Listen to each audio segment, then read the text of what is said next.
rubber in the model room welcomes all. Thanks for stopping by, answering the call. Ups and downs are normal for some of us. Many days I beg to get off this life bus.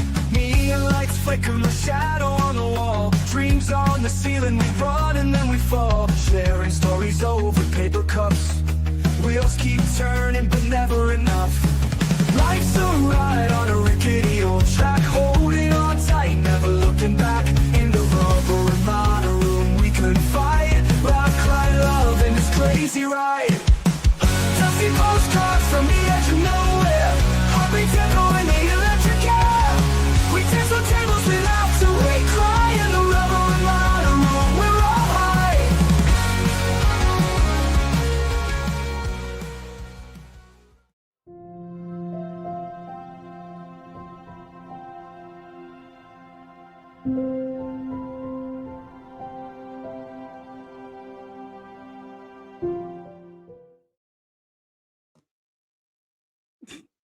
Good Monday afternoon. It is 12:20. Today is August 24th. I will tell you we are on day 19, postpartum psychosis versus versus premeditated murder. Lindsay Clancy trial. Can I tell you what's going on? Nope. Sure haven't. Can't tell you a thing because you know what? I took the weekend off. So tell me what you got in the chat, and I'll tell you about my weekend, and we're going to go.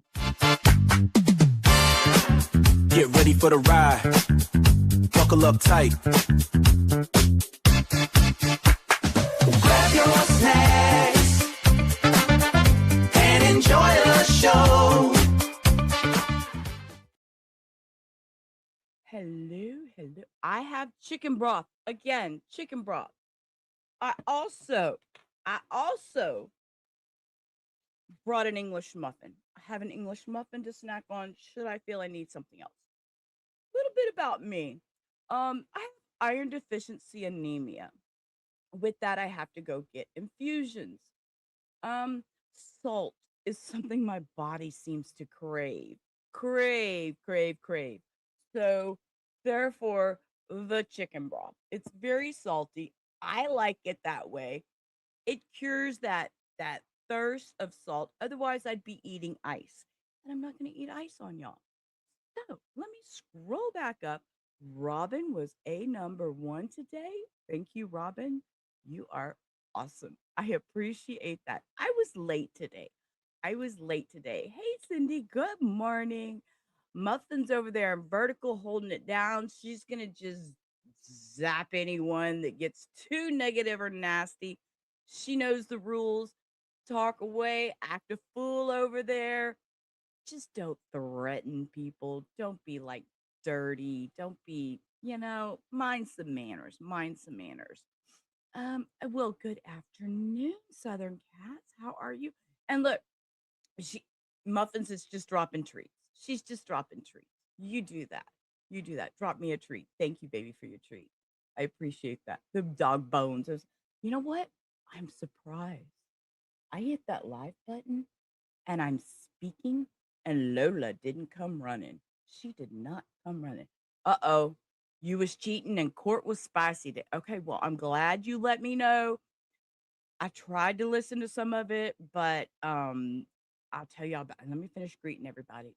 Good morning, Mustang. I hope you are having a great day. And what Cindy's got? Cindy's got an Atkins caramel shake and a IQ protein bar chocolate. Ooh, that sounds good. Zap. That's right. Muffin's got the zap. Don't be nasty. So, and I can't see everybody that comes in, so she will greet you as you come in on vertical because it does not show up on my StreamYard. So if you don't see me immediately say hi to you when you come in on vertical, it's because I can't see you. So once you type a second time after you do say hi, I can't acknowledge you over there. For some reason, when you first type in vertical, it doesn't usually let me see you. So I just wanted that out there too. This weekend has been eventful for me. Oh, Robin added a bottle of Fiji water. Girl, you need more than just Fiji water because if Hannah's saying it's spicy, You're gonna need more than just Fiji water because mm-mm. So let me tell y'all this weekend, what did I do this weekend? Friday night, went and bought a chainsaw. Sunday, I worked in the yard. We cut down 2 trees. We pushed one down and then we had to cut it down. Of course, I send the video of me pushing the tree down with my son and dad and her dad, and she laughs and says, "Oh my God, I'm sending this to all my friends."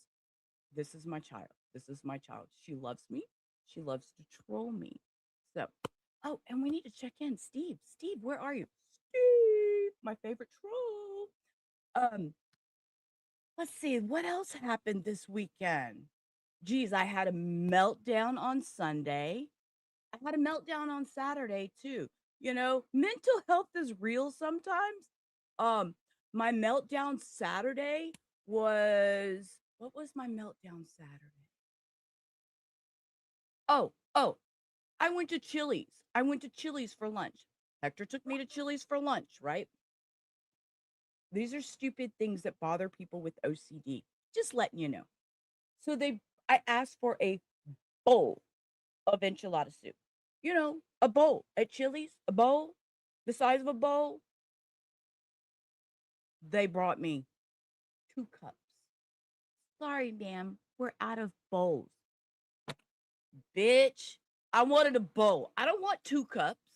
I don't want 2 cups. I want a bowl, a whole bowl. So I was clanging my spoon around, and of course, Victorious is getting mad over there. You're acting like a toddler. Well, I wanted a bowl, damn it. Don't give me 2 cups if I ask for a bowl. So that was Saturday's meltdown. Sunday's meltdown. Oh, I just freaked out and turned my phone off and decided I wasn't going to talk to anybody and sat in a corner and cried just because I was tired of everybody and I wanted to be fucking left alone. Yeah, girl, child, and I told dad too. I told dad too when girl, another thing, I followed the wrong lady when we went inside because I was too busy whispering to dad that last time that we were there, the weekend prior, me and Muffins went, and the lady said, "Where would y'all like to sit?" And I said, "I don't care, wherever." This one tells me, "Don't be rude, Mom." So I'm over here whispering that to Victorious to let him know about the joke from the previous weekend of Muffins saying I'm acting up. And I followed the wrong server. The server and Hector were standing way over on the other side looking at, like, where is she going? And I'm like walking way down towards the other side of the restaurant because I'm following the wrong damn server. I, y'all, I'm telling you, it was a weekend. So, as far as any updates, anything that happened over the weekend with Lindsay Clancy trial, any emotions that came, anything they talked about, couldn't tell you nothing. I didn't have my phone on. Didn't have my phone on. You know what? There are crazy people on this internet. I'm just gonna talk for a minute. I normally don't do this. Normally don't do this. Was that thunder? Oh, I just heard thunder. Shit. Y'all, we can't have no thunderstorm right now. It's 105 degrees outside in Texas. I can't have a thunderstorm. That's it's just gonna make too much oh, please no. So, anyways, so let me tell you, there are these nuts on these streets of YouTube. Okay. There's people who think they're queen of the capping prison community that, you know, y'all, if y'all don't want to listen to any of that, y'all got to tune that shit out. There are crazy people that want to elevate their ideas and speak what they think are truth and ain't nothing but drama. So the best thing y'all can do is mind your mental health. Stay away from that shit. The lies and everything that goes on with that. Stay away. Not worth your time, my time, anybody's response. You go and do you, enjoy your channel.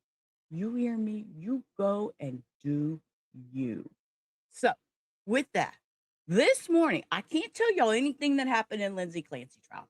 Can't tell you a damn thing. Can't tell you other than we're on day 19. So we're going to jump in. I did start at the very beginning and I looked and I was like, whoa, what a different view. We have an outside courthouse this morning. Okay. Friday was people walking around doing a I stand for Lindsay, which I kind of felt offended by the word I stand. But that's me. That's we can have our opinions. That bothered me a little bit, but I understand the concept. So that was Friday. Well, this morning they opened with, I guess they're letting y'all know what the outside of the courthouse looks like. I don't know. So then, of course, as we zoom, because that's what we like to do. Whoop, hold up. We got to go back a little further. Hold up. There we go. So, Good morning, Ms. Clancy. All right. here we go. We're going to roll right on into court. Let me pop all my little assets up. I don't even have a banner up. I have nothing today. Look, here we go. Welcome to Rubber-Rama. Okay. Let's do this one because it seems there might be a little bit of crazy going on in this trial today. And one more thing, we got to pop up our little dealy-do so I can add the names as they come through. And let's stick meat up there in his corner. Okay. All right. See, y'all, took me just a minute, but we're going to get there. Thank you all for being here. Let's roll. This court is now in session. You may be seated. Yes, please.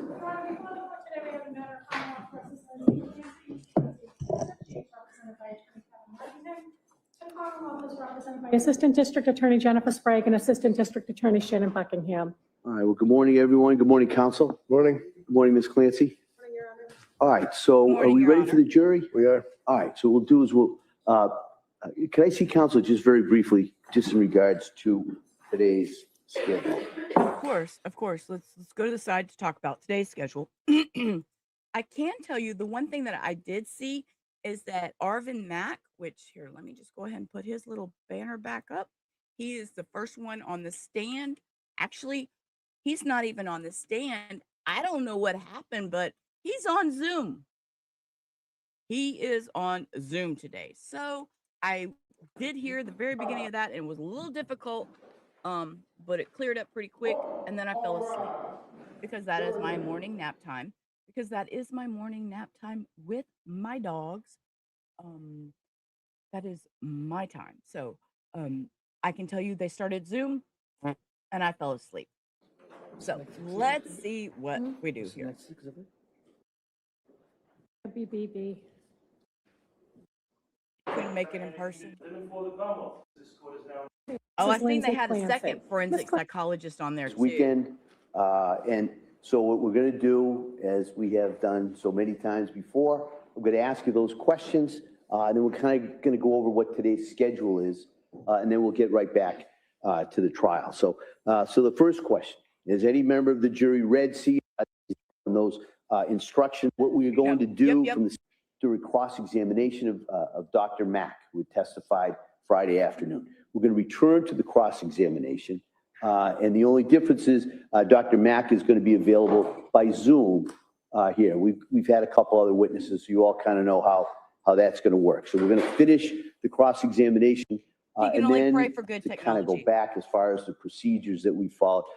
So the Commonwealth presented their case. Then after they were done, the defendant presented their case. And we're now on to the Commonwealth's rebuttal. Hey, Dawn. All right. Good And when the afternoon. Commonwealth's rebuttal. See, if you typed anything before then, Dawn, it didn't show up in any of my back end. That's why I say somebody's always got to type a second time. If Muffin says hi to you, you're gonna have to type a second time because I won't see your comment until you type again. Because if you typed any time before this, Dawn, it never showed up in my back end. Thank you for being here. Rebuttal is done. We're going to move to the next portion of the procedure process, which will be the closing arguments and the legal instructions. All right. So that comes after the Commonwealth's rebuttal witnesses. So that's kind of where we are at this point. And so as we go through today, I'll kind of keep you up to date in regards to the schedule for going forward. All right. So that's where we are. So at this point, we'll get Dr. Mack on the screen, and then it'll be Mr. Reddington continuing cross-examination. Yeah, please. Dr. Mack, could you please raise your right hand? Do you solemnly swear that the testimony and the evidence you shall give to the court and the jury in the matter now pending between the Commonwealth and the defendant at the bar shall be the truth, the whole truth, and nothing but the truth, so help you God? I do. Thank you, sir. All right, Attorney Reddington. Thank you. Sir, how many times have you testified in courts on the issue of criminal responsibility? Oh, okay. Hold up. Flash. I do remember a little bit of this morning before I fell asleep. Hey, Southern. Did I even say hi? Oh, Southern. Wait, she's here. Hey, I don't even know if I said hi to you, Southern. See, I'm telling y'all, I'm okay. I will tell y'all, this gets spicy. I do remember this. I fell asleep listening to this. It's coming back as a flash, guys. It's coming back as a flash. Okay. This is funny. Okay, I'm gonna be quiet. We're gonna listen. Y'all know me and my big mouth. I'll interject when I get ready to. Sir, how many times have you testified in courts on the issue of criminal responsibility? I would estimate 1 or 2. So if you estimate 1 or 2 times, would this be your 3rd time? By that estimation, yes. Okay, so it's not by my estimation, though, it's by your estimation, and you would know better than me, right? Yeah. Okay, so this is the 3rd time in your career that you've testified on a criminal trial on the issue of lack of criminal responsibility. Is that correct? Good look on his face. Excuse me, sir. I know there are other times that I've created opinions. Oh, I'm sure. I'm not sure how many. I'm just asking about criminal responsibility. Okay, one more thing. I do have my camera on today. I almost did not use my camera today, and which has been just my square thing. I had an allergic reaction to all the sawdust from cutting those trees on Saturday.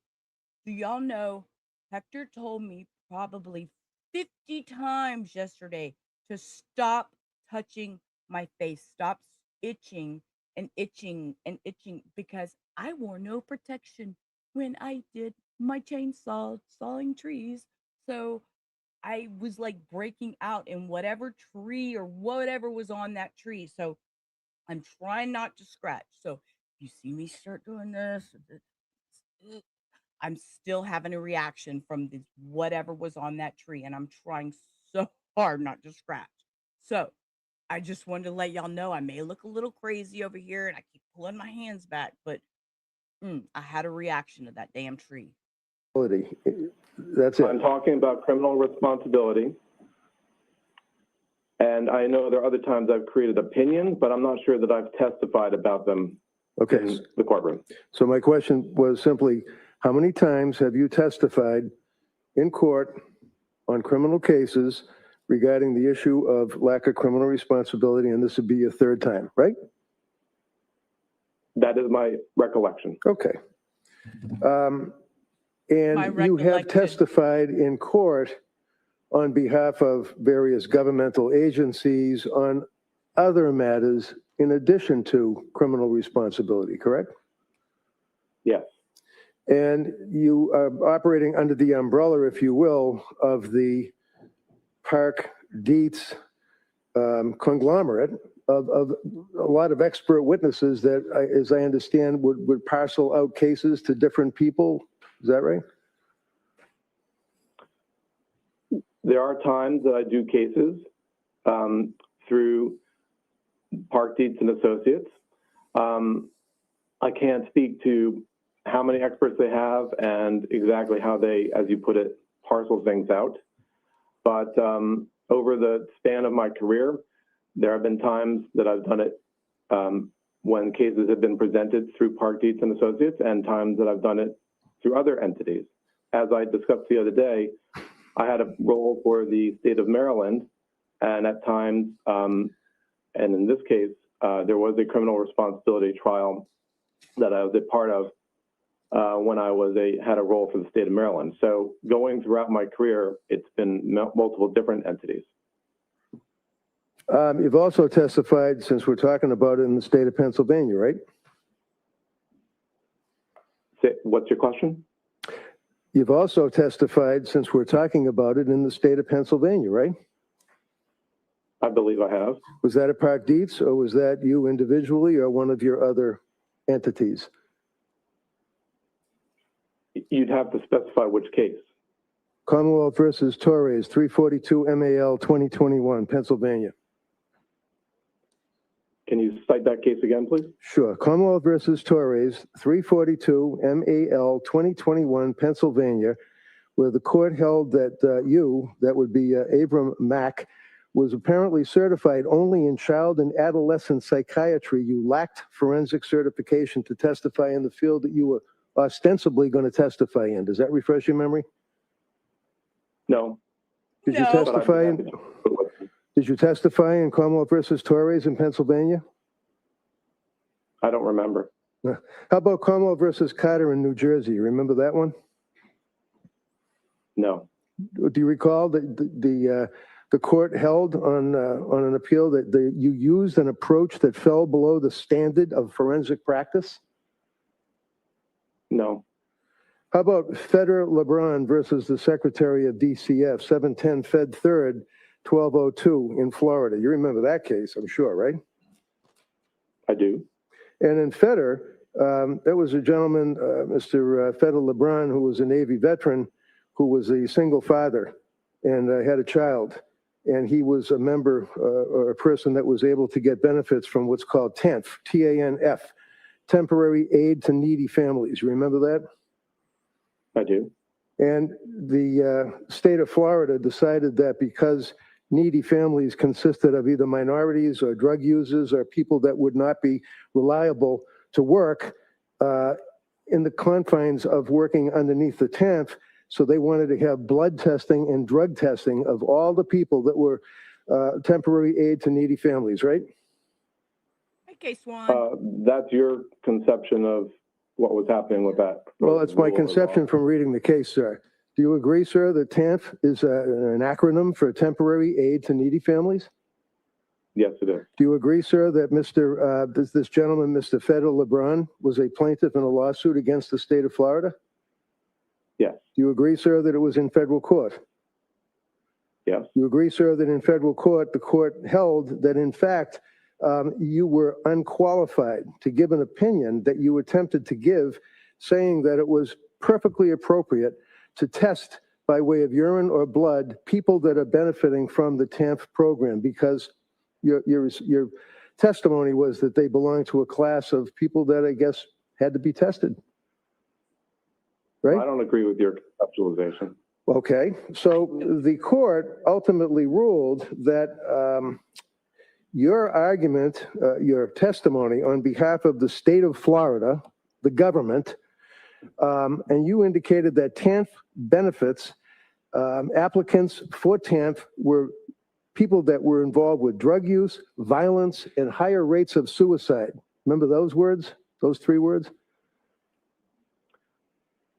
The testimony that I provided. Do you remember testifying, sir, about the people that are the beneficiaries of the TANF program, people that need aid because of needy families, are people that should be tested by way of blood or urine?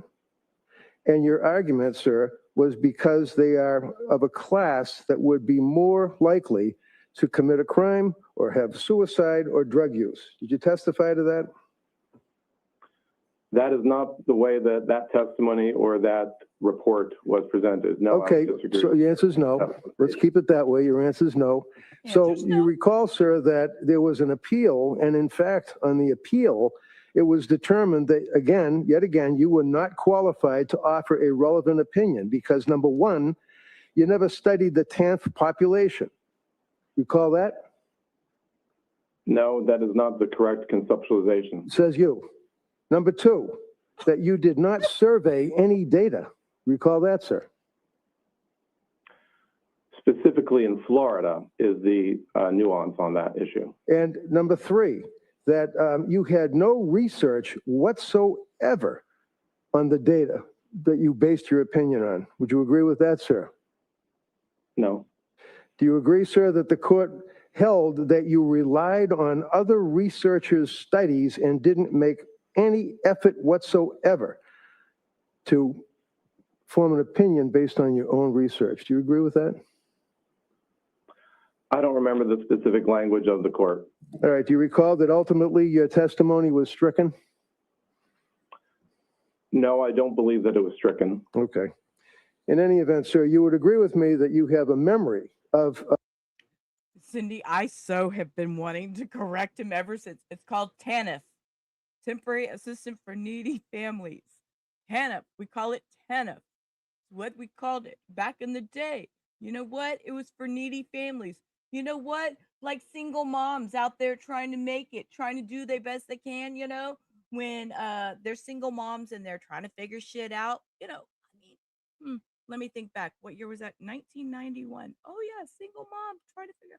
Oh, yeah. Was I on TANF? Yep. TANF. What the fuck is wrong with these people? of Avram Mack being subject to this attack, if you will, by the attorneys on behalf of the people that were involved with TANF, right? You remember that much, right? Yes, Okay. I do. Thank you. Now,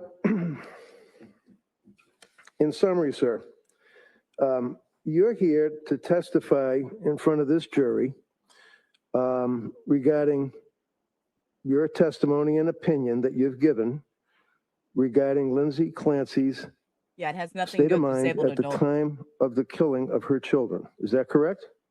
Oh, stop Yeah. scratching. And you evaluated her in 2026. Is that right? Actually, Robin, WIC is Women, Infant, and Children, which helps provide the formula, the cheese, the milk, your basics, your rice. So there's a difference between TANF and WIC. They are applied to the same. I don't even know if they're applied to the same card. Well, my days, it was little bitty coupons that looked like money in the 90s, which it's a credit card or something now. So yeah, it's.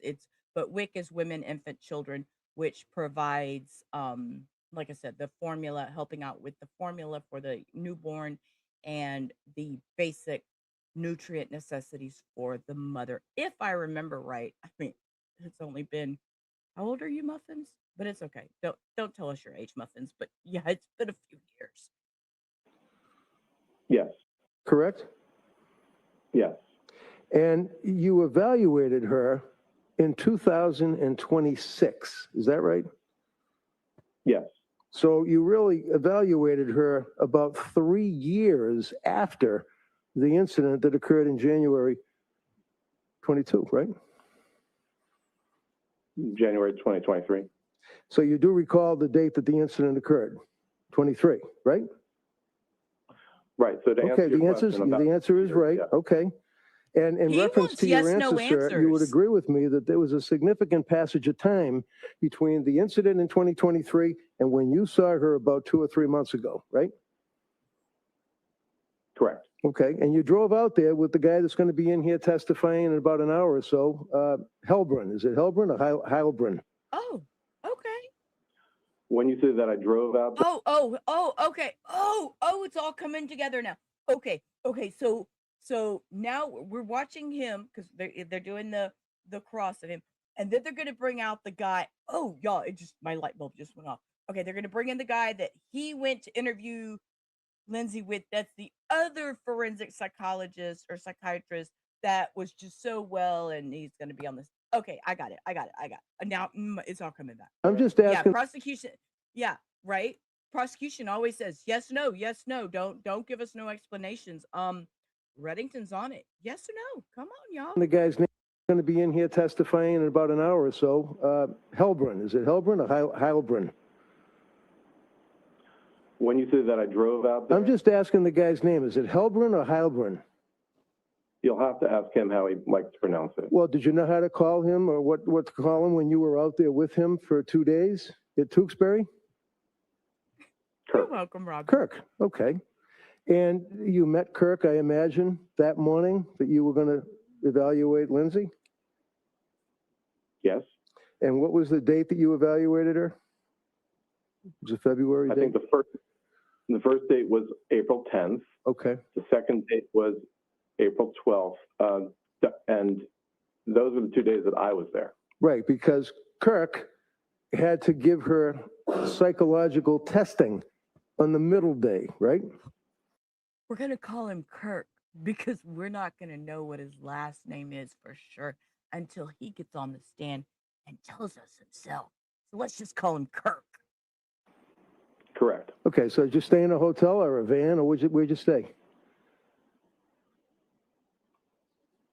You're asking me where I stayed? Yeah, I don't want to meet up. I just want to know where you stayed. I stayed in Massachusetts. Where? Okay. He's dragging the fuck out of him. I'm sorry, y'all. Where'd you stay? Did you stay in a van? Did you stay in a hotel? Did you get an Airbnb? What is happening here? The red is just okay. I believe in Wellesley. Where? Was it like Holiday Inn? Was it a Ritz-Carlton? Where? A private home. A private home, okay. Kirk didn't stay there, did he? Kirk. I don't know. You don't No, he know? didn't stay there. He didn't stay there, that's for sure. Okay. So in any event, you must have had plans to meet up with Kirk at Tewksbury Hospital, right? I did meet Dr. Halbrun at Tewksbury Hospital, yeah. Okay, I'm calling him Kirk because that's what you told me is that you refer to him as, but it's Dr. Hoffman, how do you pronounce it? I believe it's Halbrun, but you'll have to ask him how he prefers it. Okay, I will. Oh, semantics. And then did you meet him in the parking lot of Tewksbury? Yes, I think that's right. And Or in you the had, lobby. sorry, what'd you say? Right. Or in the there's lobby. Okay. Airbnb. So when you went there on that date in April, the first day, you already had your information that you were able to form your opinion based upon, is that right?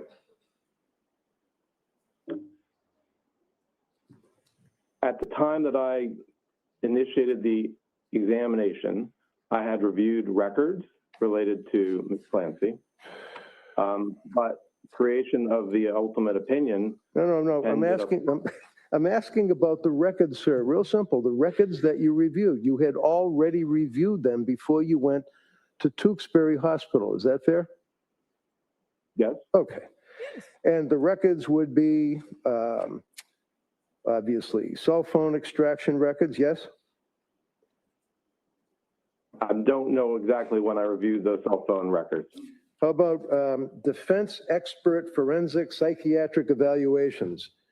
Dr. Philip Resnick, Dr. Margaret Spinelli, you reviewed the reports that were already prepared by my experts, is that correct? And also Dr. Zeisel. Zeisel, yeah, thank you. Okay, because I had sent them to you, isn't that right? You had sent them, I believe, to Dr. Halbrun. To Dr. Who, I'm sorry. Doctor Who? Oh, he did. I was just joking. Oh, I'm sorry. I was just joking. I was doing it to be a smartass. And Reddington, he was, who? Say his name again? I'm dead, y'all. I'm dead. I believe to Dr. Halbrun. To Dr. Who, I'm sorry. I think Dr. Kirk Halbrun. And I think he was able to give them to me. Okay, fine. Chaos. So you also were able to review Division or Department of Children and Family Records dated February 3rd of 2023, correct? Correct. And those would be records that pertained obviously after the death of the children, but it was just an interview of Patrick, the father, and Lindsay's husband, right? That's what those were. That was a substantial component of that, but that was the DCF evaluation that occurred, and they, I believe, interviewed him when he was at Boston Children's Hospital. Okay, all I'm asking is that the DCF, in other words, there's no DCF records that shows that Lindsay was abusive to her children, right? I don't think that that was necessarily the conclusion of that report. Well, it wasn't a conclusion of any report. There were no other reports other than February 3rd, correct? Yes, that's right. Okay. And that would be interviewing Pat, the father and the husband, right? As I said, I think effectively that Okay. is the core component of that report. Okay, that's the component of the report. The answer is yes. You also had can't medical say records from yes. Astor Mental Health Records, right? Yes, That would be Jennifer Tufts, yes. Jennifer McAllister, right? I'm not sure if that's the name of another doctor in that practice, but substantially, Astor Mental Health included the work of Dr. Tufts. Dr. Tufts. And how about nurse practitioner Gelada? Did you review her records as well? The records of hers that came from the organization that she worked in, yes. What organization was that, do you know? I'm not exactly recalling the title of it, but I believe it's South Shore Mental Health, but I'm not exactly sure of the Okay. exact title. Boston Children's Hospital, Brigham and Women's Hospital, and McLean Hospital records. You reviewed them, correct? Yes, Spalding Rehab, right? yep, Tewksbury Hospital from March 27th of 23 up through April 1st of 26, which is a little bit before you saw Lindsay, right? correct. They were about 7,000 pages, a lot of paper, right? Yes, Toxicology records, police reports, grand jury testimony, you read all that too, right? correct, Police interviews of witnesses, right? correct. And you had met with, I imagine, or spoken to, by telephone perhaps, with the district attorneys, the prosecutors here. Yes, And where did you meet them? the prosecutors? Yeah. Only by phone. Okay, so you met them by phone. When was that? I don't know offhand when that was. How long was the conversation? I don't recall. It could have been somewhere between 15 minutes to 45 minutes. And basically, they That's told you kind that of they you. wanted you Thank to you for saying evaluate that. a defendant who had been indicted for triple homicide of her own children by the name of Lindsay Clancy. You knew that from speaking with them, right? Effectively, I knew that, yes. And, you know, I normally don't go there with expert witnesses, but it was fair game on Dr. Zeisel. How much money do you make a year on your forensic evaluations? Oh, tell us. I want to know. It ranges over the years, several $100,000 of dollars. Yeah. Can be a few. And a lot of that, More. I'm sorry, go ahead. No, go ahead. So a lot of that would be appointed cases or cases either from Park Dietz or some other warehouse that asks you to evaluate people and testify in the court, right? Or over the years, people contact me directly. Really?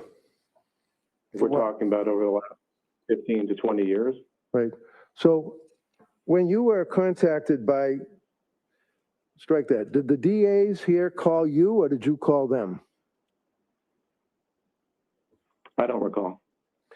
Do you recall that they told you what a horrible case this was, that this woman killed her 3 children by strangling them? Did they tell you that? Sustained. Next question. Well, did you know what the factual allegations were of the case? Yes or no? Well, all the factual allegations, yes, I believe they were conveyed to me during a phone call. Yeah. Okay. And when you were engaged or retained through Park Dietz and Associates to work for the Plymouth County District Attorney's Office, I mean, that's fair to say. You were working for them, right? Effectively, I was retained by the district attorney's office, yes. All right. And let's There's talk many about of them. let's talk about confirmatory bias. You know what that is?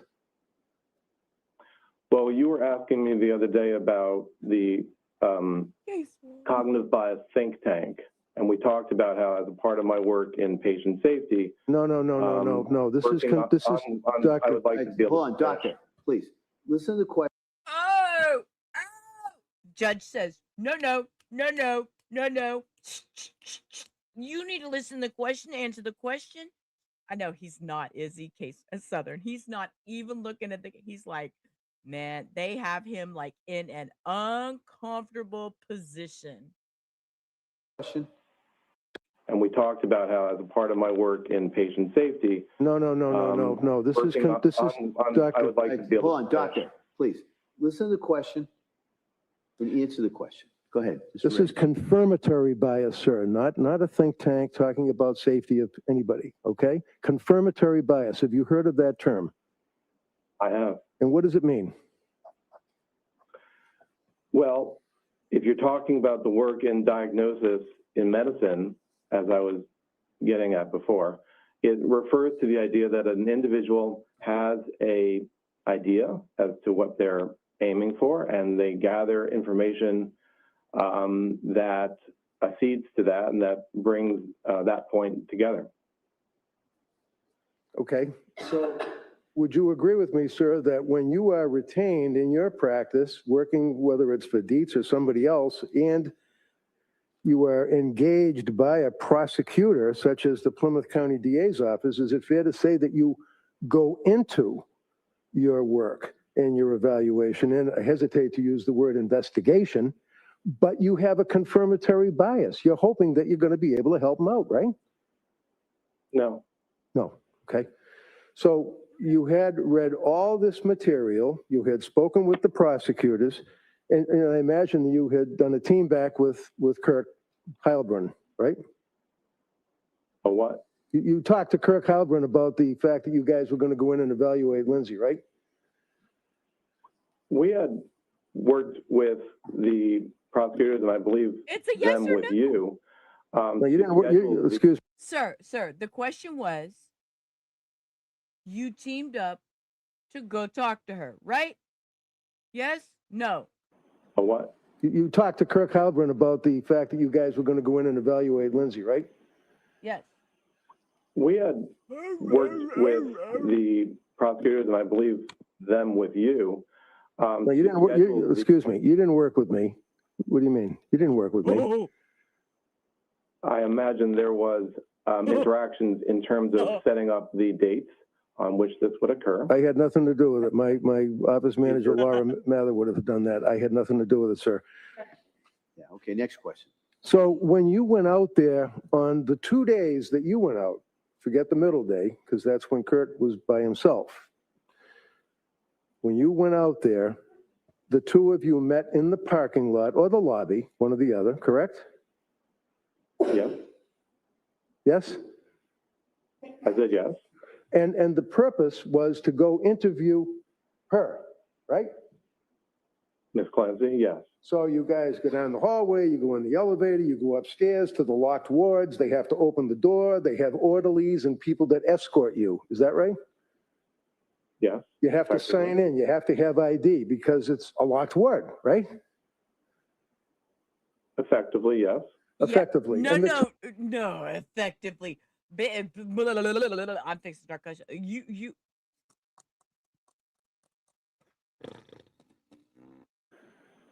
Yes. You have to sign in, you have to have ID because it's a locked ward, right? Effectively, yes. Effectively. And the two of you, you and Kirk, go into a room where she's sitting in her wheelchair by herself so that you two of you can interview her. Is that correct? Yes. For how many hours did you interview her the first time? First day, it was roughly ended up being about, I think, 4 or 5 hours. And have in mind, sir, as counsel has already elicited, she's incontinent. She has issues because of being paralyzed and had to have a break, didn't she? She did not ask for a break. Oh, she was able to power through the 4 hours? I don't know if that's the appropriate way to frame it. We We took a break. During the interview, we discussed the schedule that she has for catheterization, if that's your question. So you and Kirk Halbrin sat down and you questioned Lindsay, the both of you together or one at a time, or how'd that work out? Did you One would tag ask team her questions, and if another one had additional questions to You ask did. about that particular You did, topic, motherfucker. then the other would ask. And she was, No, that's fair not. to say, she was pretty cooperative That's with you not guys, cool. right? I'm sorry, that's Yes. not cool. She was polite, she was affable, right?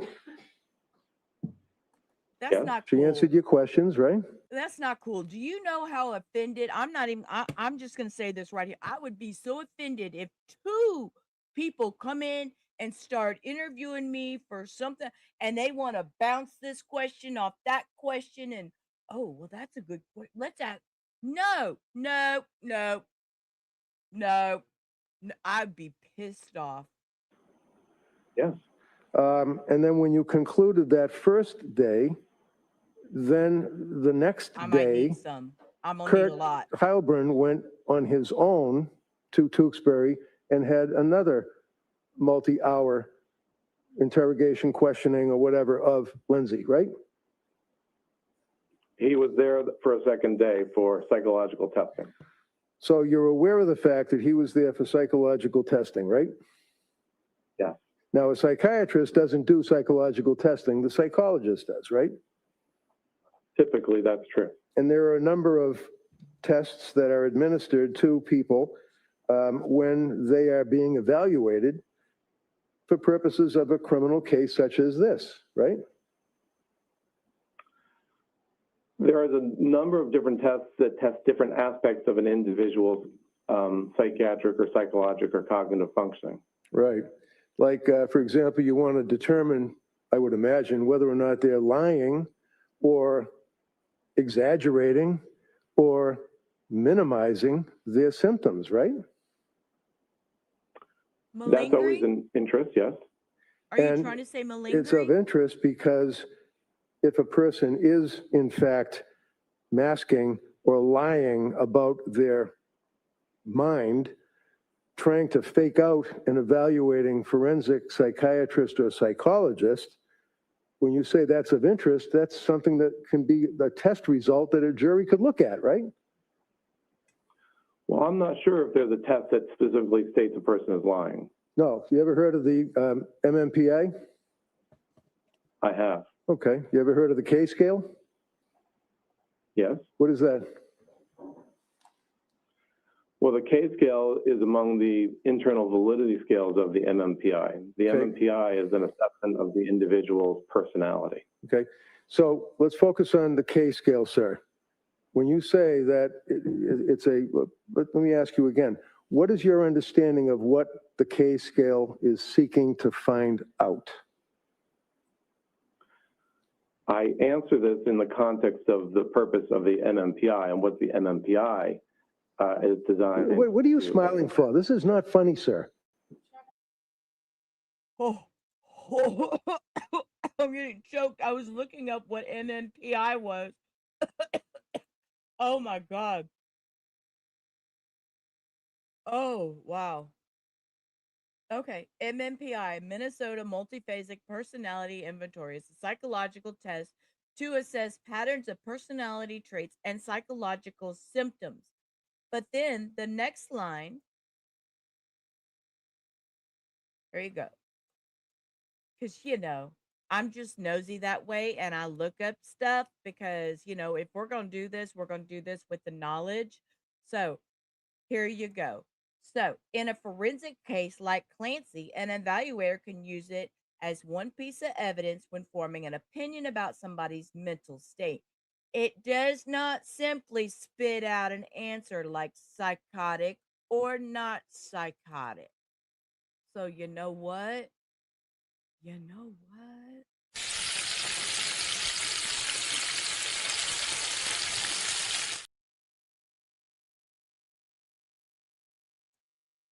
Let's back this up a little bit. Answer this in the Charlie. context of the purpose of the MMPI and what the It's not MMPI funny.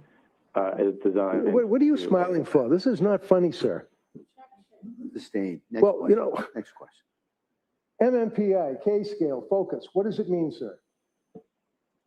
So the MMPI is an assessment of personality, and it is a set of questions that the individual responds to provide the test and to provide the user of the test to understand what is their personality like. The K-scale is a set of questions embedded in the MMPI that are designed to see whether or not the individual is exaggerating in their responses, generally speaking. Okay. Or lying, right? They call the K-scale the lie scale, right? Well, if you're simply referring to your own personality style, the issue is whether or not the answers are reliable or valid. It's not a matter of assessing if the person is lying on the MMPI. Does the MMPI assess to any degree whether or not a person is lying, in your opinion? No. No? So let's stay with Dr. Mack's opinion on the K-scale. What would that do? It would determine if somebody is not being truthful about their symptoms or they're exaggerating their symptoms? Well, the MMPI assesses the individual's personality and their thoughts about themselves. So the question is how to get an accurate reading of the person's personality. If it is the case that they are having a deviation on the K-scale, then you might not utilize the MMPI as a whole. But So the MMPI is not designed in a sense as a lie detector. So what does that mean, sir, when you say if there's a manipulation of the K-scale? What does that mean? I don't think I used the word manipulation. What word did you use? I may have said deviation. Okay. So if there's a deviation on the K-scale, according to you, what does that mean? It may come to a threshold that the MMPI is not usable, and Because the users cannot gather information about the individual's personality as a result. Because they're lying, and it's not a reliable test, right? That's the ultimate consideration, right? Right. So it's not saying that Okay. the person is lying. It's saying that the test is not reliable. Because the person who's Thank you, the Muffins. subject of the test is not being, let's say, forthright. Is that fair? I don't know that it's always necessarily a conscious act. An individual, it simply reflects the tendency the individual has when answering the questions that are on that subpart of the test. Okay, so if somebody has been indicted by the Plymouth County District Attorney's Office for triple murder, and you are working for the DA, evaluating whether or not they are suffering from a mental disease or defect, would you agree with me, sir, that there may be a tendency for somebody to exaggerate their symptoms to try to paint a positive picture of themselves? Overrule. Not necessarily. Well, how about a little bit necessarily?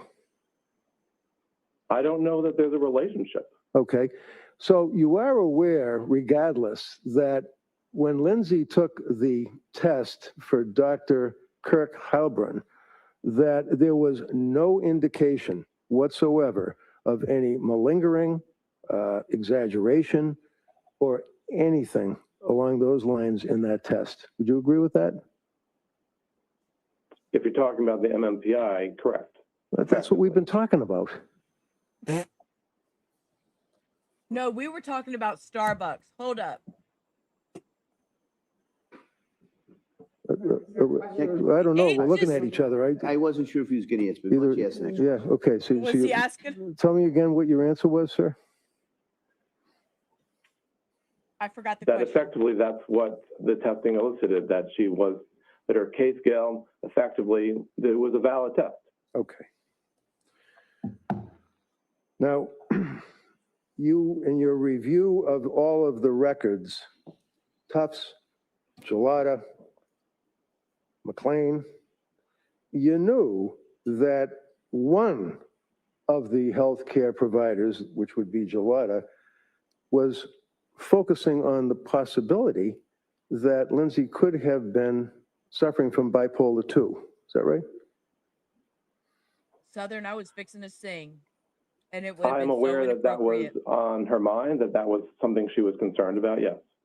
Just call And me Jeffrey. bipolar 2 is quite common, is it not, sir, as a precursor of a person who is suffering from postpartum depression or postpartum psychosis, right? I don't understand your question. Okay, well, how Of about, course you don't. is it appropriate in Dr. Mack's opinion to give a person suffering from bipolar 2 or bipolar 1 an SSRI? An individual, there is a need in one's practice, traditionally at least, that if an individual might be suffering from bipolar 1 or bipolar 2, to avoid using SSRI medications. However, that has been reduced in terms of our worry about that over time, but that was maybe 20 years ago, 15 years ago, something that psychiatrists were more concerned about, but the concern has lessened over time.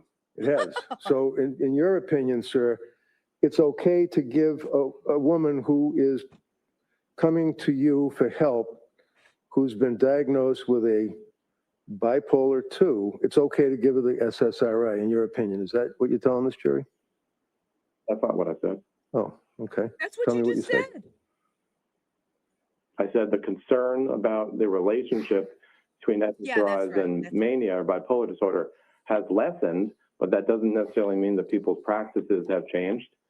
Let me tell you in what I think he said. I think he just said back in the day they were concerned about it, but today we'll just shove any medicine in front of them and see what takes.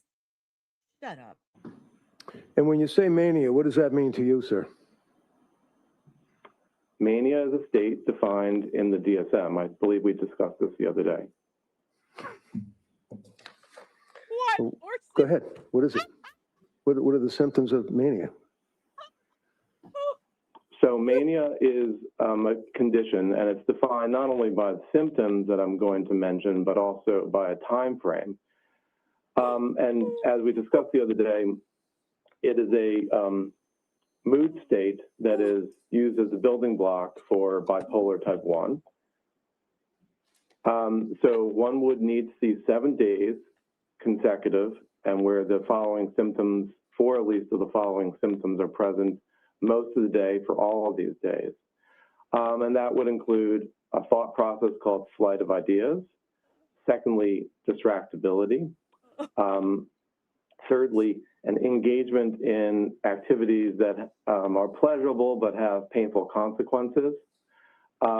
Rapid speech, or what we would call pressured speech. Pressured speech. Or rapid speech.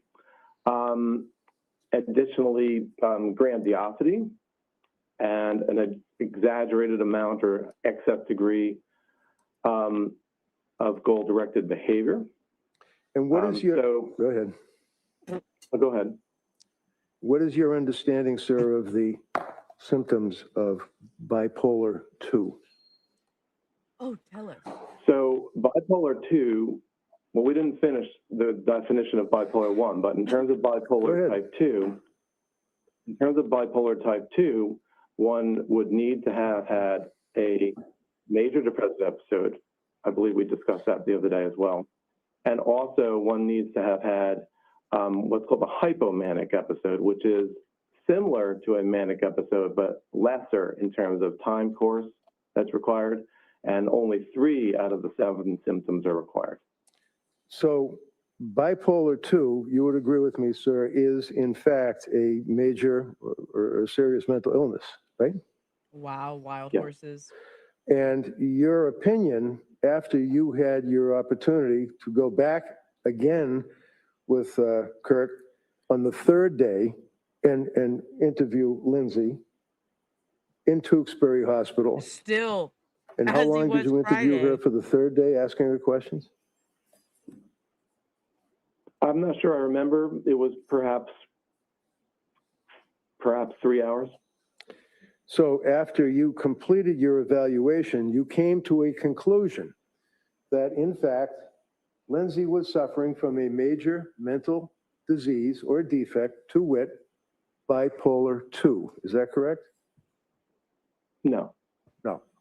So why don't we look at your report and you tell me what your ultimate opinion was of your diagnosis of Lindsay after evaluating her, sir. I think I said this the other day that my Why don't you opinion say it was again, that sir? yes, I'm happy to. My opinion was that, and is, that she suffered from a major depressive episode and that was a part of major depressive disorder.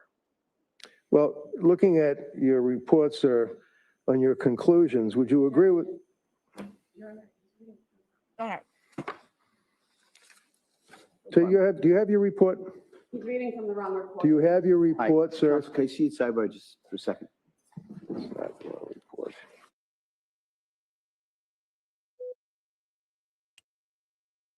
Sorry, eating my muffin here. My English muffin, not my muffin's muffin. So basically, bipolar 1, she experienced a full-blown mania. Bipolar 2, she has hypomania, but not full mania, along with major depression.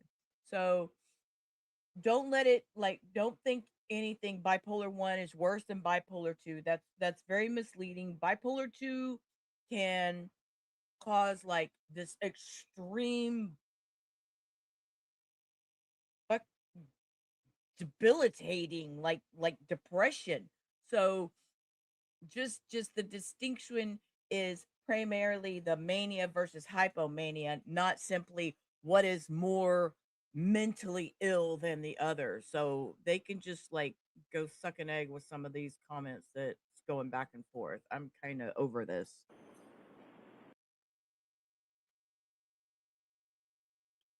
Do you know what her diagnosis was, sir? I believe it was bipolar type 1. Right. So with all of the various healthcare providers, So he just said bipolar type 1. So he thinks she experienced full-blown mania.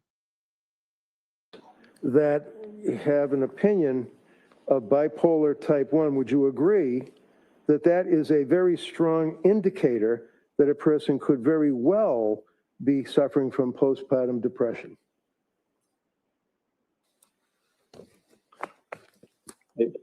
I'm confused by your question because that last piece is not necessarily inconsistent with the diagnosis of major depressive episode. I'm asking you, sir, about And as I discussed the other day was when that specifier is able to be used, that would be a diagnostic question.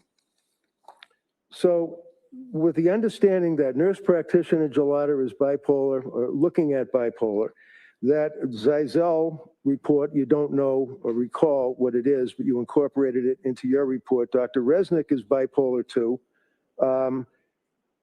You feel that this is or is not indicative of a precursor to a Right, person Muffins. You are correct. suffering from postpartum depression. It's in the books, in the articles, right? This is just for knowledge. We're not Your diagnosing or use of anything. terms, This is just knowledge. to me, seems apples and oranges.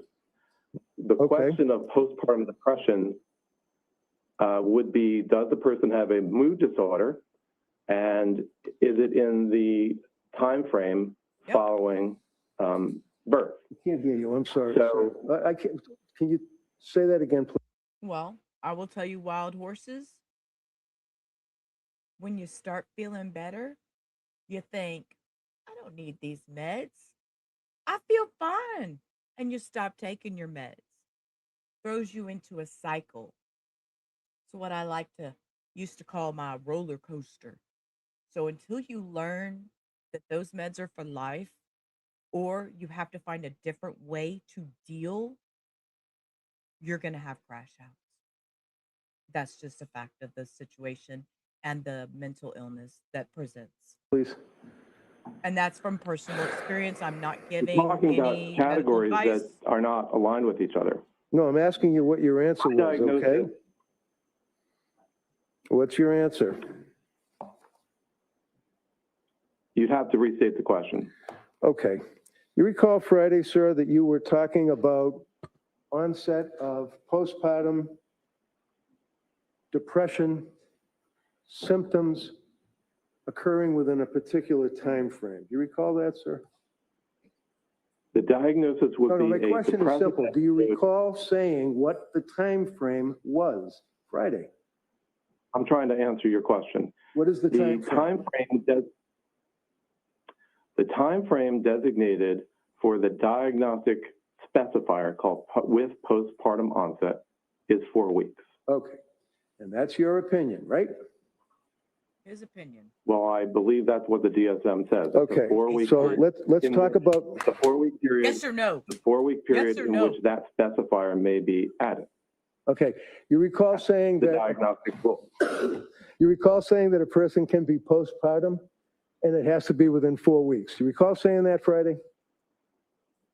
And that is What incorrect. I would have intended to say, No, which I no. believe. What did you, Wait, did he maybe go back and review what he said and thought, ooh, I should have said it this way? Y'all know me. I'm just up here shooting the shit, talking to y'all. But hold up. What is he saying? Okay, I had to pause because y'all know I'm like, wait. Did he go back and decide that's not what I should have said? Hold up. I'm just looking. Y'all look. We're gonna get out the crystal duck. Let's do it. Y'all ready? I don't know what's happening. postpartum and it has to be within 4 weeks. Do you recall saying that Friday? What I would have intended to say. No. Which I believe What did you say to the, come on, what did you say to the All right, jury hold on, last hold on. Friday? Doctor, please listen to the question and just answer the question as asked, okay? And then if the Commonwealth has any over it. redirect, they can follow up with their questions. Go ahead. Thank you. Do you recall saying that the person has to be postpartum within 4 weeks, according to the DSM? Recall saying To that? meet that specifier, yeah. Right. Well, do you understand, sir, that every woman that has a baby for the rest of their life is postpartum? Because postpartum, quite frankly, means having a baby, right? Yes. Sure. So, Yes. But that wouldn't be the specifier of with postpartum onset. yeah, but in you the can't, DSM. it's, No. postpartum is not a disease, doctor. Yeah, hold up. That's girl, dude, y'all. My words. Thank you. Postpartum is not a disease. It is a term. When you add the word depression or psychosis behind it, it becomes a problem or a disease. Breathe, Sheila. Breathe, Sheila. Hi, if you're new here, I am Sheila. This is Rubber Ramada Reviews, where sometimes I lose my shit. We do speed trials. Oh, by the way, next week, Hectorius goes back to night, so our speed trials will start at 6:30 p.m. Same style, same thing. We will just be doing it later in the evening. You won't miss a beat. You won't miss any bit of trial. You won't miss nothing. We're doing just as we do now, but we're going to be starting at 6:30 p.m. Central because my hubby goes back to night shifts. So, thank you. Just want to get that out there. Right, Postpartum, it's this application that is defined in terms of 4 weeks. okay, according to you, right? You understand that World Health Organization is different, right? If you're talking about the ICD, What is that time frame, sir? I'm not sure what it is. I think you said it was 12 weeks. How about the proposal to amend the DSM 5-TR. text revision, or TR? What's the proposal for that? Sorry. Well, there's a proposal specifically around the proposed diagnosis called postpartum psychosis, and for that, it's a 6-week period. So you've got 4 weeks, you got 6 weeks, you got 12 weeks. Would you agree, sir, that postpartum depression, postpartum psychosis can occur up to a year or even a year or longer? I don't know, but I am telling you what the DSM says in terms of how to diagnose it and how to code it. Okay. You would agree, sir, that she is at Tewksbury with a diagnosis of bipolar, right? That may be among her diagnoses. Okay. And she's on medication, right? Yes? And she hasn't had, over the past 3.5 years, any problems with sleep, anxiety, depression, symptomology of the same while she's been medicated at Tewksbury, right? Geez, looks like they found what works for her with She a has long not hospital demonstrated stay. any signs of mania. Just saying. And she hasn't demonstrated any signs of anxiety either, has she, while she's been on the medication, the right medication, right? I note that she's complaining of anxiety. I'm not sure she's demonstrating signs of anxiety.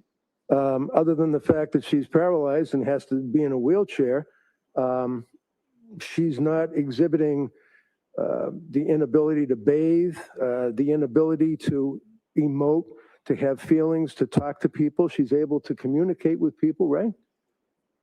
Yes. Okay.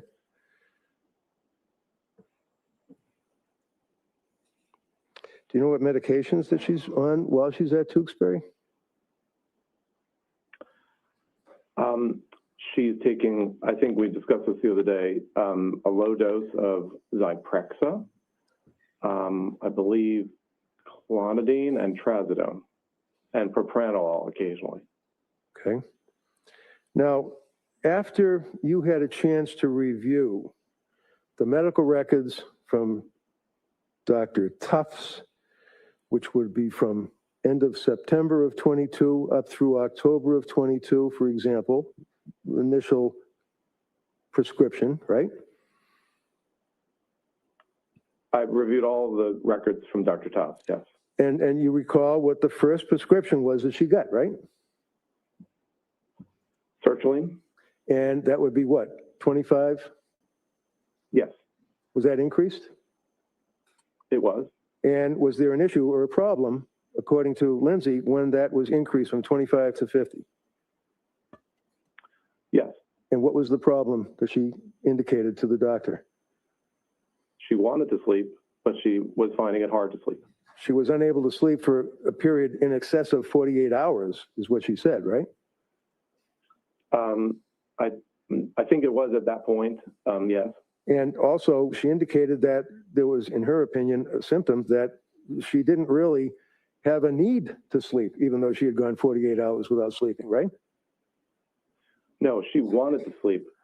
Well, would you agree with me, sir? She was tolerating, she described that she was tolerating during the daytime and functional sufficiently without the sleep, but she found that she was trying very hard to sleep and she couldn't sleep.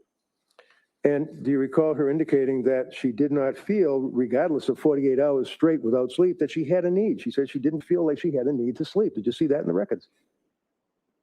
I'm not sure that it would be characterized that way.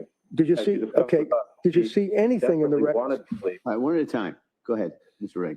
Did you see anything in the records that indicated that she complained of the fact that she had gone 48 hours without sleeping after she was on the sertraline and then felt that she did not need to sleep, even though she'd been without for 48 hours? I don't exactly recall what was written by Dr. Tufts, but she described to me that in that period. Doctor, I'm asking you about the medical records, not what you think she told you 3 years later. The medical records. The medical records review the fact that she was not able to sleep. And would you agree with me that one of the symptoms, sir, that you would be concerned about as a psychiatrist is when a woman who is postpartum, after having a baby, is complaining of a number of symptoms, one of which is that she went a long period of time unable to sleep, but didn't feel that she had the need to sleep. That's textbook, isn't it? Well, the DSM textbook refers to a decreased need for sleep as the 7th element of mania. Okay, so that is an indicia of mania. Can I get that out of you? He's like, he doesn't even know if he wants to answer this. Like, it's so Dutchie, hey girl, hey. Hey girl, hey. But, you know, real life calls, I get you, love. You do you. glad you're in my ear. Glad I'm in your ear. I don't know. Girl. It's been a day. It was a weekend and today is a day. So happy Monday. I gotta rewind this guy Yeah, because I don't know. element of mania. Okay, so that is an indicia of mania. Can I get that out of you? The way it's written is a decreased need for sleep. Okay. I don't know and that she- she has decreased need. And then She the was medical. trying very Go hard. ahead. Ready I think to she just desperately wanted to go sleep. ahead. Is that what you think, sir? Or is that what your opinion is based on the medical records? That is my understanding based on the totality of the information. Okay. So is it your understanding that she also exhibited signs or symptoms of postpartum depression? So to the extent that she had depression in a period after having had a baby, that is not how DSM would refer to it, but as you said, everybody will be postpartum in that regard. So my opinion is that she had major depressive episodes in this year, or within 4 or 5 months following birth. Sir, you're familiar with the postpartum psychosis. You're familiar with that, right? So there's the concept of having psychosis. Yes Are or you no? familiar with postpartum psychosis, sir? Yes or no? I'm familiar with a proposed diagnostic entity called postpartum psychosis, and And the idea that people can have psychosis as a mental disorder at other times. you're familiar with the Department of Mental Health in Massachusetts, right? Yes, You're familiar with the funding of the Department of Mental Health for the Massachusetts Child Psychiatry Access Product. You're familiar with that, right? no, Called the MCPAP. That focuses on Impossible, Southern. postpartum psychosis and postpartum depression. Are you familiar with that, sir? no. Would you agree with me that when a person has a child and is within the postpartum period, that they may present to a doctor with symptoms that might lead the doctor to believe that they are suffering from postpartum depression? Would you agree with that? I'm not familiar with that particular program. I'm happy to. All right, no, I know you're happy, but I'm just asking, sir, about postpartum depression. Forget the program. You're not familiar with the program. We get it. I'm asking you now, sir, about your familiarity with postpartum depression. Yes, Okay. And there are symptoms of postpartum depression. Fair to say? postpartum depression. Are there symptoms, sir? Yes. I am familiar. Yes. Okay. And forget the DSM. Let's just focus on the symptoms as you understand it for postpartum depression, which according to you has to occur within the first 4 weeks of birth. But quite frankly, it could be 6 weeks, it could be 12 weeks, it could be a year, right? You said forget the DSM, except that making diagnoses in psychiatry requires an authority, and we Oh, now utilize you're gonna be in a this country smartass. the DSM. Maybe we shouldn't? So All right, sustain. Next question. So you're familiar, sir, you're not familiar with MCPAP for mothers in Massachusetts. You're not familiar with that subsidiary of the Department of Mental Health, right? No. Are you familiar with the Department of Mental Health postpartum psychosis provider training? In other words, what the LISCWs are learning and what the psychologists or psychiatrists working for the DMH are learning about postpartum depression, postpartum psychosis. Are you familiar with those standards? No. How about the Edinburgh postnatal depression scale? We talked about that Friday. You're familiar with that, sir? I am. But you don't feel it's important. You think the regular GAD scale, general anxiety scale, is sufficient, I guess, right? I don't think I said that. Oh, okay. So do you think that the Edinburgh postnatal depression scale is important as a tool for a diagnosing physician dealing with a woman that's within the time frame and exhibiting symptoms of postpartum depression? Yes. Okay. So what was Lindsay's scale, if you know now? You had the weekend, I imagine, to look it up. I don't offhand know what it was. Okay. So if I offhand told you that it was pretty much off the chart, would that have any impact on your opinion as to Good the question. utility Case of the one. post? Good question. I'm gonna pause him because let me tell you something. Ain't everything textbook. ain't never, ever, everything textbook. Because let me tell, my issues are not Muffin's issues. So, no. And they're not textbook. Because what triggers me may not trigger Muffins. Okay, calm down. See, this is where I'm getting too excited. We have the same genes. We have the same blood running. Well, she has a little bit of her dad, which is sorry on her part, but sorry, Muffins. But a lot of the mental health issues is genetic, but that doesn't mean you're going to be textbook. You're not going to be the same. It doesn't affect people exactly the same. There is no textbook. Don't throw you under the girl. The bus done backed up over your ass. Natal depression. So if I offhand told you that it was Red is on a roll. pretty much off the chart, would that have any Postnatal? impact on Yeah. your opinion as to the utility of the postnatal depression scale that was administered to her? No, sustained. I mean, overall, yes. Sorry. It's a scale that elicits distress, which she had, and it elicits depression, which she had. And it's not just limited to distress and depression. It's focused on, and again, I'll read it, the Edinburgh postnatal depression scale, right? Right. So no, the answer's right. She had diagnosis of depression. She was being treated for depression. All right. So you, in any event, you don't utilize apparently the EPDS, right? You don't utilize it in your practice, whatever that may be. Correct. Okay. What Not that I'm smart against ass, it. I just Red. haven't had the opportunity to use it in some Right. time. Just like you think that, an episiotomy is a tear, I guess, when a person has a baby, right? Oh, Red! I'm sorry? Remember Friday, you said that when a baby is born and the woman suffers a tear? At what time of the day do you start becoming a smartass? When I wake up. What the fuck? I did not know he was going there.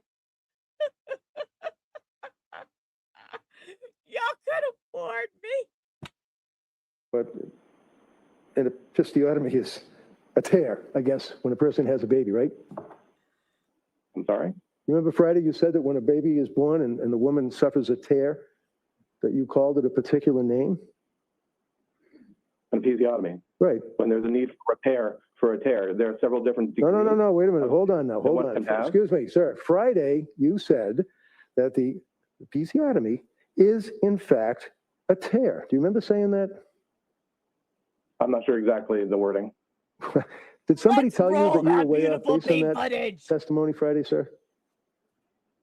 I'm not sure what you're referring to. I'm referring to you saying that an episiotomy is a tear. And it's not.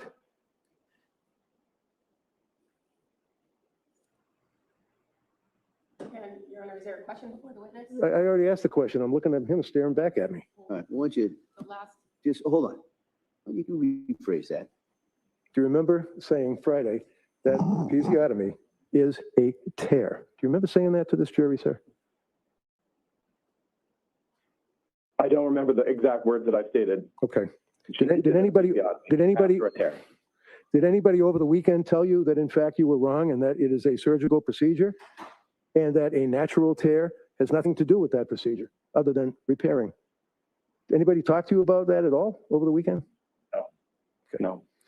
So you would agree with me at least that postpartum depression, even though you don't use the EPDS, does have symptoms that a doctor would consider if a patient came to him or her for help, right?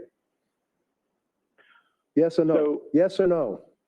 You're asking me about a condition which Right. is not the way that it's defined. I'm asking you, sir, whether or not you understand as a doctor that if a woman has a baby and comes to you because she is in trouble, that you would look for symptoms, would you not? Yes or no? Yeah. Okay. Yes. And if the woman told you that she was less able to laugh, no emotion, unable to see the funny side, is that a symptom, sir, in your opinion, of postpartum depression? Yes or no? It's a symptom of depression. Was Lindsay Clancy complaining that she was unable to laugh or emote or see the funny side, if you will, of life when she went to see Dr. Tufts and Dr. Gelada? Do you recall that, sir? Yes. Okay. Okay, so let's just say the next issue would be stop looking forward to things. You're familiar with that? People don't look forward to things, and what is that called? Anhedonia or something like that? Right. So that was one of the several elements of major depressive episode that I referred to the other day. Right, but it's also one of the symptoms of postpartum depression, correct? They are the same.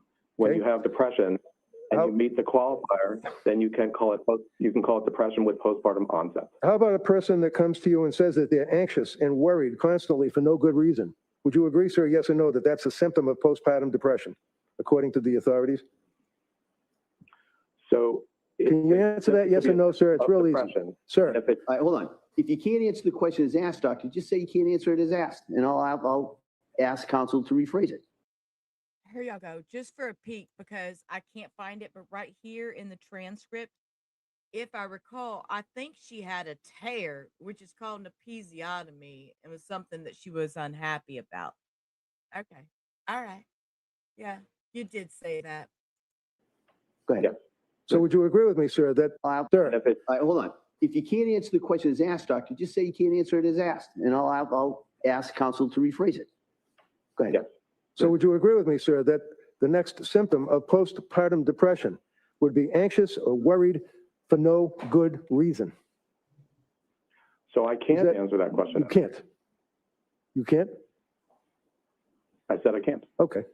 Was Lindsay Clancy expressing to the doctors and the nurse practitioners and the LICSWs or whatever on the medical records that she was anxious and worried on a daily basis for no apparent reason? Yes. Did Lindsay Clancy also indicate that she would We're on have episodes of fear or red panic background. for no good reason? Yes. Did she also indicate, sir, that she was overwhelmed by life, basically, overwhelmed? Yes. Did she also indicate that she was so unhappy and worried and anxious that she had trouble sleeping? Yes. Did she indicate that she was sad or miserable and unable to enjoy things like family, friends, society? That is a symptom that progressed as those months moved on. Yes. Sure did. Yes or no? Did she also say that she's unhappy? She was so unhappy that she was crying on a daily basis. Yes. Did she also indicate that she had thoughts of harming herself? Well, or suiciding. Yes. So if she's successful in harming herself and she dies, then it's suicide. Either way, it's a thought of harming herself, right? I'm going to throw my headphones. I'm going to throw them. I don't think she had the interest of harming herself simply for the interest of harming herself. She had the interest of suiciding. And she wasn't successful, obviously, right? Where's my vape? Are you referring to January 24th? So the postpartum depression, sir, which invariably involves the EPDS, which you don't use, consists of 1 to 10 symptoms, and she hits every one in the medical records that you reviewed. Is that correct? First of all, I'm not sure what you're, well, I can't answer the question as you Okay. asked it. I'll put it. Let's talk about postpartum psychosis, because that is something that can follow postpartum depression. Is that right? You're using terms that make it that I can't answer your question. Postpartum psychosis, you can't answer? You know what that is, don't you? Are you referring to the proposed diagnosis that we referred to earlier? The one I'm published referring in to the Biological- fact that this young lady was suffering from postpartum psychosis when she killed her kids. Do you know what postpartum psychosis means? So there is a observation that person may have psychosis, or there is the proposed diagnosis that we referred to the other day. Let's do this. Symptoms of postpartum psychosis. Listen, let me get a list. Number for you. 1, hearing voices. Would you Red. agree, sir, that hearing voices is indicative of having a symptom of postpartum psychosis? You're referring to a condition or an illness called postpartum psychosis, and I don't know that I can answer questions I shouldn't be as a laughing. psychiatrist based on that. Would you agree, sir, that when a person is suffering from postpartum psychosis, you understand that term, do you not? When we elicit, are Do you you, asking sir, about do you the understand the psychosis? term postpartum psychosis? It's real easy. Do you understand that term?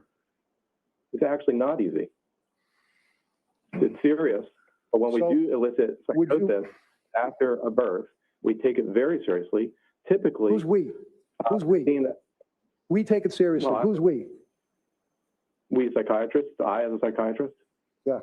So would you agree with me, sir? Noted, that sir. When you are diagnosing, if you do, a patient that's coming to you for help after having a baby, so it's postpartum, and has been through, let's say, postpartum depression, and is now complaining of hearing voices or a voice commanding her to act, that is a symptom of postpartum psychosis, yes or no?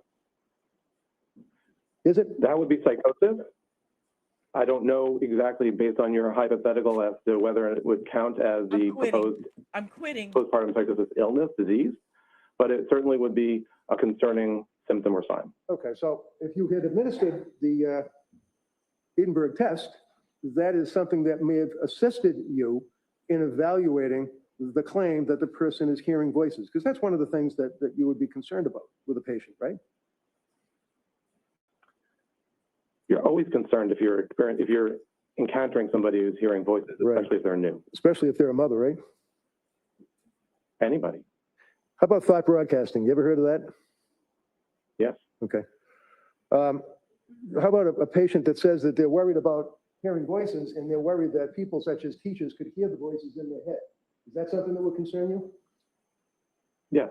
How about if the person was afraid that somebody is able to hear the voices in their head and would call the police or DCF and they'd lose their kids? Is that something that would concern you? Hypothetically, yes, it would be a Or how concern. about actually in this case with Lindsay Clancy? Did you come across that in all of your investigation? I came across in my evaluation a period where she worried that people could hear what she was thinking. That's different, first of all, from thought broadcasting. But in either event, as I said, she was in a serious psychiatric state and she was suffering. How about number 2, postpartum psychosis symptomology, delusional beliefs with distorted reality? Did she complain to Tufts or Gelada about having distorted reality being disassociated? Things weren't real. Do you recall coming across that? So there were times that in the context of some of the medications she was taking that she felt that things weren't real, yes. Okay, so Or that my she felt, question, sir, uncomfortable. I have to apologize for my laughing and my comedy right now because I have so many things going through my head from my personal knowledge of this and things that I want to say that I know are so inappropriate to say and that I don't need out there. So please take my smiles and laughter as me holding my tongue and biting it and not making it bleed at this point. I find this as a total shit show. I find this an embarrassment to mental health. I find this completely disgusting. And the only way I am getting through it right now is with my laughter and my inner biting my tongue. So please excuse me. As a my matter of question, fact, sir, is whether or not she complained of that to her health care providers. You'd agree with me Yes. that she did, right? you okay. understand. How about appears normal in between episodes, calm, even laughing? Would you agree with me, sir, that postpartum psychosis waxes and wanes? It comes and it goes, right? So are you referring to a particular I'm asking authority you a when simple question. that Do you quote? agree that postpartum psychosis waxes and wanes, that it can come out of nowhere and then leave, and a person can appear normal? They can even laugh. Would you agree with that, sir? Are you referring to postpartum psychosis and illness or the findings of psychosis in somebody's postpartum? I'm asking you about Lindsay Clancy, the young lady that's sitting right here that you're testifying against in front of this jury, telling this jury that she was responsible for the death of her children. You with me? He said, "Are you with I'm not me?" sure I understand exactly the context that you just stated. Okay, But the if you're context I'm giving it talking is, about the natural course of an illness called postpartum psychosis, that illness has not been refined. It's not something that we in psychiatry, at least as far as I'm aware, can talk about as an illness where we understand its typical course. And okay, we okay, understand time out. All right, hold on. Are you Let him telling, finish. Doctor, you done with that answer? I'm done. Okay, go ahead. you're telling I'm me, just sir, that you eating don't, 'cause I'm basically, you don't fucking believe duck. or There buy you go. That's what it is. Duck. postpartum I'm psychosis? telling Is that what you. you're telling me? I didn't say that at all. Thank you, Muffins. So you do believe that postpartum psychosis is a, I was about to pull my elevated idiot moment and just elevate myself to clear my fucking monitors off my desk because I'm getting so aggravated. I'm gonna chew my right. I'm with you, Cindy. At this point, get rid of this idiot. I'm getting nothing but anger, and I'm trying to cope by laughing, and it's not even fucking funny. That's the worst part about it. That's the worst part. It's not even funny. This man has taken mental health and is just he's an idiot.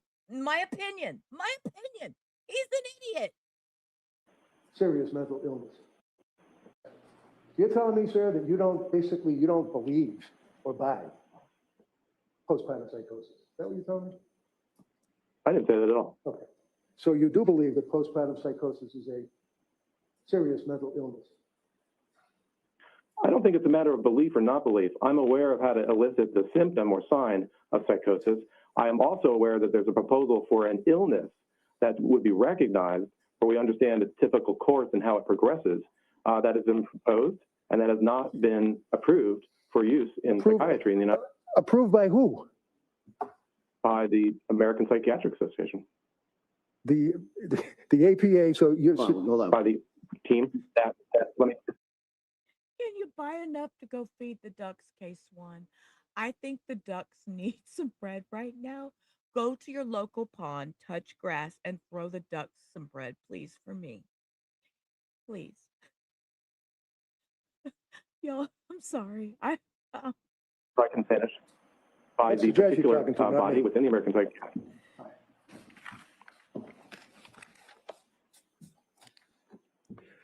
do you agree that postpartum psychosis is a legitimate disease or defect? Yes or no?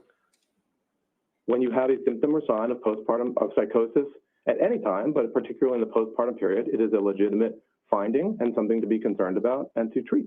Okay. And when you say within the time frame, you're referring to the Dr. Mack time frame of 4 weeks, right?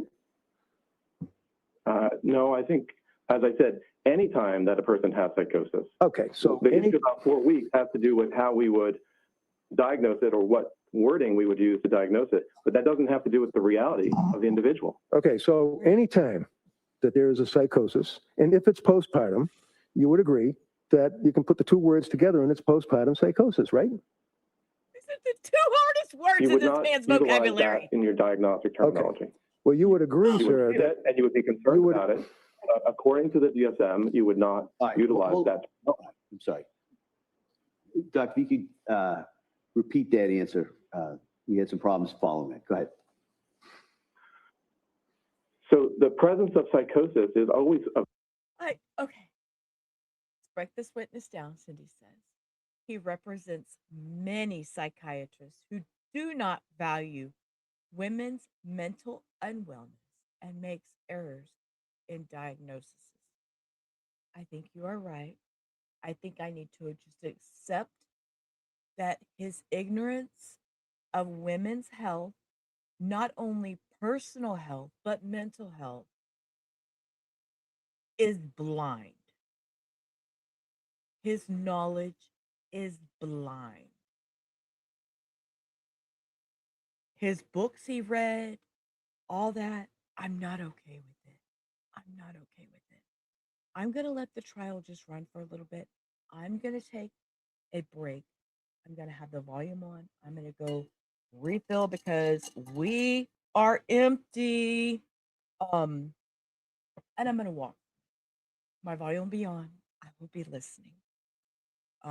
Because as y'all know, we're going to come up and Bo Lady is going to cross him in just a second.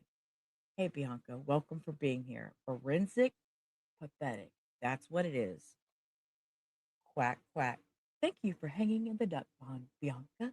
I appreciate you today. I needed that during my little palate calming. I'm gonna hit play. I'm gonna go take a walk around my living room. I'm gonna talk to my dog, and I'm gonna refill my drink. I shall return.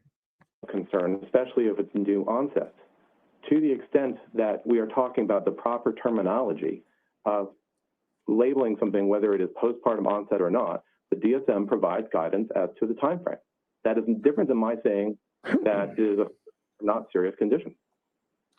So symptom number one, complaint, according to the Mass General Hospital, major research project, along with the Department of Mental Health, dealing with postpartum psychosis, would indicate that hearing voices, a voice commanding her to act, is a symptom of postpartum psychosis. Do you agree with that? Yes or no? Just give me a yes or no. I can't answer that. Okay, the answer is no. The answer is no. All right, he just doesn't agree with it. Next question. You answered these questions several times. Really? Overruled. You can let him ask that question if you want to ask that again. So let's move on, sir, so we don't fight over number one. How about number two? Delusional beliefs, distorted reality. Would you agree that that's a symptom of postpartum psychosis, sir? Yes So or no? you said number one, number two. I don't know what authority you're referring to. Do you agree, sir, that a symptom of postpartum psychosis, in addition to the hearing of the voices, would be delusional beliefs and a distorted reality? I can't answer because I still don't know if you're referring to the phenomenon of psychosis or you're referring to some illness. I'm referring to the illness that Lindsay Clancy was suffering that's in her medical record, sir, that you tell this jury you read. That's all I'm asking. Well, I didn't find any evidence of psychosis in her record. Okay. Other than Was there any was there any indication that she was hearing voices? Did she complain about that, sir? Yes or no? she complained about intrusive thoughts. Okay. If that's where you're referring. How about the delusional beliefs and distorted reality? Do you recall her complaining about distorted reality, sir? Yes or no? I'm not sure she used those terms. If you're referring No, to never mind what I'm referring to. Your answer is no, right? No, she did not display psychotic features. I didn't ask about psychotic features. I'm asking you about delusional beliefs and distorted reality, doctor. That is a type of psychosis. Okay. So I didn't see any evidence of any psychotic features throughout the medical record. So it's your understanding from reviewing her medical records that Lindsay never indicated that she was not participating in reality, that she was in a disassociated state, that she was out of touch with reality. You're telling this jury you never saw that? I did see that evidence, that component that you discussed with their physician. Great. I don't see that as a sign, strictly speaking, of psychosis. It may have been in some cases, but Right. Like I don't see any signs of psychosis or delusions. Like in this postpartum psychosis, sir, you'd agree that delusional beliefs, distorted reality is a symptom, yes or no? Not waxing and waning with your answer, yes or no? Are you referring to an authority there? Doctor, I agree. Doctor, hold on. Here's the way this works, all right? You don't really ask a lot of questions. You answer the questions, all right? If I told you before, if you can't answer a question the way it's framed, just let me know, and I'll tell counsel to frame it in a different way, all right? So Okay, that's the rules. That's how it works here. So go ahead, Mr. Reddington. Thank you. Would you agree, sir, that a symptom of postpartum psychosis with a woman who is coming to a physician for treatment indicates that they appear to have normal periods between episodes of disassociation where they're calm, they're even laughing, and they can drive cars, they can talk to people, they can use telephones, all of that, right? It would be, that description may be of other things, but it's not necessarily of psychosis. How about severe sleep deprivation, sir? Do you agree that severe sleep deprivation is a symptom when you're considering the whole of the patient complaining of various symptoms? Severe sleep deprivation is a symptom of postpartum psychosis. I can't answer the question the way you phrased it. Okay, so let's say postpartum psychosis, you're somewhat familiar with it, and would you agree that severe sleep deprivation is a symptom of it? I can't answer the question. Okay, you can't answer it, okay. How about rapid mood swings? Would you agree that rapid mood swings are a symptom of postpartum psychosis, sir? I'm not sure I understand your question. Okay. How about a person saying that they're not herself? I want to be myself. I want to go back to being myself. I can't be myself. Is that a complaint that is a symptom of postpartum psychosis, sir? It might be, if the person has psychosis. Okay, the answer is it might be. Did Lindsay Clancy indicate that she wanted to go back to being herself? Yes. Now, did she also, was there any evidence, sir, of thoughts of harming her children?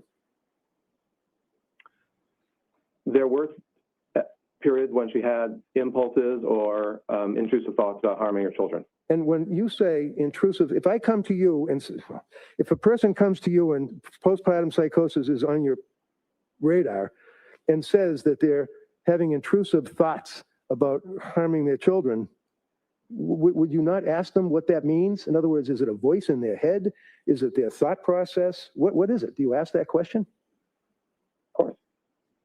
Did anybody ask that question when she was complaining about having intrusive thoughts about suicide, for example? Did anybody ask her what that meant? Voices in the head or thoughts? I believe that the clinicians at McLean, at Mass General, Dr. Gelada, Dr. Tufts all asked about, or all made inquiries to understand the nature of her suicidal ideation. Do you believe that based on your review of the medical records and based on your review of the numerous cocktail of drugs that were prescribed to her that she received good medical care from Gelada and Tufts? No rule. I don't have an opinion on that. Did she complain that she was not herself and her family could see? He said, I don't have an opinion. I bet you don't. CYA. I bet you don't. The change? Yes. No. Did she complain that she was not herself and her family could see the change? Yes. Okay. Did she also complain of thoughts of suicide? Yes. Did she also have poor insight? I'm not sure that she had poor insight. Well, if you are looking at postpartum psychosis and the symptoms are 1 through 10, if a person is complaining to you as a doctor, and when I say complain, I don't mean complaining, I mean that's medical language, that they're complaining or giving you a symptom, of 1 through 9, that is a very, very strong indicia that the person is suffering from postpartum psychosis, is it not? 1 through 9, I'm not sure I can answer that question. Okay. How about blood tests? You think they're important when you're dealing with prescribing medications like Tufts was after a month? They can be. And do you think, sir, to a reasonable degree of medical certainty that a person should be given a basic blood test when you're prescribing these medications to them? Overruled.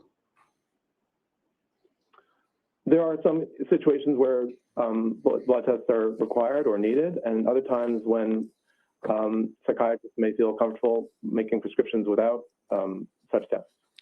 So there is a further test that can be given that would actually determine whether or not a person's enzymes are reacting to the drugs, the narcotics that are being prescribed to them. Isn't that right? Oh, boom. Oh, boom. Are we going to tell that? Are you going to admit? Oh, my. Are we going to tell him? Are you, sir? Sir, Mr. Forensic Psychiatrist? You going to say yes or you going to say no? I had to pause before I gave this answer because this is going to be very telling. You say narcotics? Well, drugs, you know, like sertraline or I'm sorry? narcotics that are being prescribed. There is a further test that can be given that would actually determine whether or not a person's enzymes are reacting to the drugs, the narcotics that are being prescribed to them. Isn't that right? You say narcotics? Well, drugs, you know, like sertraline or... Prescription Can you say the drugs. question again? Sure, prescriptions. When a person is prescribed prescriptions, it is well within reason that a competent physician would, number one, take a simple blood test, right? It's possible. Okay. And I guess that's up to the doctor that you're seeing, right? Well, sure, or depends on what concerns the person may have, what's their medical history, what's your awareness of other factors that are affecting their biological health. So let's take Lindsay Clancy. Depends on which medication we're talking about also. Let's take Lindsay Clancy, for example, sir. The medical records that you reviewed when she's dealing with Tufts and Gelada, did they administer any blood test to her at all? No. Not that I recall. Is there a further analysis that can be performed on the blood that is drawn from the woman when she sees the doctor to determine whether or not there are enzyme reactions to the prescription drugs that they're prescribed? Yes. There are tests that can be done to determine the relative degree of one enzyme or another and how much they would do in terms of breaking down the medications, if that's what you're talking about. Well, that test wasn't administered to Lindsay, was it? I don't think so. In spite of innumerable, which we won't have to go through, complaints that she had and her husband about what was happening to her as a result of her postpartum, as well as postpartum depression, symptomology of postpartum psychosis in conjunction with the narcotics, the drugs, the prescriptions that she was given. It never did any further testing, right? Correct.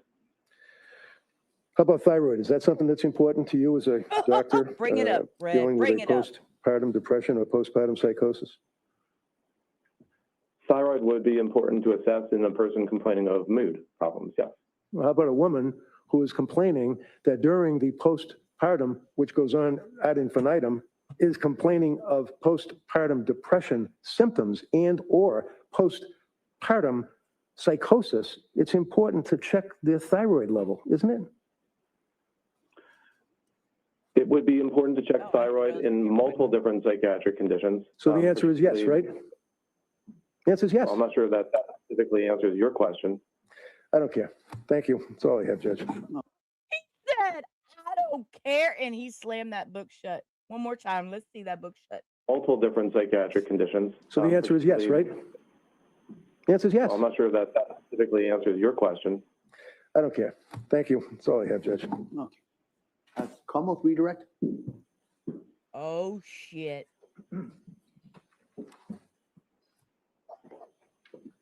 My itchies.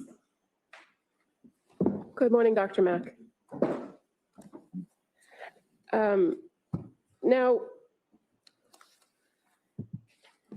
defense counsel kept referring to your investigation in this case. Do you see your role as an investigator when you're retained to do these evaluations? No. And in fact, you are evaluating for a specific question, correct? That's correct. And in your evaluation in this case, you were asked to focus on the mental condition of Lindsay Clancy at the time of January 24, 2023, right? So, excuse me, he's able to answer yes or no, but this is direct, so I'm objecting to the lady. I'm going to allow just to kind of focus to the area and then we'll go from there. Go ahead, Counsel. Thank you. You can answer that question. Yes. Now, were you provided the information that you reviewed?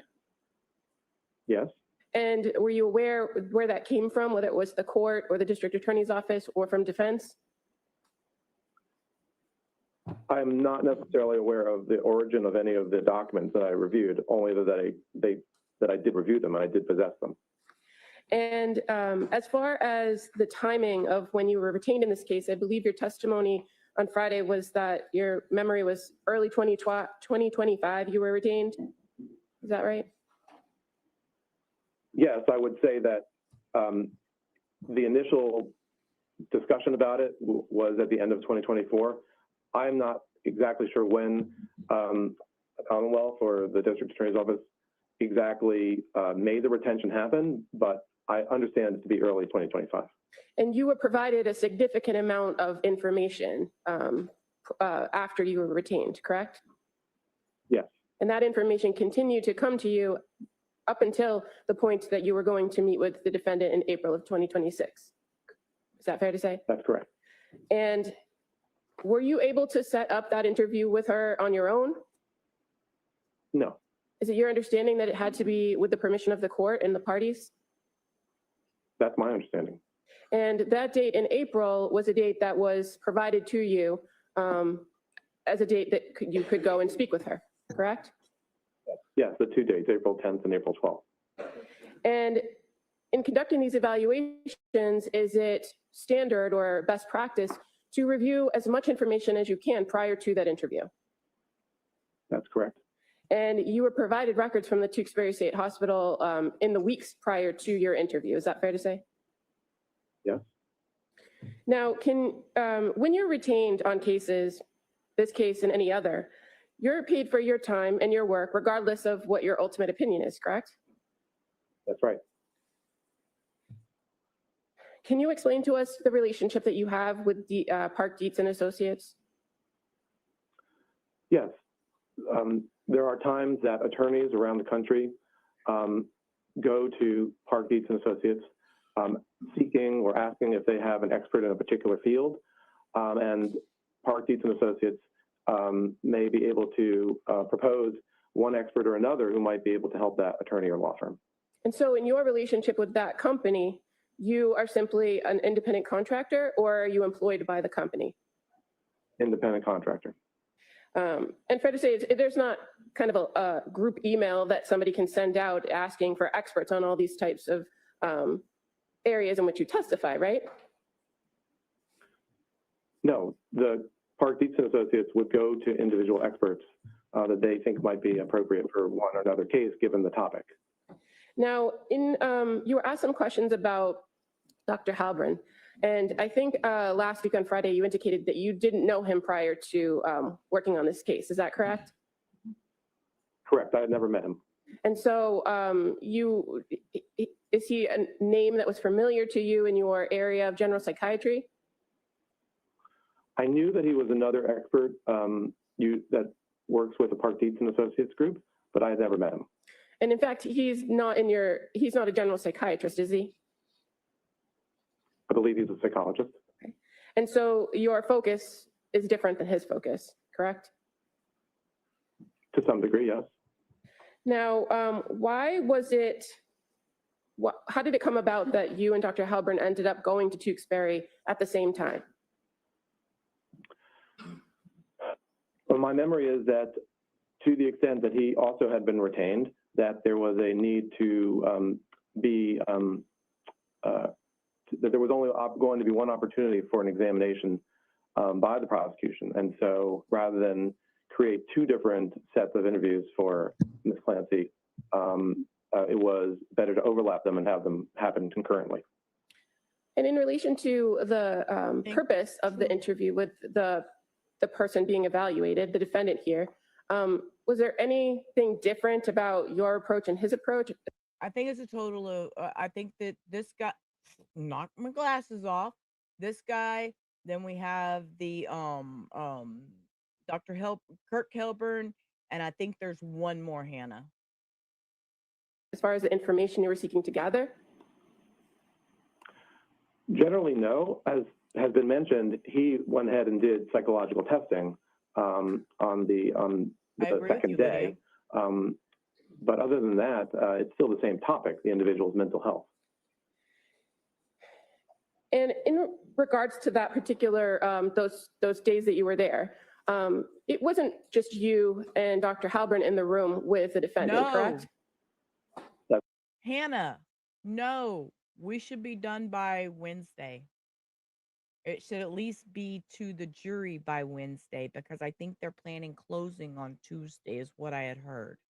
I might be wrong, but originally Friday, that's what they had said, that they were going to work at doing closing by Tuesday. So I'm done with this. That's right. Who else was in the room? One person who served as a videographer, well, two individuals who served as videographers. Do you know who retained the videographer? I don't.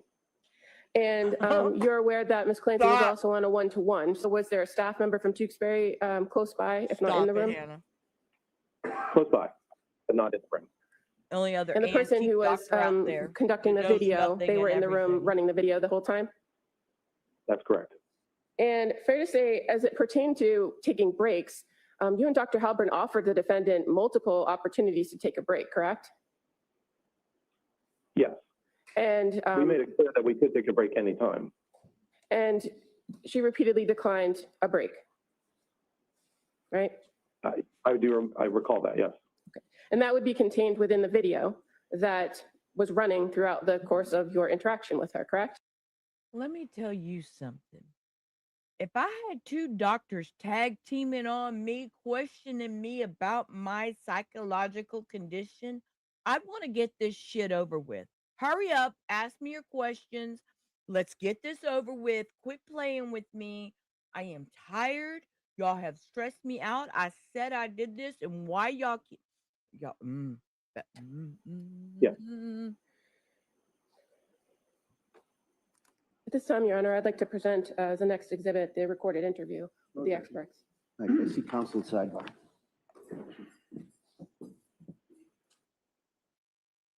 I have to stop scratching, y'all. Sidebar. Uh-oh. I'm telling y'all, my itchies are getting to me. These allergies, whatever it was in that tree. It's got me messed up, and I keep wanting to scratch, and I'm trying not to. It's my eyes that are itching the worst. Around my eyes and around my scalp, my eyes and my nose is just real bad. I'm trying not to scratch. Okay, no objection? No. Dr. Mack, on cross-examination, you were asked about the LeBron case that you were involved in. Everything. You recall that line of questioning? Everything. I do. And in that case, you were retained by the state of Florida. Is that right? Yes, the executive office of the governor. And you offered an opinion in that case, correct? Yes. And was that testimony or by way of a declaration or a report? It was a report, and then there was a deposition. And so you were part of a hearing with the court in Florida to determine whether your ultimate opinions could be considered in the case, correct? I don't think that there was a specific separate hearing as to that point. Okay. My recollection is that in the phase of a summary judgment proceeding, that the use of my testimony was discussed in the summary judgment documents from each side. And then ultimately, your opinion wasn't utilized by the court, right? If I recall the statement of the court in the document, it was that Dr. Mack is not an expert in this case, or it may have said Dr. Mack is not a qualified expert in this case. And why was that? My recollection of the case, which is now almost 15 years ago, was that the information that I was aware of in terms of the rate of substance use in individuals who received TANF was nationwide and was not specific to Florida. And the issue was a Florida TANF case, right? Having to do with residents in the state of Florida. So as far as the limitations there and your testimony in these types of cases could be nationwide. In that particular case, it was just that you didn't have enough information about the residents in that state, correct? Well, that was Okay, if you can answer that, and then go ahead. my understanding is that that was one of the elements by which the court determined or made the statement that it did. And you were offering some opinions about your expertise in the area of addiction during that time period, correct? Yes. Had nothing to do with criminal responsibility. Correct. Now, you talked a lot with defense counsel about the DSM, so I don't want to go too far into it, but on Friday, you directed Attorney Reddington to a particular part of the bipolar and related disorder chapter having to do with specifiers. Do you remember that? Yes. And you directed him to page 173, which referred to the specifier with peripartum onset. Can you just explain to us first what is a specifier when we're talking about the DSM? Specifiers are. Was that a typo, Southern? Is that supposed to be her? Because he don't have hair.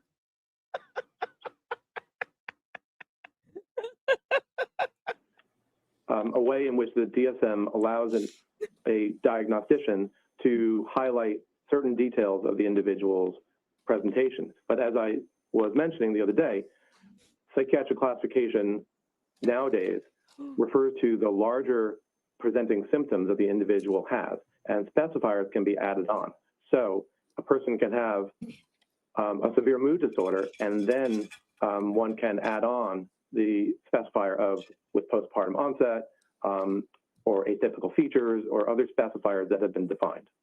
And so when you were referring to page 173, where it starts the long paragraph about with peripartum onset, is that the portion of the specifier categories for bipolar related disorders where we're talking about postpartum periods? Yes, there's a defined way in which a person can add as a diagnosis whether or not there was onset in that particular time frame. And that's where we find the 4-week timeline, correct? Correct. And it also talks about different mood episodes, including manic and depressive episodes in that section, right? That's right. And that section also talks about the fact that it could present, mood episodes could present with psychotic symptoms and without psychotic symptoms, or psychotic features, I should say. Is that right? Right. Bipolar disorder is bipolar disorder is a disorder of mood. Abnormal mood is what the diagnostician observes and is aware of. And if there is a way to determine that it's a major depressive episode or a manic episode or a hypomanic episode, that will help to determine if this severe mood condition is bipolar or major depressive disorder. And so in that regard, the same Glamour shots specifier is also part of the glamour major shots depressive squirrel category, correct? Right. As I said, the specifiers provide detail, but they are not the, so to speak, the major element of the diagnosis. Major element of the diagnoses in DSM are the observable major symptoms and signs. Well, I'm asking about just what's contained within those specifiers, because you and counsel went back and forth quite a bit on Friday about what's in there and what's not in the DSM when it comes to the peripartum onset. But as far as in both the specifier for bipolar and depressive disorder, there are a number of those features that you were discussing that is in the DSM as a specifier. Right. Okay. Yeah.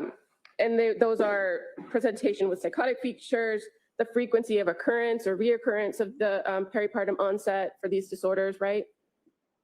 That's in there. The description has that, yes.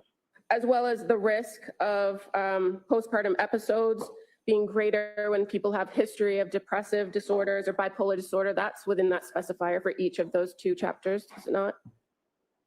Yes, that portion of the specifier is a description of what's been observed over time. It's not necessarily the criteria, but it's the observations that have been so commonly observed that they were able to write that in the manual.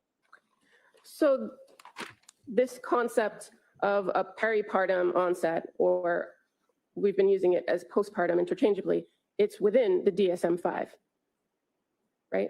Yes, the DSM-5 provides a manner by which to make a diagnosis that provides this specification or highlights this detail of the individual's illness.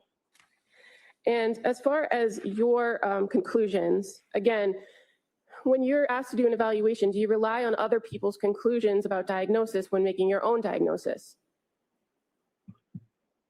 It's important to understand what others have observed and what they're concerned about. And then as a physician, one will make one's own diagnosis.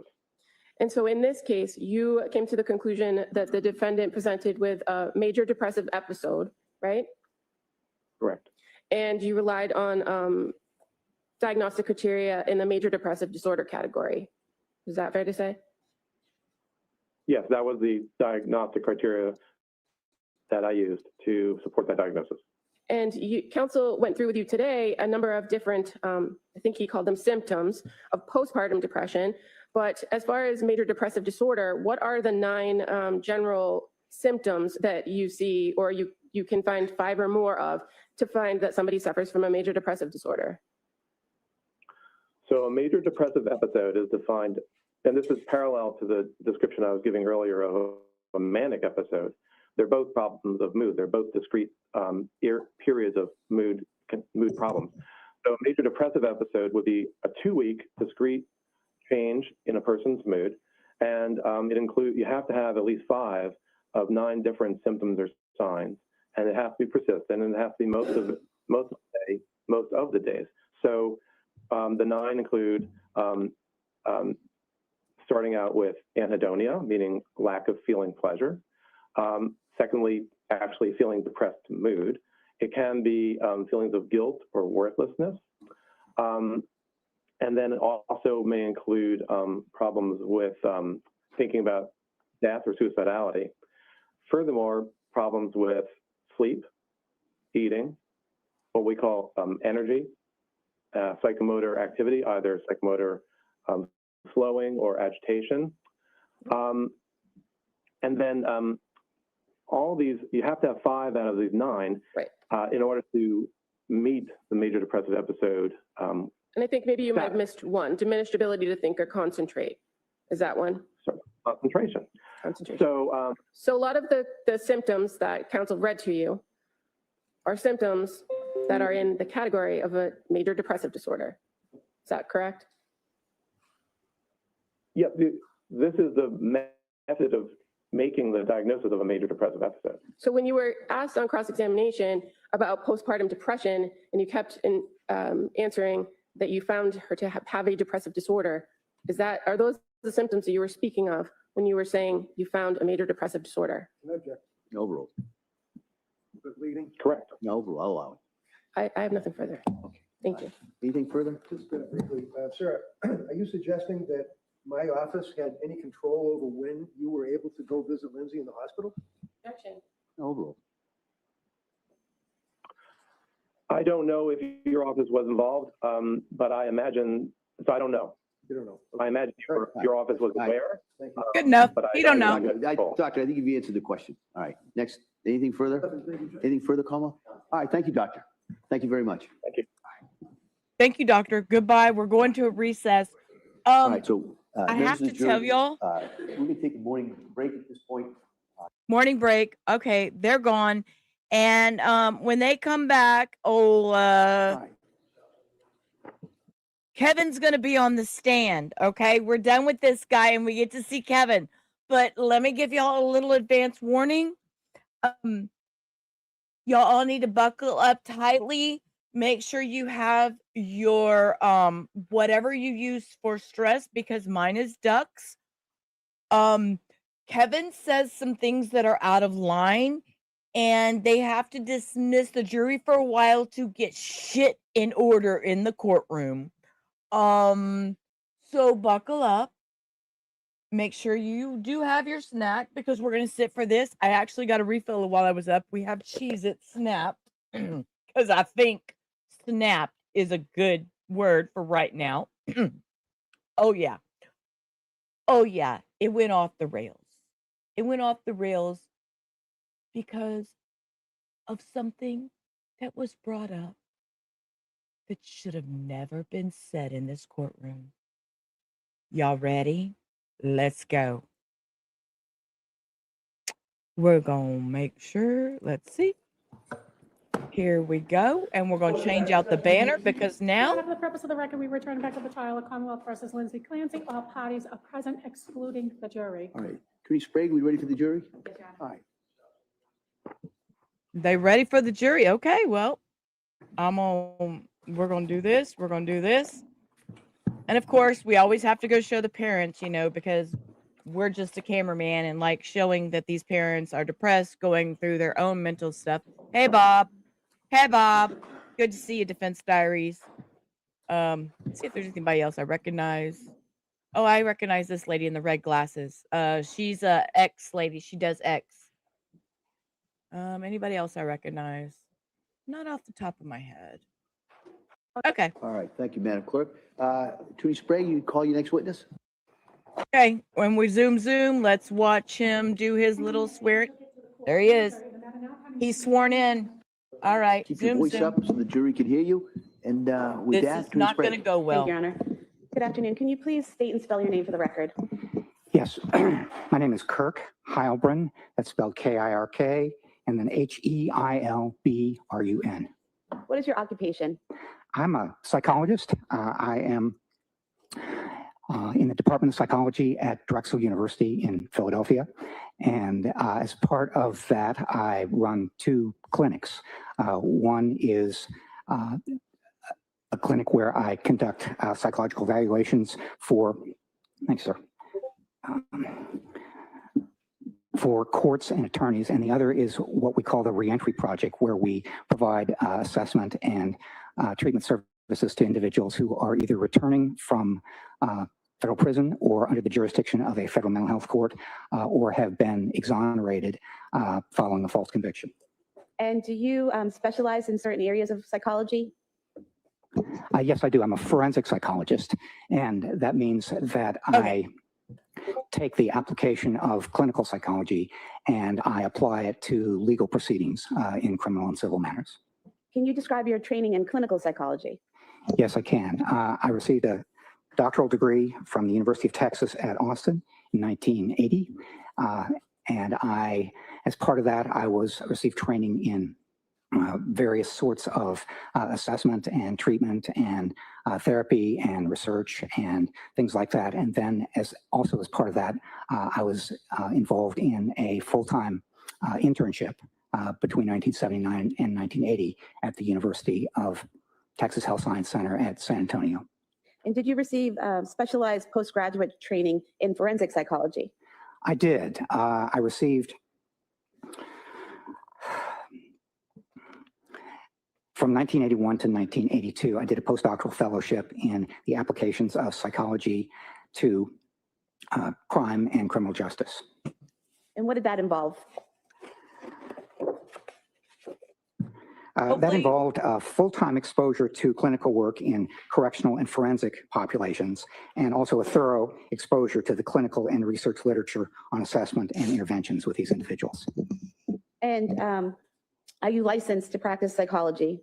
I am licensed in the state of Pennsylvania, and I'm also part of something called PsyPact, which allows people licensed in one state to practice on a temporary basis in another state. And are you board certified in clinical psychology? I'm board certified with the American Board of Professional Psychology, which is the oldest and most rigorous kind of board certification agency organization in the country. And are you board certified in forensic psychology? Yes, I'm also board certified in forensic psychology with the American Board of Professional Psychology. And do you have experience in the treatment of individuals found either incompetent to stand trial or not guilty due to lack of criminal responsibility? I do. Between 1982 and 1991, I was first a staff psychologist, then a chief psychologist at the Florida State Hospital in Chattahoochee, Florida.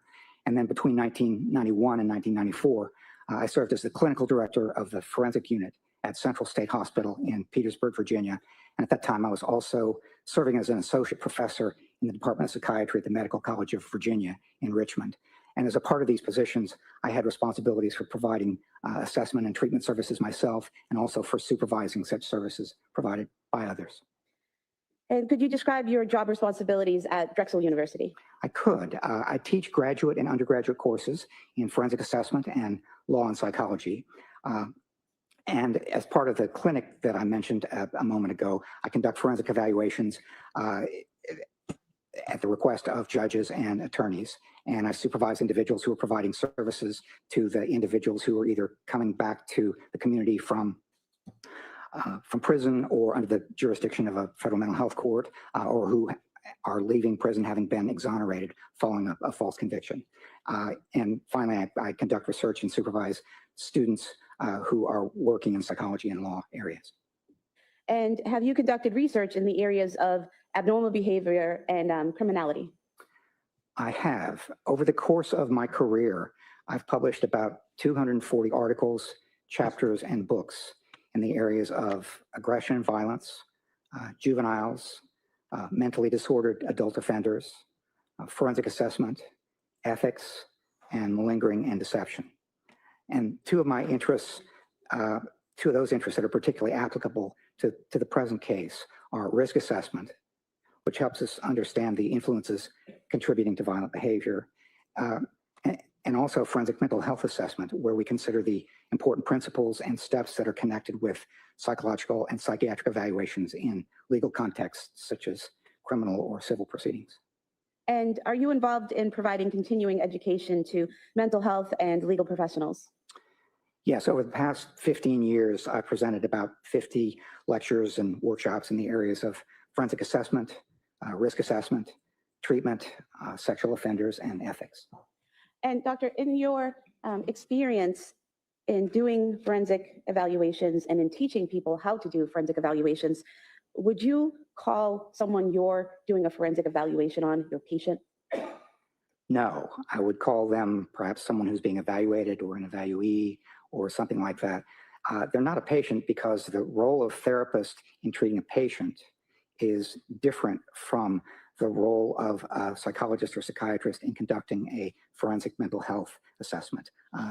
They're different in a number of different ways, but basically what we try to do as a forensic evaluator is we try our best to conduct a thorough evaluation in which we are out there and trying our best to be accurate and just come up with something that is as true and accurate as we can possibly make it in terms of evaluating the questions that we're asked. When we're working as a therapist, basically we're working to help somebody improve in their in various kinds of difficulties that they're having in life, symptoms, problems, and that sort of thing. And the two can conflict sometimes because as a therapist, I just want to do my best to help somebody. As a forensic evaluator, I want to do my best to be as accurate and open and thorough as possible, even if it doesn't necessarily help someone. And seeing as you've treated patients and you've conducted forensic evaluations, would you conduct a forensic evaluation on one of your patients if requested? I would not, no. If I were asked to do that, I would explain that those are two different roles, that there is very likely a conflict of interest that could arise if I try to do both, and I would refer whoever requested it to another individual to conduct the evaluation. And have you testified in cases as a witness on issues like competence to stand trial, criminal responsibility at the time of an offense, civil commitment, and other areas? I have. Over the course of my career, I've testified about 330 times.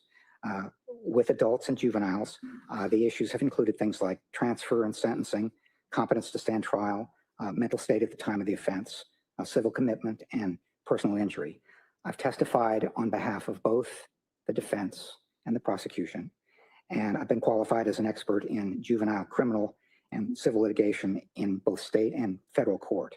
And I estimate that over the course of my career, I have conducted about 75% of the time I've conducted an evaluation and testified on behalf of the defense.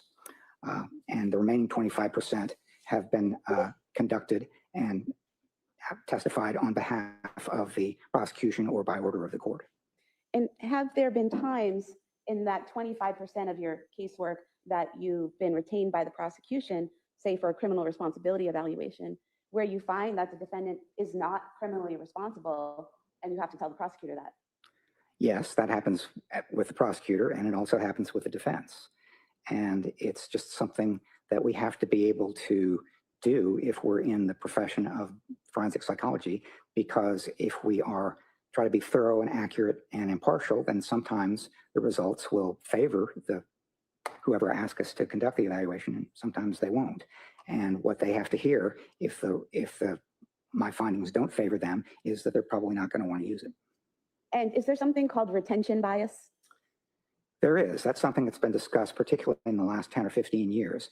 And there are a number of different kinds of biases that the field has paid particular attention to, potentially, over the last 20 years or so. And retention bias is the bias that is a part of what we can experience when we want to or inclined to favor the side that asked us to conduct the evaluation. And that's an important consideration.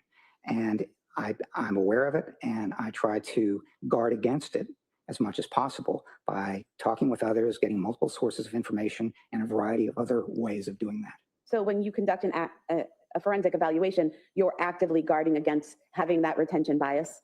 Yes. Now, have you specialized in any particular diagnosis or type of offense or legal question?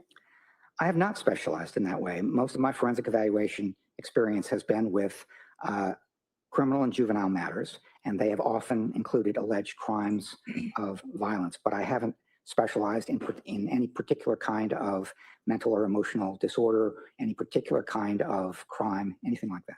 And when you say criminal and juvenile matters, are you referring to adults as the criminal portion and juveniles as juvenile? I am, yes. Okay.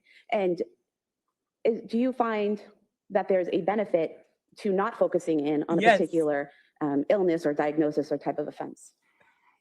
Yes, I do. Among the biases I talked about a minute ago, there's something called confirmation bias. And basically that's if you make up your mind earlier or incline toward one particular diagnosis or anything like that, then there can be a real problem, because when you get conflicting information, that is information that's not consistent with that decision that you've made or leaned toward early on, then the problem becomes you pay attention to the information that's consistent with it and you stay away from the information that isn't. And so in some ways, for me, not specializing gives me an advantage, because what I can do is come in and not be inclined toward any particular diagnosis or possible answer to a particular set of questions or particular hypothesis or anything like that. What I can do is do my best to look at the different possibilities, and when there's evidence favoring one or supporting one, I'm inclined toward that. And when there's not, then I set it aside. And Sir, I'm kind of offended by that. So what you do, okay, so I just want to understand. So what he does is he doesn't look at anybody else's records. He doesn't look at like what Dr. Gelada said or Dr. Tuff said or anything like that. He just goes in and uses his own judgment based on. So then we're not going to mix any diagnoses, and we're going to just diagnose her on our own from what she says that one day. Right? Am I missing something? Yes, Steve, he looks like a frog. It's the ears, maybe. I don't know. Maybe the blue glass. I don't know. Something happened. But I agree with you. I'm having a day. Don't mind me. I've had a few meltdowns. If you rewound today, you'd be like, what the fuck happened to Rubber? Because she's completely off her rocker today. Yeah, it's been kind of a crazy day. But thanks for being here, because you are my best troll. And I'm glad you're here, Steve. Have you had leadership experience in your field? I have, yes. I served as the chair of my department at Drexel for 15 years. And I've also served as the president of two national organizations, the two that are most strongly associated with forensic psychology in this country. One is the American Psychology Law Society, and the other is the American Board of Forensic Psychology. Your Honor, I'd move to submit Dr. Halbern's CV as the next exhibit. That may be admitted. And also, by the way, y'all coming in, Doctor, were you asked? While they're doing that, now that we finally got his whole CV in and his 500 years of experience of forensic psychology, I have an allergic reaction to cutting down a tree this weekend. So I went and I got my my triclinical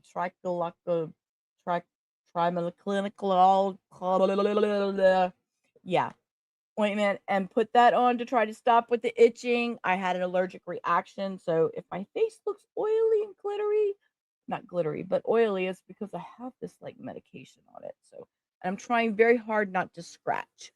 So I had an allergy to trees. So thank y'all for being here. Welcome to the duck pond. Thanks for hanging out. If you haven't hit that like button, please back out, hit that like button, make sure we are in that algorithm. Even with my scratching today, let's get in the algorithm. Allergies are always fun to just present to everybody. It goes along with mental health. It's just a thing. We deal with it. So if you don't mind, hit that like button. If you haven't subscribed to the channel, make sure you turn the notification bells to all, because I was late today. So welcome in, guys. Back to trial. To conduct a forensic evaluation of Lindsay Clancy. I was, yes. And what did that entail, that forensic evaluation?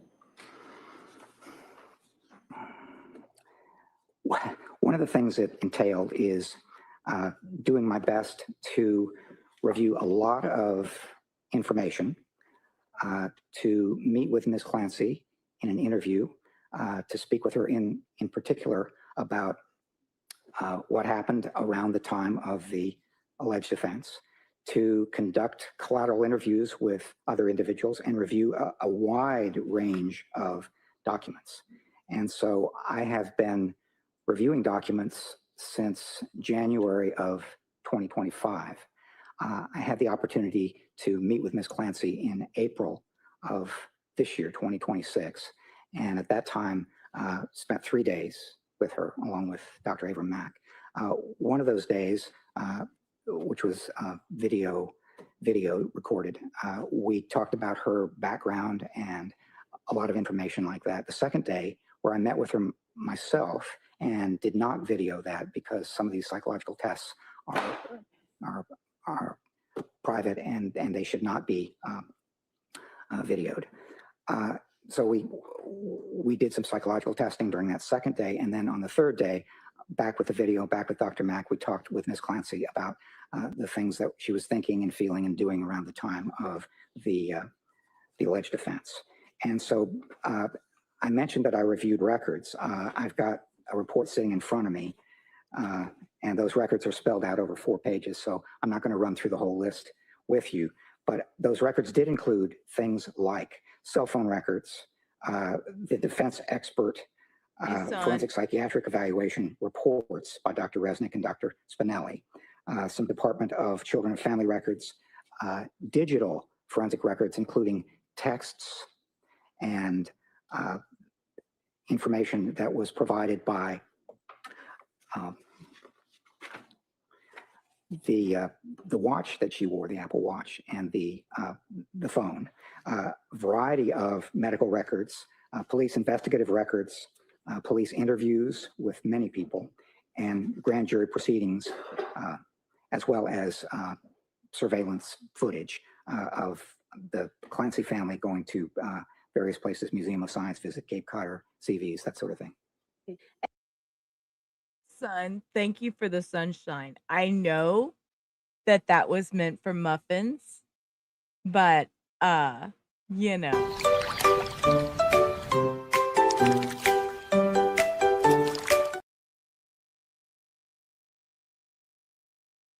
And in total, all the time that you took to review these documents, look at the evidence, interview and test Ms. Clancy, approximately how much time have you spent on this case? About 180 hours prior to coming to Plymouth. So most of that was spent in reviewing records.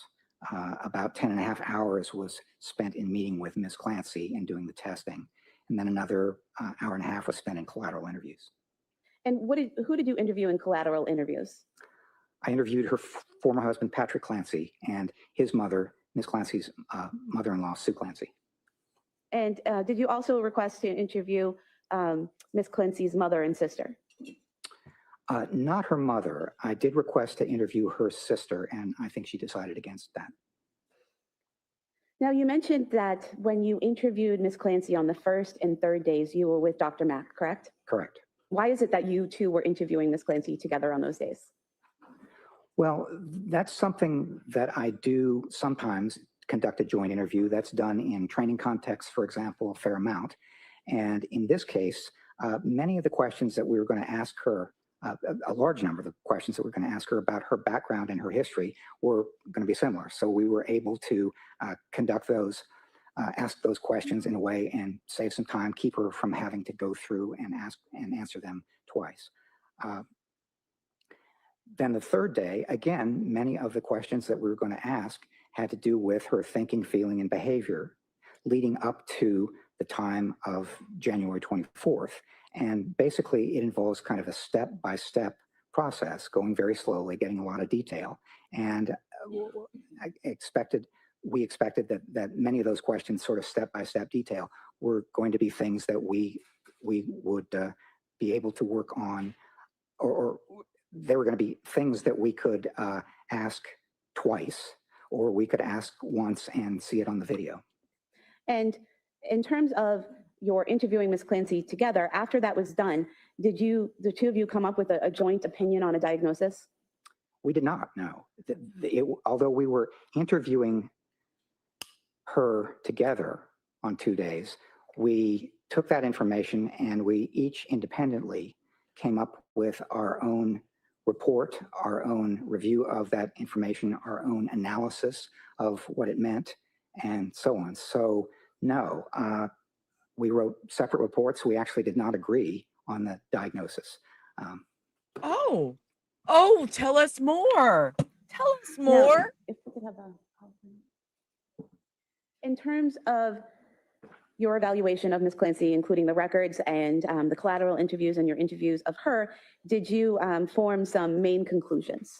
I did, yes.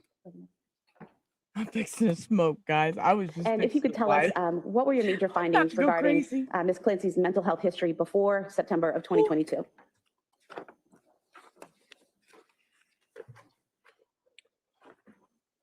She had a fairly limited mental health history. Okay. We have a PowerPoint for this, guys. I'm serious. I might have to turn off my camera for a few minutes. Oh, okay, we have a PowerPoint. Let's back this up. We have a PowerPoint. Let's listen. I'm going to turn off my camera. I'm still here, though. 22. Oof.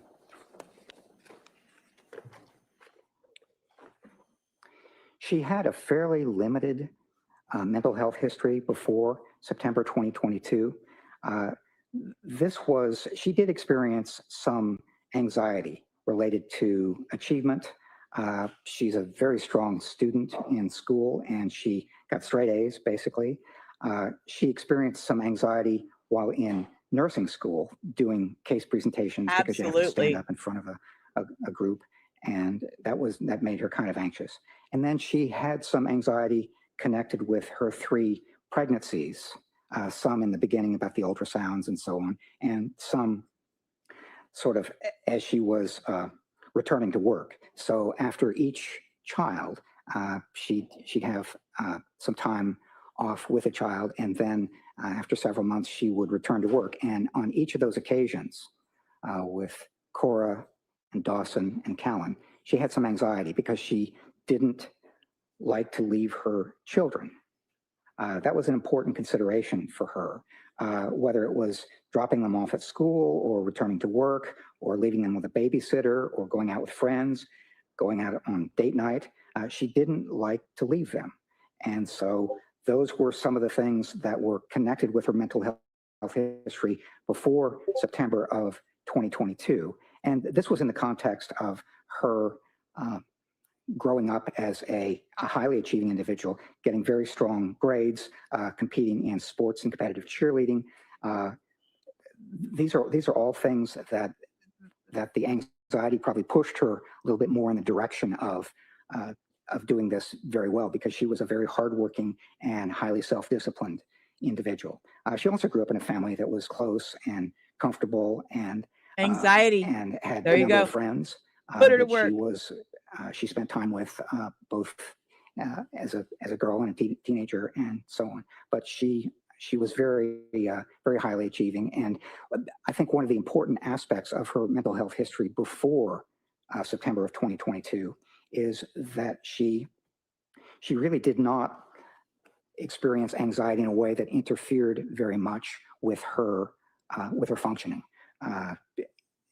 She had a little bit of she had about 6 months worth of treatment for the anxiety connected with the nursing school. But it was not something that interfered with her life very much prior to September of 2022. And doctor, did you also learn that growing up as a child, she didn't experience any type of abuse, witness any domestic violence, have any sort of trauma or anything like that as she was growing up?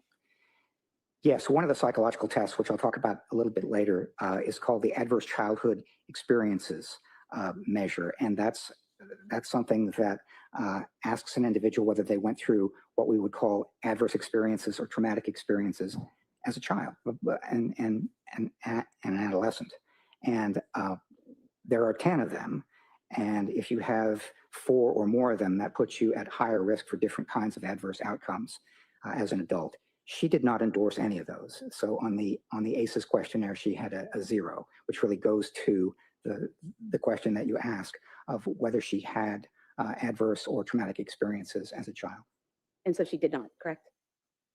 She did not report any. She did not report any, and there were I'm any trying to number be of individuals quiet. who were asked similar Stop it. questions about her childhood and her adolescence, and they all said basically, no, she did not. And then can you tell us about your major findings for the mental health history beginning in September 2022? Yes, I can.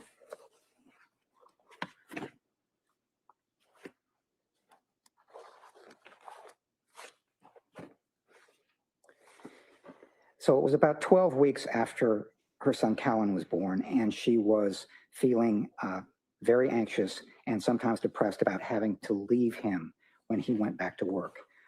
There were two reasons for that. One is that she had felt anxious about leaving her children on a number of occasions and with the previous kids.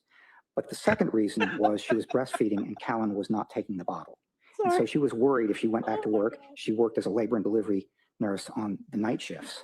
And she was worried that if she... Wait, labor and delivery on night shift, that's not hard work at all. It's not, that would never give anybody any reason to have any type of anxiety. Nope, not at all. Carry on, sir. He left Callan home and he woke up in the night and wouldn't take the bottle, there would be a problem. And so that was what got her particularly anxious. And what happened was she searched for a psychiatrist, found one, Dr. Jennifer Tufts, in September, and went to Dr. Tufts and got a prescription for Zoloft she wanted to reduce her anxiety. Wait, Cindy, is that unicorns on the carousels? Because, mental people see unicorns in the corner, remember? Fuckers. Somewhat. And she didn't begin taking it immediately. She was a little bit worried about the impact that it might have on the breast milk. But sometime in October, she began taking the Zoloft. And things started getting very difficult at that point. And doctor, did you learn how things became difficult from the records in your interview of her?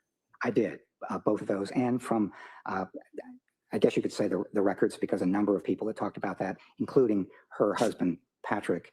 And I also got some of that information from him as well during the collateral interview. And what did you learn?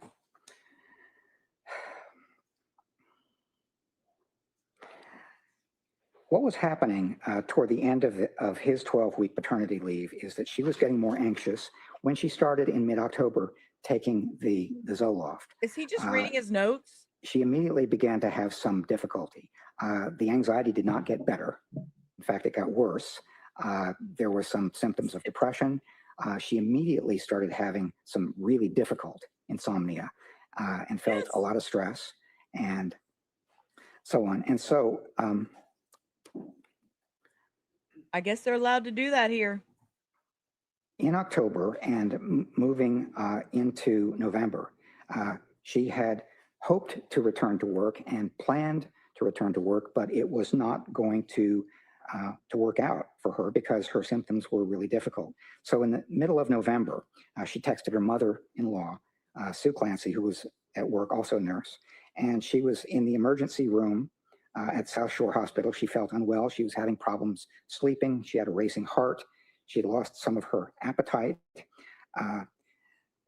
Continuing into November, she was struggling with anxiety, severe insomnia, palpitations.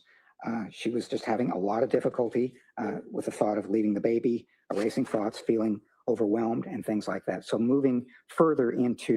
I will answer that, Andrea, personally, because before he came to court, it should have been yes, they should have asked him questions, and he should be prepared and not have to actually read everything. But to be able to have his notes in front of him is a lot better than what Mac did, because Mac just is, I'm sorry, I had a problem with Dr. Mac, and the fact that Hilbert actually came prepared, yay for him, and he's given accurate information. But it just seems funny that he's sitting there just reading through these and they're not asking questions. Well, good afternoon. There is my girl. Insane. It doesn't even look. Let me turn my camera. Look, I didn't even realize my camera's still off. I've had itchies because I had an allergic reaction to a tree. So try not to scratch on camera so much today too. Girl, I have been peeping and I'm ready for it to go off the rails. I know what's gonna happen.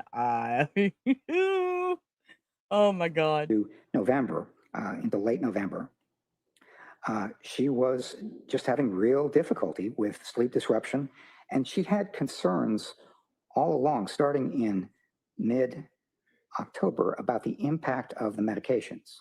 It was her thought that the medications were giving her some of these adverse reactions because it was really difficult for her to look at this and say, I wanted to get some improvement in the anxiety, and I did not. Instead, it got worse. And so late in November, she was still having a lot of trouble sleeping. She thought that she was close to what she called the end of her rope. She was feeling off and disconnected and sort of like a zombie.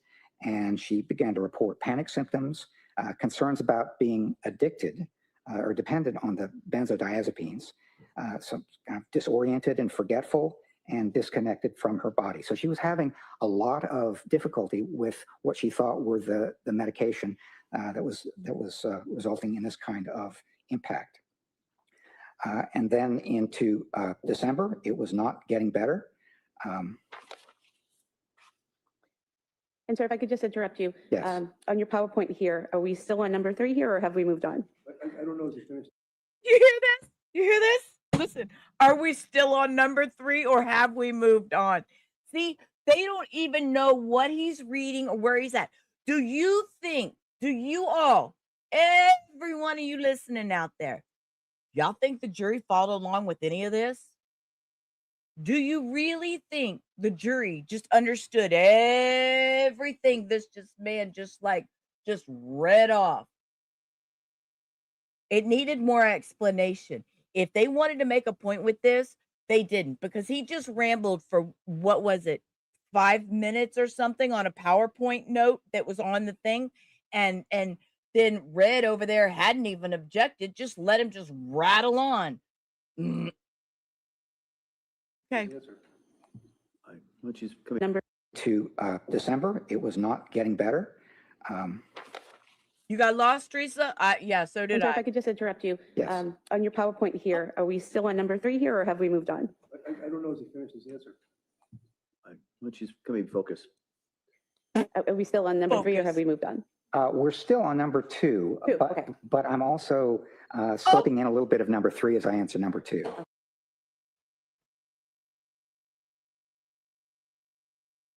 Are y'all okay with that? Just flipping a little number 3 while he's still on number 2. And Red didn't even know where he was, and Judge is just like, come on. Let's be serious for a minute. Seriously, do you think the jury has any idea what is going on right now? Focus. Are we still on number 3 or have we moved on? Whatever. We're still on number 2, okay. but I'm also slipping in a little bit of number 3 as I answer number 2. And if you could please continue describing what was happening in December of 2022. Yes. Around this time, late November, early December, she began to experience what she called horrible, intrusive thoughts. And those thoughts were about harming herself, potentially. Oh, really? And as she continued to experience these kinds of thoughts later into December and January, they would occasionally be about harming the children. But for the most part, particularly early on, these were thoughts about possible suicide and harming herself. And the way she described it is these thoughts would just pop into my head, and they included things like, your brain is damaged, you need to kill yourself. Now, the way she described these is they were not auditory hallucinations. Instead, they were her own thoughts. They were intrusive and unwelcome. Right. But they were not Very auditory bothersome. hallucinations. And that's important because if she had been hearing a voice like you're hearing my voice right now, it comes from outside of your head. And that's a different kind of a symptom than having thoughts, even unwelcome and intrusive thoughts that are in your head. If it's coming from outside, that is very likely a psychotic symptom. And if it's a psychotic symptom, then that has different implications for what's wrong with you, as opposed to something that is unwelcome and intrusive, but inside your own head. And doctor, the way she described these thoughts that she was having in December about harming herself, in the medical records and in her conversations with you, she described those as unwelcome but internal thoughts, correct? Yes, that's right. It was important because of what I just said, that I asked her the question, when you were experiencing these thoughts, were they like your own thoughts or were they like auditory hallucinations? And she said they were like my own thoughts. And she made it clear that they were unwelcome and intrusive, but they were like my own thoughts. And she didn't get to talking about experiencing auditory hallucinations, as I will talk about a little bit later, until January 24th. And so she continued to have real difficulty with various kinds of problems. She had lost about 15 pounds, not intending to. She was having tremors and sweating and GI symptoms and sadness, severe depression, that sort of thing, as she described it. Feeling numb and zombie-like were her words, again in December. And then by middle December, it was getting very difficult for her as she talked about it. Her sleep was getting a little bit better, but she was continuing to have significant symptoms of depression, things like hopelessness and the loss of capacity for pleasure and things like that. She described her experience on December 15th of 2022 as one of her worst days. Yes, Steve. She went to, her husband took her to Mass General that day, and she did not stay very long, but it was one of those things that was really difficult. The symptoms were, as she saw it, pretty bad. And then on December 20th, she went to a hospital called Women and Infants in Rhode Island, and they had a day program for postpartum individuals having difficulties. And they said that they weren't going to take her, that she didn't meet their criteria for the postpartum program. Generally, that was because they said that she looked like she was having general anxiety symptoms and depressive disorders, but not so much the postpartum necessarily. And doctor, if I could just stop you. No, Yes. You finished with that description of what information you got from that provider? Not quite, Judge, but almost. Okay. I apologize. Yes. You can finish. So I'm she trying to let him was, talk. She was not going to remain in Women and Infants, and the next step that she took was Let me just interrupt. Let me just do that interruption, Denise. Yes, imagine that. She was getting worse. Thank you, sir, for helping the defense. Imagine that. She was reaching out. She was screaming out. She was misdiagnosed. She was told, no, you just have generalized anxiety disorder. Go home. Oh, no, they've got you messed up. You don't meet the postpartum psychosis or postpartum depression thing to get in our... You know, when you are ignored, shit happens. You know, you are ignored, it snowballs, and it snowballs. And them talking about hearing voices, whether they're internal or external, I have to keep my thoughts to myself with some of that. Right? She does exactly, Denise. Oh my God, y'all. I had complete meltdowns earlier, Denise. I'm so glad you missed my stream earlier. Glad to see you though. hospitalization. So she was not going to remain in Women and Infants, and the next step that she took was hospitalization at McLean. And so if I could ask you a follow-up question now, before we Yes. go on to McLean, Yes, about Women and Infants, were you able to review the Women and Infants records? I was, yes. And looking at the Women and Infants records, on page 9 I have here, it Jeez. states that Make note, another doctor that was able to review records. Oh, a doctor that was able to review records. patient was offered several Haven't seen options that for her, often in this case. including inpatient treatment for medication management, a partial hospital program focused on general mental health, or continued outpatient management. Patient plans to follow up with her outpatient provider for guidance. So even though they said she didn't necessarily fit into their postpartum program, they did offer her 3 other programs, correct? They did, yes. And And her what was response, they tell you no? What are you going to do? Yeah, you're going to say, sure, I'll follow up with my other doctors. Yeah, I'll look into that other stuff. Imagine that. Think about that. You go to a hospital to ask for help. They deny your help. What are you going to do? Throw yourself on the floor and start crying? No, give me my help now. No, because, now you're going to be in fear of, oh, fuck, they're going to want to take my kids if I throw too big a fit. So sure, you say I can't be in this program. Okay, I'll listen.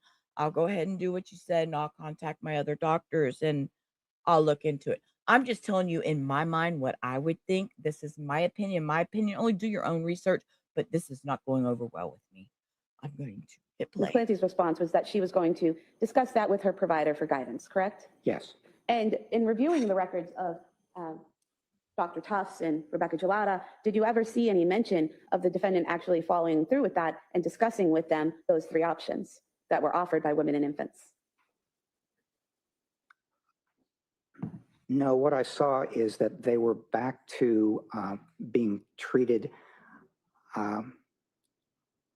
according to the plan and the medication and so on. But she was back to being treated, discussing with Dr. Tufts what the best implications were for treatment. Okay. And then you were about to talk about what happened at McLean. So if you could please tell us what you learned about McLean and how that was impactful to your analysis or your evaluation.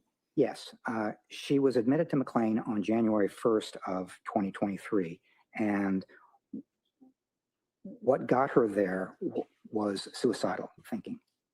That was very difficult for her. That was a very difficult time to experience that sort of thing. And so she went into McLean on January 1st, and their admission documentation listed postpartum depression and major depressive disorder, which they described as recurrent and mild. While she was in McLean, what she reported as her primary concern was insomnia. And she said that while she was hospitalized, it actually made her more anxious than being at home. And when she was asked about the suicidal impulses, because you're taking away from your kids what you know, your daily life. Suicide because of her children and her mother. So she had they asked about reasons for living, among other things, and those were some of the ones that she cited. Doctor, would that be called a protective factor? Yes, sometimes it's called a protective factor. And that's something that protects you or prevents you from committing suicide? Yes, would keep you from doing something like that. And then what were your further findings? So she stayed at McLean for 5 days, and she was documented as not having safety concerns and at minimal risk for returning to the community by January 3rd. She described her. Okay, now make note here that yes, she was ready to get out. Her child was fixing to have a birthday party. She was probably got some good sleep while she was in there, considering she was having trouble sleeping. That nice freaking cold room and that paper thin sheet you're given, but you sleep and you finally get that rest. You feel better. Sure, I want to go home. My kids are having a birthday party. I'm just telling you my opinion. My kids are having a birthday party this coming weekend. I want to go home. I want to go home and be with my kids. I'm feeling better. My thoughts, what I would say, my thoughts. Look at you. Look at you. Look at you. Out here showing off. Out here showing off.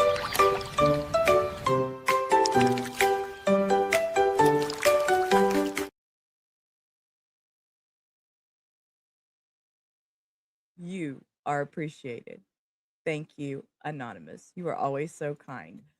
But y'all get my point. Look, Sydney done popped in. Today was quite a day in court. And you know what, Sydney? We're getting there. We're getting there. Muffins is waiting and ready. No. You're not spoiling anything. You are not spoiling anything. I am so ready. We're gonna get there. We are gonna get there. Yeah, we seems like we're getting close. So Her mood there as numb. I'm gonna rewind just a little bit. Something like that.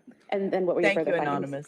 Anonymous. So she stayed in McLean for 5 days, and she Mhm. was documented as not having safety concerns and at minimal risk for returning to the community by January 3rd. She described her mood there as numb, but she denied things like delusions or hallucinations or suicidal thoughts that were continuing or homicidal thinking. And at the time she was discharged on the 5th of January, she was described as cooperative and pleasant with no psychosis, no suicidal or homicidal thinking. And she said, when I was asking her about it, that when she left McLean, she had what she described as a small shred of hope after discharge because she was off of medication, Seroquel, which she thought was causing her a lot of trouble.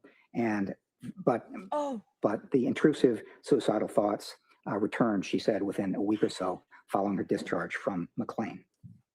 And would we be moving on now to number 3 on your PowerPoint? Yes, The we are. Symptoms following we're the beginning finally to of number medication. 3. So what were your major findings? Hold up. We have just babbled for 30 minutes and the jury is completely lost and we're finally at number 3. Okay. I'm sorry. I'm just following along, guys. I'm following along.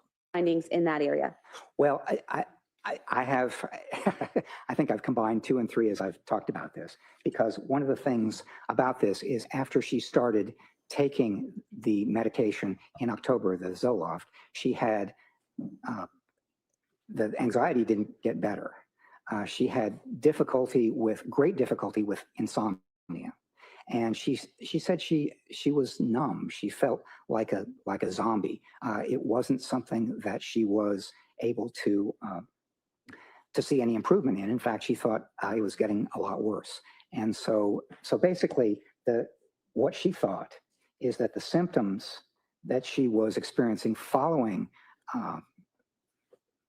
taking the medication that was prescribed beginning in October, she said the symptoms were getting worse, particularly a new symptom, which was insomnia. We could move on to the next slide. Doctor, and does that bring us to number 4 on your PowerPoint, the adverse response to medications, including bad insomnia? Yes, and I won't take nearly as long in talking about that because I found that comical. He says I'm not gonna take as long. Okay, sorry. Oh. particularly a new symptom, which was A insomnia. new symptom, yeah. There's a new symptom, insomnia. This is new. Insomnia is new. Okay, but he's not gonna take too long. Listen. Following taking the medication that was prescribed beginning in October, she said the symptoms were getting worse, particularly a new symptom, which was insomnia. We could move on to the next slide. Doctor, and does that bring us to number 4 on your PowerPoint, the adverse response to medications, including bad insomnia? Yes, and I won't take nearly as long in talking about that because one of the things that she thought was happening when she began taking that medication in October is that the medication itself was far from making the anxiety better. It was making it worse and keeping her from sleeping, and it was, she thought, making it difficult for her to she thought that the medication was actually making it a real problem for her to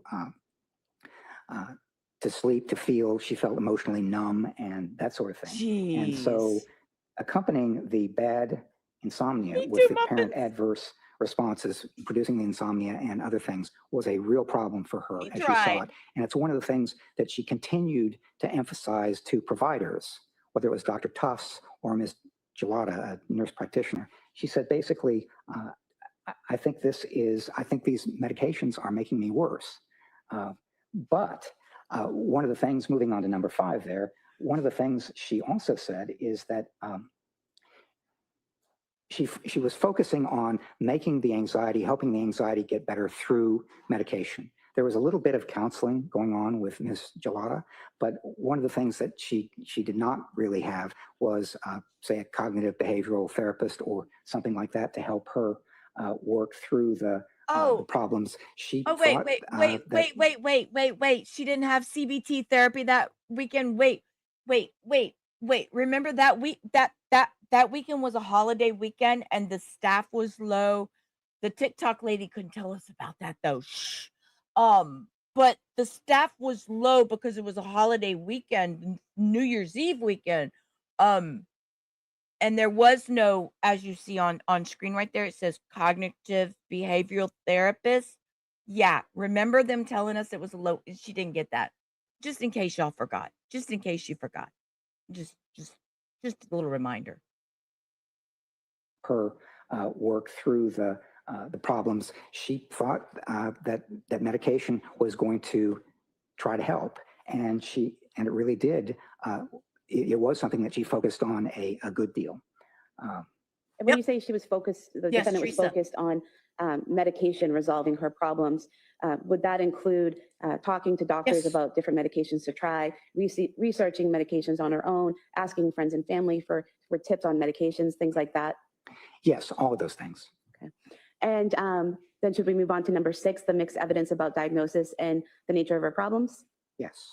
And what were your major findings in that area? She had no concerns for any of that. She didn't ask everybody about her medications. She never Googled anything wanting to know more information about what she was putting in her body. She never bothered to talk to her coworkers about the way she was feeling about breastfeeding with these medications in her body. No. She had no concern at all. It didn't cause her any type of anxiety, any type of stress, any type of OCD symptoms, any type of insomnia. Nope. She was fine.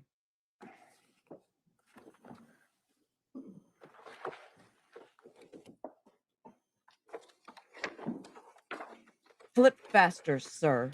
I'm losing my patience.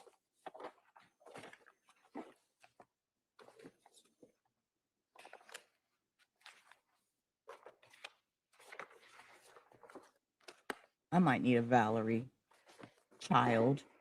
Over the course of the time that she was going through these experiences between mid-October and late January, she'd had a lot of providers offer a lot of diagnoses, and there were a lot of complicating considerations. So among some of the diagnoses that she'd been given were adjustment disorder with anxiety and depression, generalized anxiety disorder, major depressive disorder, bipolar disorder 2, postpartum depression, postpartum psychosis, post-traumatic stress disorder. That last one was not before January of 2023, but it's something that she has right now. And in addition to those diagnoses, which sort of implies that she has a disorder and she has symptoms, there were complicating factors. She had psychotropic medication with apparent adverse reaction. She had serious sleep deprivation over a 3-month period. She had between 5 and 8 months after the birth of her 3rd child. She had anxiety about returning to work in the fall of 22. She was worried about leaving her baby for work, and he was not taking the bottle. And the other thing, which was important for her, is she was always someone who was, she was into exercise. And she stopped exercising sometime as long as you in got your October bread. when she started having these adverse reactions. But it's one of these things that it was a real difficult thing for her to handle when she couldn't do the running or the yoga or the Peloton or other things that she used to keep her anxiety managed. Were you aware that she was able to return to exercising on several dates in December and in January, going to the Kingsbury Club where she was a member? Yes, she was trying that, yes. Yeah. And is that something that, as putting on your clinician hat for a moment, is that something that you would recommend to a patient that they, in this situation, that they try to do things like exercise to complement medication and therapy? Well, if it works, it does work for some people, and they use it effectively over the course of their lives, particularly if they have some anxiety that might not fully need treatment, but it's something that might interfere with your life a little bit. And what were your next observations? Well, if we could move on to the next slide, please. So here we have number 7, your diagnosis, bipolar 2 disorder. So was that your diagnosis of Ms. Clancy? It was, and it was hard because of all the diagnoses in the records and all the symptoms that she experienced and so on. to make a diagnosis of bipolar disorder or bipolar 2 disorder, which is a kind of a less serious way of experiencing bipolar disorder, you have to have identifiable mood swings. And one is a period of depression, which she certainly had, but a period of depression. And that was something that made a big difference over a certain period of time in depressed symptoms and sadness and not having much or not having much motivation and things like that. But you also, for a bipolar diagnosis, need something where you have an identifiable period where the mood is much greater. It's much. One of the things that I might say is that one feels during a manic period sort of high, jumpy, decreased need for sleep, racing thoughts, sort of flight of ideas, thinking really It's okay. fast, Our minds are all excessive going right appetites, now. for different kinds of things, not getting tired, feeling important and powerful, and things like that. And I was having a hard time finding something that looked like it was a manic episode. There were times when she felt, as she described it after the birth of different children, she felt good, she felt on top of the world, she felt really close to them, to her husband and her kids, and so on. But it's also something that it didn't look like a manic episode so much as it looked like she was really feeling good and getting back into exercise and things like that. So it's one of those considerations where the thing that sort of gave me pause for a while in diagnosing a bipolar disorder is that I didn't see that manic episode. But what really convinced me is that she's been at Tewksbury now for more than 3.5 years. And the diagnosis of record at Tewksbury is bipolar disorder. And they are, as I read the records, very careful about what they prescribe Mania.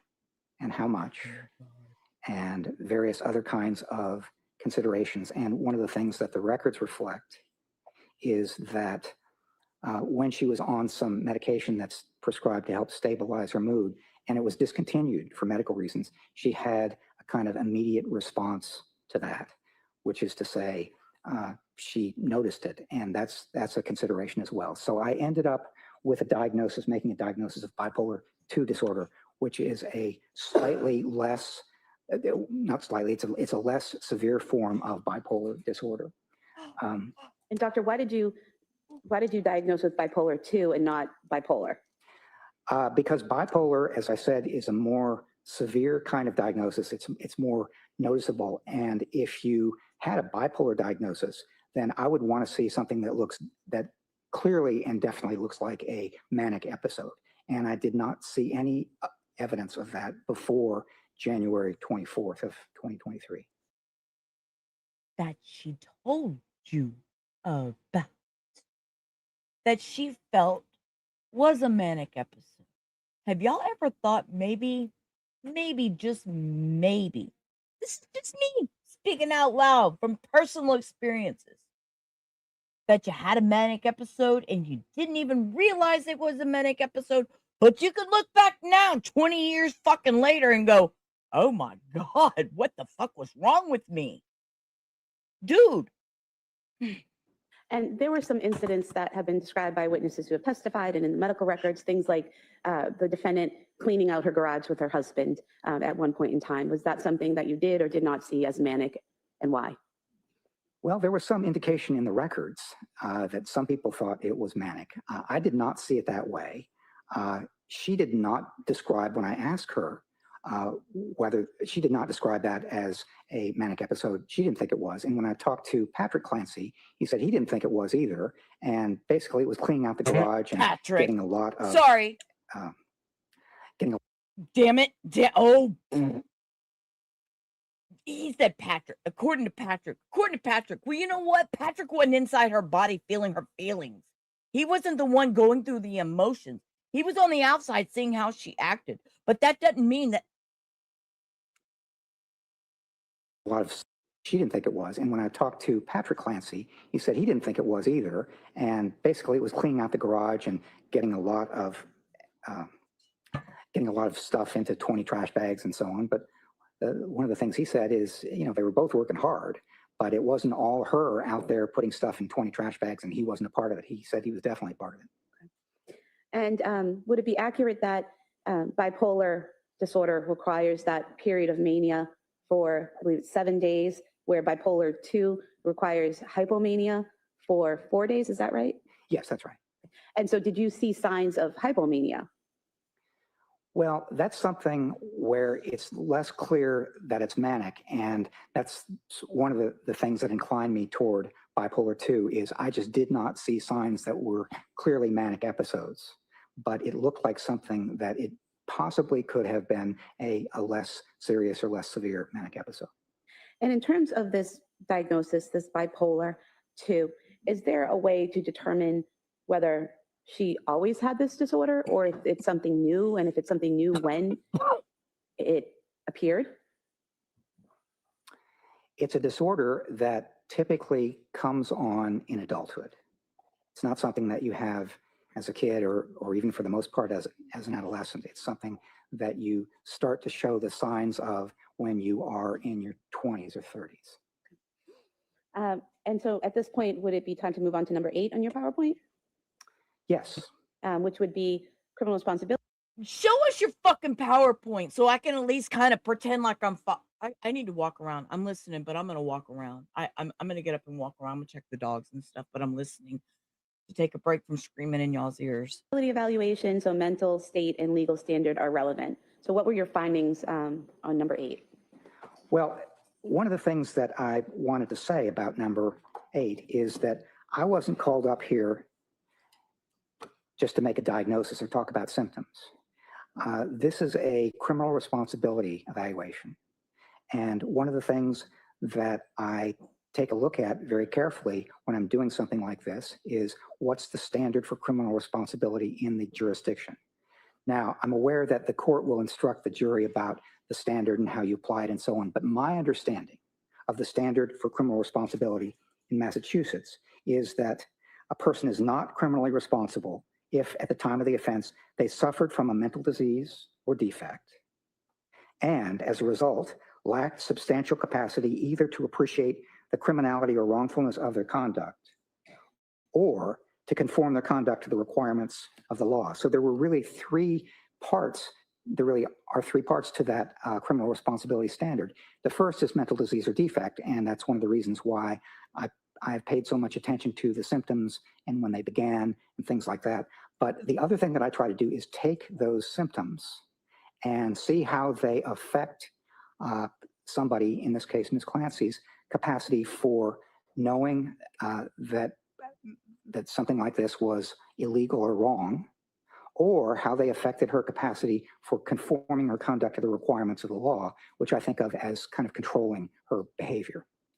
And to determine, is that something that those 3 elements are those things that you kept in mind throughout your evaluation of the records and your interview of the defendant and the psychological testing that you did? It is, yes. And it's something that I put on page 1 of my report because I always try to do that to try to make it as clear as I can that this is something I'm paying attention to throughout the entire evaluation. So that's your mindset when approaching the evaluation of Ms. Clancy? It is, yes. Okay. And so what types of psychological testing did you do with Ms. Clancy?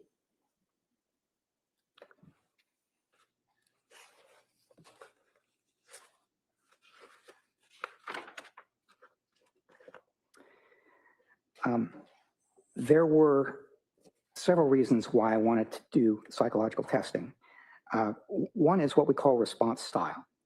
In a matter like this, somebody like Ms. Clancy during an interview could respond what we call reliably, which is within the limits of her memory as accurately as she possibly can.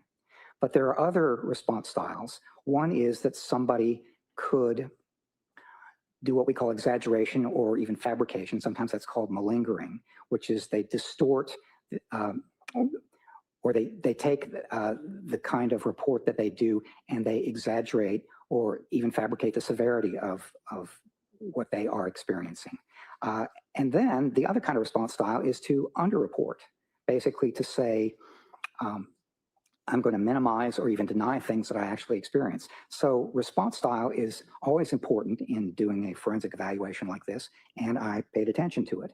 And one of the psychological tests that I administered, something called the Minnesota Multiphasic Personality Inventory, has scales that allow me to look and say, is she being kind of reliable, or is she exaggerating or fabricating, or is she minimizing or denying? So that was one of the reasons that I wanted to do these tests. The second is I wanted to pay attention to possible symptoms of what we call severe mental illness, things like hallucinations or delusions or mental disorganization. They can't really kind of focus on what's being discussed so much as you tend to get off track or have tangential speech, which is kind of running off the topic and going to different ways and so on. Cognitive disorganization is another speech. There's also a review of her reported symptoms around January 24th of 2023, and I wanted to ask her questions in a fairly comprehensive way about that. There are other symptoms that she was experiencing reportedly, depression in particular, and I wanted to know how depressed she was feeling. And so that was something that I could also measure with these psychological tests. And then finally, suicidal thinking was quite important. And I wanted to ask her questions about her thinking and feeling and behavior related to suicide, kind of leading up to January 24th and then around that time. So these are all reasons why I gave her psychological tests. Could I have you pause there for just for a moment? Yes. I'm not sure if it's a good time This is to a good break. time to break. All right, why don't we do that? Thank you. All right, so members of the jury, we're going to take the afternoon recess at this point. You know my instructions, so they're going to be the same. Don't talk about this case. Don't do any research about this case. Don't listen to anything about it. Don't read anything about it. Have a nice break, and we'll have you come back here about 2 o'clock. Okay? Cora, all right. All right, please. Good. Close the notebook, page 110. Just like this. Okay. Hope everybody caught the big old, what my nana used to call a bat wing reaching for my phone. I don't give a shit. I've lost my mind today. This trial has a few more days, and let me tell you, this has been an emotional roller coaster. I am glad I did it for the own personal knowledge I have of the subject. But even at that, let it be known. That's right. Bat wings for everybody. Fuck you all, me and my bat wings. But let it be known that mental health is fucking real. And this trial is not making it easy for those who have dealt with things like this in the past. So it's a really, really, really hard trial for me to do. I will be glad when the trial is over. Versus Lindsay Clancy. Hey, muffins, that's not a word that I like used in my chat. So if you could remove that one. Thank you, love. Parties present excluding the jury. All right, counsel, we all set for the jury? Yes, Your Honor. All right, yeah, bring them in. You know what? Here, I'll fix it. I'll fix it. I have a phone right here. Hold up. Don't worry about it. You know what? Here, I'll fix it. I have a phone right here. Hold up. I'll fix it. I have a phone right here. Court, all right. Jurors entering. Jurors entering. Zoom, zoom. This court is now in session. Please be seated. Your Honor, for the purpose of the record, we return back to the trial, Commonwealth versus Lindsay Clancy. All parties are present, including the defendant and including the 18 jurors. All right, Thank you. Madam Clerk. Thank you, Muffins. Jury, we're going to return now to the direct exam of this witness. All right, counsel. Thank you, Your Honor. Doctor, before we broke, you were describing the various psychological tests that you conducted on Ms. Clancy. Can you tell us the results of those tests? Yes, I can. On the MMPI, which I spoke about first, and this was, of course, 3.5 years after the alleged offense. So it's going to describe, much of it is going to describe her thinking and feeling and behavior in April of 2026, rather than January of 2023, but it's something that's always a challenge when you try to reconstruct what happened some time ago. And so some of these tests were administered from the standpoint of what was it like for you back then. But the MMPI was delivered in terms of how you're doing right now. And she, on the response style scales that I talked about earlier, she showed a slight tendency to underreport, to deny unusual experiences, although she did that in a way that was pretty sophisticated. She's a bright woman. And so given this, we kind of take into account a little bit the fact that she might be underreporting a little bit in terms of what's really wrong with her. I want to pause. He said underreporting in terms of what's really wrong with her. I mean, make it make sense. I think I've been saying that. Dawn, thank you for being here. I absolutely hate these prosecutors. They are vile, to say the very least. You know, we all have important jobs in our life, and her job is a prosecutor, and I have to give her that respect, is to try this case as a prosecutor. Do I agree with the way she's done it? No, but that's my opinion. I'm allowed to have that. We all have our opinions. I'm bothered by the Beau thing. You know what? Let's just have a quick conversation about that. See, I was going to do a Sunday live, just to sit and chit chat, and it didn't happen because Sunday was just, I had a whole nother day. But let's talk about the Beau thing real quick. I feel it's insensitive. We all have our own opinions. I don't like it. I don't like it. I don't know if she's doing it as a in memory. I don't know if she's doing it as a fuck you, Lindsay, while you're sitting over there in your wheelchair and can't do shit about it. I don't know. You know, I have so many questions and so many opinions and thoughts. So, you know, I respect her job as a prosecutor, but that doesn't mean I have to like who she is and what she is doing right now. So I'm going to rewind this guy and let him talk for a minute, and y'all can hash that thought. Y'all can hash that thought out in the chat. Kind of take into account a little bit the fact that she might be underreporting a little bit in terms of what's really wrong with her. However, there are a number of what we call clinical scales on this test, and she was not elevated on any of them, meaning that she's not actively symptomatic in many areas or in great distress in certain ways. But there was one scale that is elevated, and that is the suicide and death ideation scale, thinking about suicide and death. And I should say that Ms. Clancy has been on 1-to-1 suicide precautions, which is the highest level of precautions that a hospital can take, since she came to Tewksbury. This is a very long time to be on that kind of precautions. And what it says to me is that she was at risk for suicide. She remains at risk for suicide. And so she still is. The Adverse Childhood Experience Questionnaire I mentioned earlier, basically it's a measure of whether somebody is experiencing as a child or adolescent adverse or traumatic events. And she was not. So she had a 0 on that. There were 2 measures of suicide intent. One is called Beck's Suicide Intent Scale, and the other is called the Columbia Suicide Severity Rating Scale. And I can sum up those results very quickly by saying that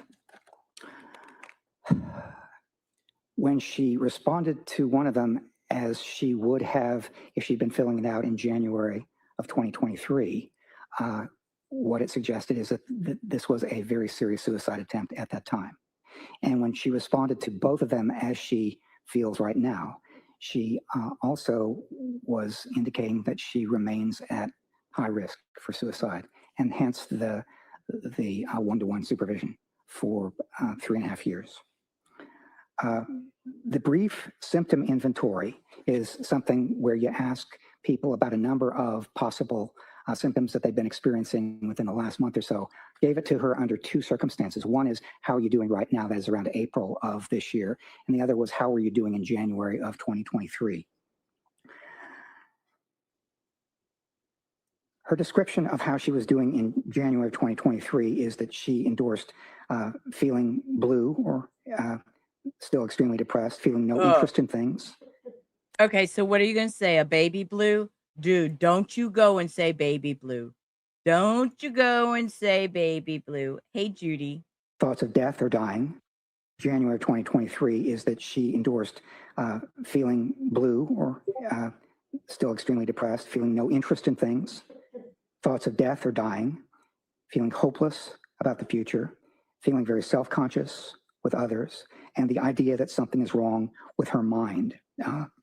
She thought depression, suspiciousness, memory problems, problems with attention, concentration, and things like she was having trouble concentrating. So she'd be cooking, for instance, and she'd forget what step she was on. So most of these are consistent with symptoms of depression. And so I thought that they were good indications that she was endorsing.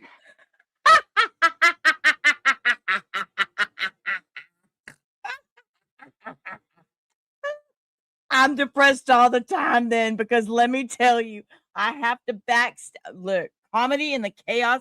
I don't give a shit today. Today is Monday. It is one of those days, and it is my day, and I really don't care. Fucking allergy is killing me with this scratching. I suddenly have depression every day because when I go to the kitchen and I'm cooking, I forget what order I'm doing things, and I have to recount what ingredient I just put in. Y'all, it's because I'm depressed every day because I screw up in the kitchen and I don't know what ingredients I had done, and I have to rethink and go back. And just so y'all know, yeah, right. It's actually, yeah, that's right. It's actually Muffin Monday.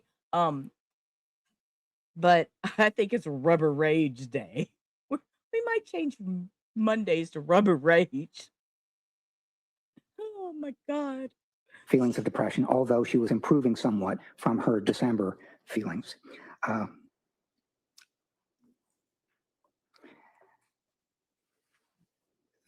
Something called the Obsessional Beliefs Questionnaire has 3 scales.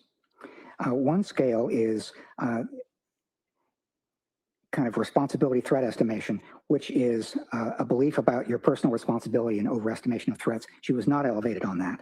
A second was perfectionism and certainty. She was not elevated on that either, although she works hard and so on, but she was not elevated on the perfectionist aspect of this test right now. However, she was elevated on something called it's going to be in the new DSM-6 that if you can't cook correctly, you're mentally incompetent. I don't even know. I don't even know. Right. And I'm with you. Same thing. And Muffin's the same way. Been doing the same recipe, using the same box for 20 years. Throw it away, and then I have to go dig it back out of the trash because I don't remember what the damn box said.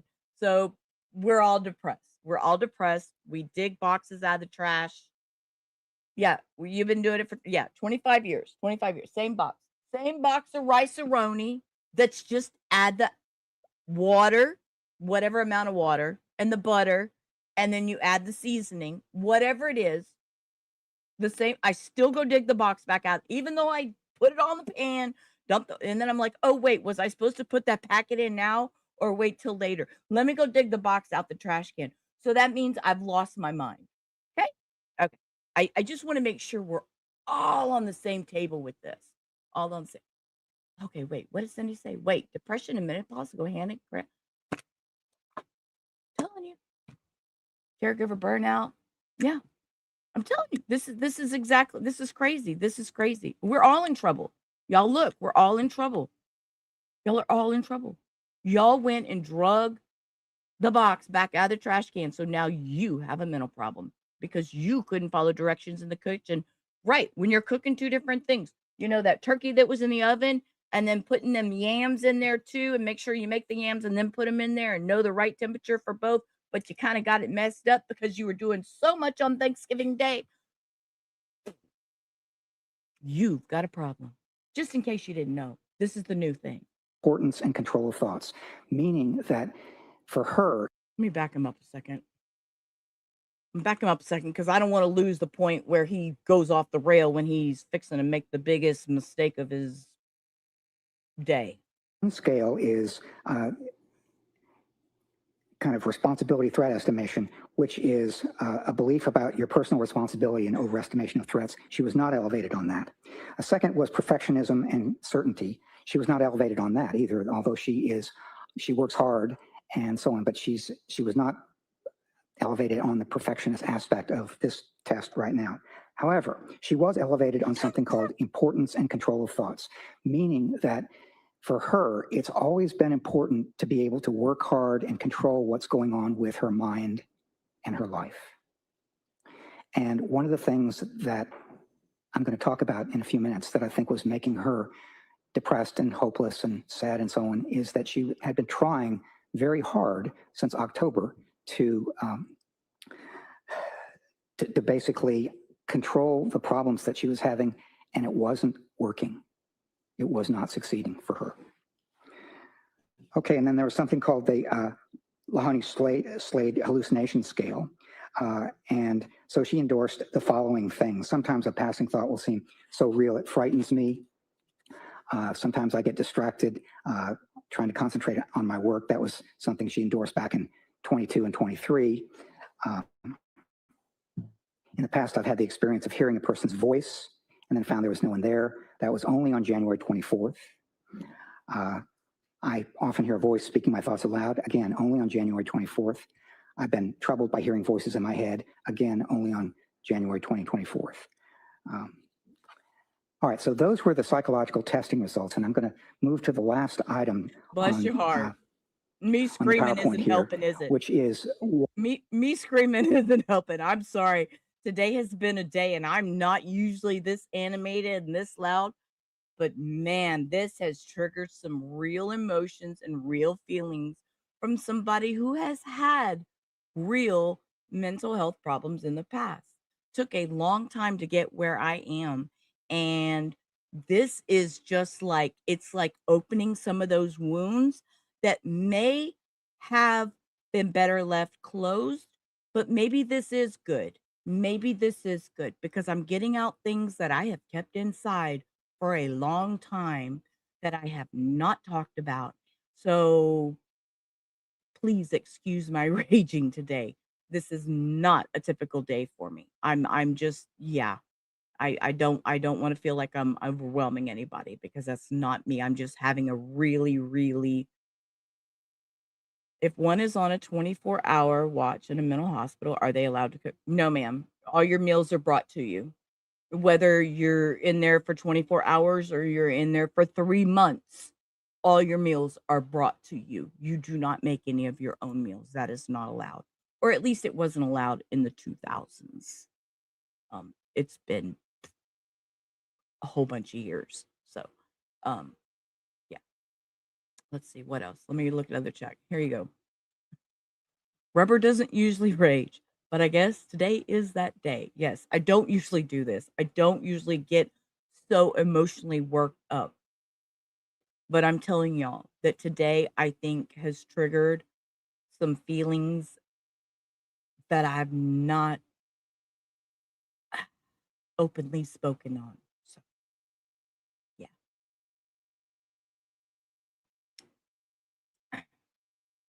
why it was important for me to consider her motivation for killing her children.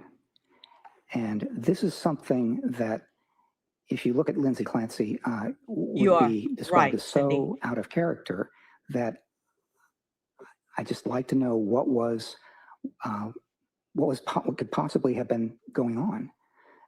Because, for instance, when I talked to her and talked to her husband as well about how do you discipline your kids, it was never spanking, it was never hands-on, it was never anything like that. They both felt bad when they yelled at the kids. So it was one of those things that to imagine her Don't doing you something type like it, this Muffins. is really seems so out of character that I thought it was very important to try to figure out why it might have happened. So this is how I approached it. Do not type how I The other discipline thing my about kids. the why question is it could well be something that is valuable to know when we're thinking about whether she understood that something was wrong, or when she was thinking about whether she could conform her conduct to the requirements of the law or control herself. The why question seemed important. So if I could have the next slide. And in evaluating the why, did you come up with two possible? Thank you for that, Denise. Patients are not allowed to cook meals in mental facilities here in Ohio. This info is valid as of last week when I visited my niece. Thank you for that, Denise, because I know in my visit in 2001, which I have openly told y'all, I had a mental breakdown in 2001, took a time out in a hospital. It is what it is. We were not allowed that. We were allowed wood burning, which I kind of gather wood burning is probably not in the therapy room anymore. I don't know that. Now that I think back on it, wood burning in a mental facility, it was kind of a bad idea to have a wood burner in the room with people who cut and did things like that. Now that I look back, I see how ignorant it was for that facility to have that availability to us. So I wasn't, we weren't allowed to cook. You weren't allowed to when you had your stay. Yeah. No, it was either, did I say Ohio? Idaho. Idaho, ho. Quit making me say Idaho, not Ohio. Did I really read that wrong? You did. You said Idaho. Girl, I'm telling you, it's been a day. I'm not usually this wild and out. I'm not usually this crazy in chat. This trial has pushed me to a point of actually opening up and talking about emotions that I have held inside and didn't even realize how bothered I was by some of this. So, in a way, this has been good. In another way, this has been hard. Let's hit play because we don't have much longer because this guy's fixing to have his meltdown and the judge is going to send everybody out. Yes, it was a total squirrel moment. So to separate from the moment we're doing to get back into trial.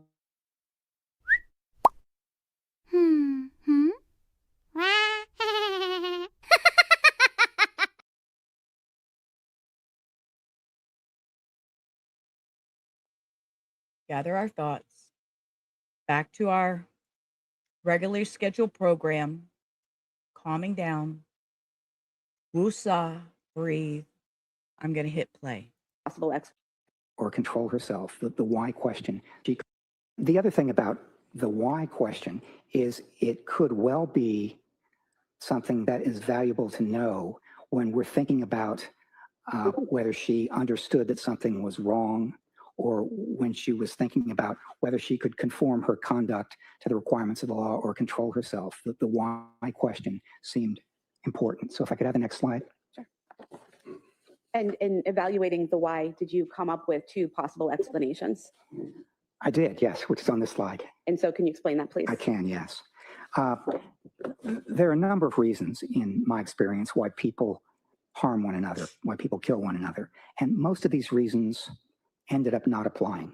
Wait a minute. I need to see that slide again. Make all this stuff go away because I need to see that slide. Turn that closed caption off. I need to see that slide. Some evidence, major findings, some evidence for two possible explanations: acute psychosis with command hallucinations, serious suicide attempts, and wanted children with her so they wouldn't be separated, wouldn't have to suffer after she was gone. Most of evidence supports second. Of course, you can't read the rest of it. One another, why people kill one another. And most of these reasons ended up not applying to Ms. Clancy. I mean, it wasn't job related. She wasn't in the military or the police. Didn't have to do with money or property or fame or anger or being callous or abusive or being afraid or doing it himself. None of those there was any evidence for. But there were a couple of things that started to have some evidence for, and this is what it looked like. One is the psychosis, the possibility that she had a severe mental illness, experiencing hallucinations, delusions, that sort of thing. And as part of that, on January 24th, experienced those symptoms that we're going to talk about in a minute.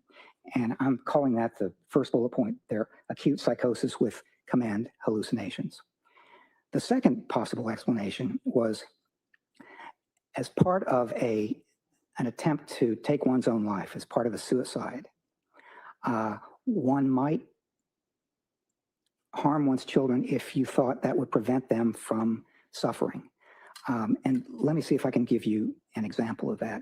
If one of us were to learn, and we had no doubt in our mind that the Holocaust was coming tomorrow, and we thought that was going to be awful, and I can't live through that, and so I'm going to take my own life.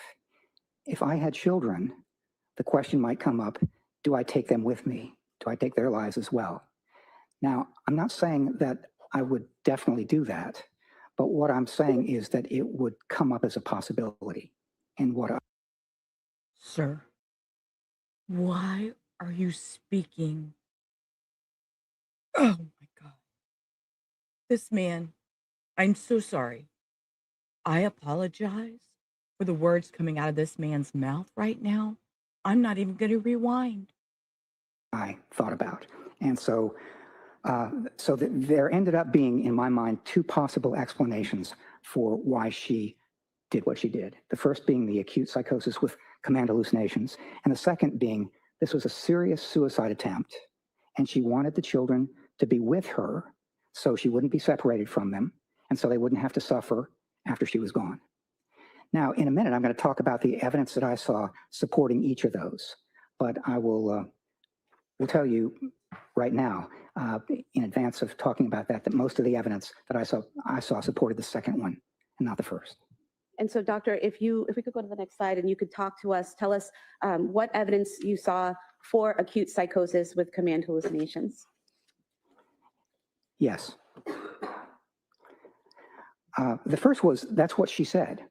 I asked her that question, and that's the way.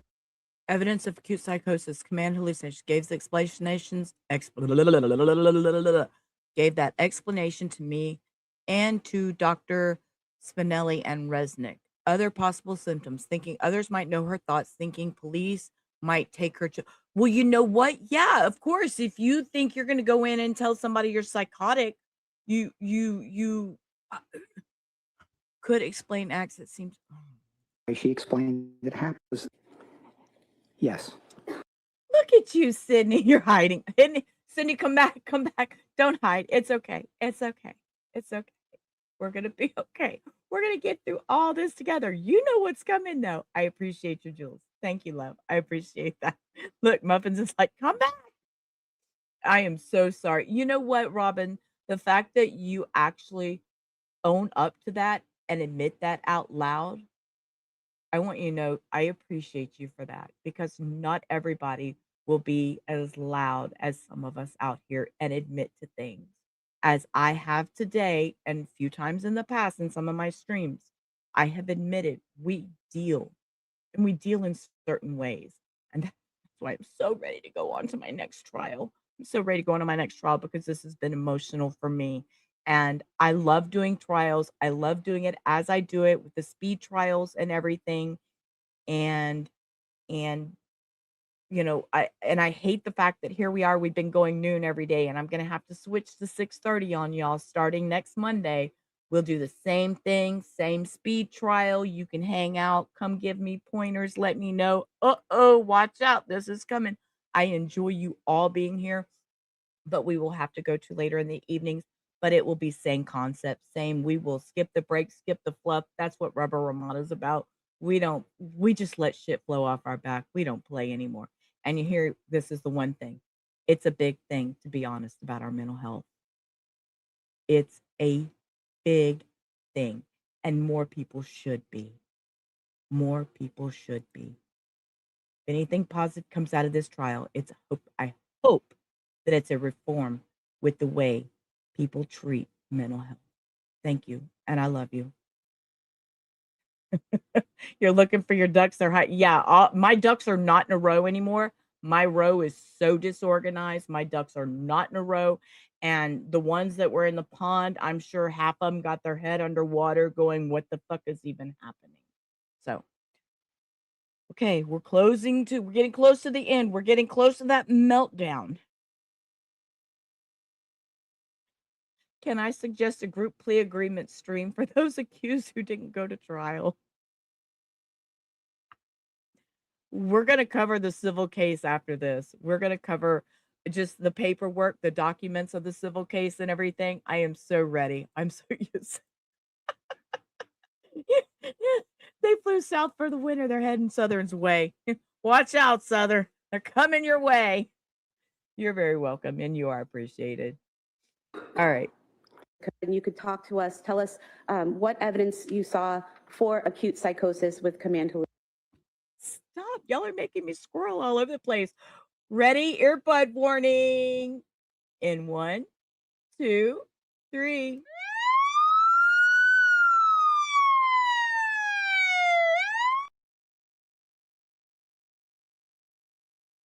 Telling y'all, I'm not usually like this. I'm not usually like this. Today has been a day. Hallucinations. What evidence you saw for acute psychosis with command hallucinations? Yes. The first was, that's what she said. I asked her that question, and that's the way she explained it happened. She said, I need that sometime song. on the afternoon of I need to January make you short 24th, with that. 2023, that she heard a voice, and the voice said, "This is your last chance. You have to kill the kids so you can kill yourself." If she actually heard a voice like that, that would be evidence of psychosis being experienced and what we call command hallucinations, where the voice is instructing her to do something. That would be an outside There were some auditory. other possible things that made me think that it could be a severe mental illness that she was experiencing, and two in particular. One was thinking that others might know her thoughts. Now, this is something that is a symptom of psychosis. Wait. You need to tell me more about my thoughts. Hold up. Sorry, I'm squirreling again. This has been a day. I'm squirreling again. Okay. I'm going to back him up.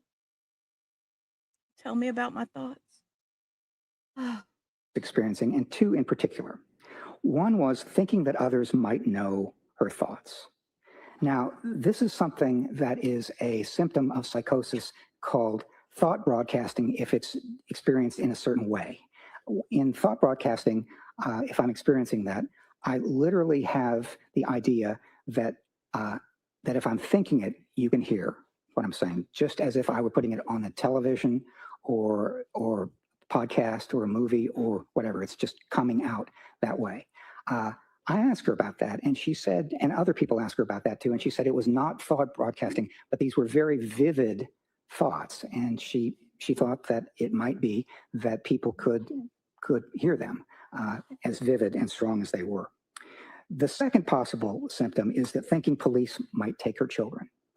Now, in some of the records I saw people saying, wow, this looks like a paranoid delusion to me. And I will tell you that it didn't look either paranoid or like a delusion to me. And here's why. I'm a healthcare professional, and that means that in Pennsylvania and every other state I know, I'm a mandated reporter. If someone tells me in therapy or in an assessment that they think that a child is going to be injured or severely hurt or that might happen, then I'm required by law to contact Childline in Pennsylvania. Ms. Clancy is a labor and delivery nurse. She's a healthcare professional as well. And so it's one of those things where if she had said to a psychiatrist, psychologist, anyone providing treatment, that she thought she was experiencing ideas like she might harm her kids, she would know as a mandated reporter that they were legally required to report that. Now, that might not mean that the police would literally come and take her kids away, but it would mean that there would be an investigation. She would have to answer questions, and it might be that for a period of time she would be separated from the children. And doctor, is it, I thought he was done. I don't know. Well, we'll find out. You done? I just want to ask a follow-up question about your last point. Is that okay? Oh, yes, that's okay. And so you mentioned you didn't think it was a delusion. Is it true that a delusion is a fixed false belief? Yes, that's the way it's defined. And so Ms. Clancy, thinking that if someone knew she thought of harming her kids might be taken away, that's not a false belief, correct? Well, that was what I was trying to say, is that it is not a false belief. It's quite possible that it could come to pass. And if you could continue with your discussion of why, the evidence you saw for acute psychosis. Yes. The other point there at the bottom is that it's appealing as an explanation because it could explain acts that seem so out of character for her. You don't have to get complicated at all. It's just, I had a psychotic episode. I heard a voice. The voice told me to do something terrible. I did it. And after considering the evidence for acute psychosis, command hallucinations, did you then consider evidence against acute psychosis with command hallucinations? I did, yes. And what did you see? One of the reasons, well, the first bullet point here is that the way she described this as happening is that she heard a voice that she'd never heard before, experienced an hallucination, and she's never experienced it since, but she only experienced it for the 18 minutes or so that it took to kill the children. And to put it mildly, that would be a very, very unusual pattern or manifestation of how this kind of thing comes about. Very unusual. I've been doing this kind of evaluation for many, many years, and I'm always very careful when someone tells me that they experienced a symptom only during the course of committing an offense. Why is that, doctor? Why are you careful when someone tells you that they only experience this voice during a criminal offense? Well, because it provides a convenient way of lessening your own culpability. I mean, it's always possible, but as I said, I find it very, very rare. Whereas an explanation for why somebody did something, somebody might look at that and say, it's a convenient way of somebody looks at me and I don't have the same culpability that I would otherwise. And what was the next part of evidence that you saw against acute psychosis? There was some discussion of whether this was postpartum. And so she was about 8 months away from having given birth to Callan, her youngest child. And most of the explanations or most of the sources of authority like DSM-5 or the Cleveland Clinic will point to maybe 1 month after birth or 2 months after birth or something like that. But the farther away you get time-wise from the birth, the less likely it is under those kinds of authority to be postpartum. Now, it could be something else. And there were certainly some things that I saw that were symptoms of depression and other sorts of things that she experienced in January. But it was, given the time, it was less likely, I thought, to be postpartum. Then the next bullet was inconsistencies in her account. To me, when asked about this, she said, the voice said, "This is your last chance. You have to kill the kids so you can kill yourself." And it just kept repeating that, and only that, and only that, for about 18 minutes, or the duration of the time it took to do this. There were other times, though, for instance, when she was in the hospital after this happened and was talking to a psychiatric attending, when she said that the voice had said other things, for example, the children will suffer without you, or you have to take the kids with you, or things like that.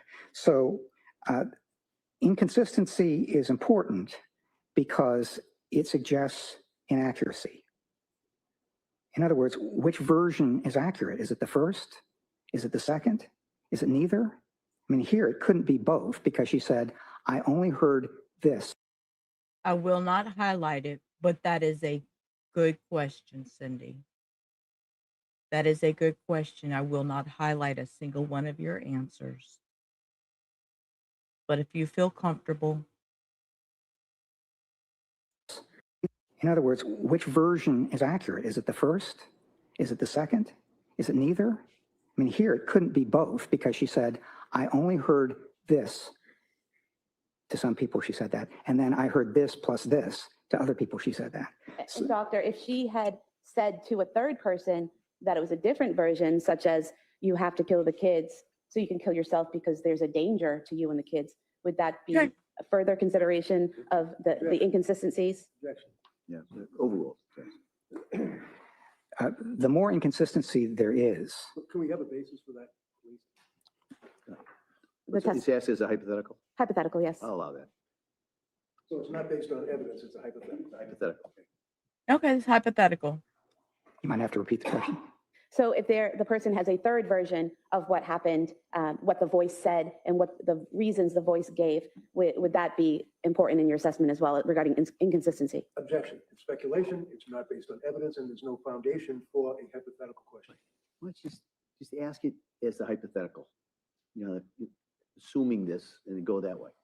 Doctor, a hypothetical question for you. Assuming that a person has already given two versions of a voice, what the voice said for them to do, and then gives a third version of what the voice told them to do, would that be significant to you in assessing the inconsistencies? Objection for the record. Yeah, overall, good. What I would say is the more inconsistency there is, the more problematic I find it to take any one particular account and say this is the accurate one. And then what other evidence did you find against acute psychosis?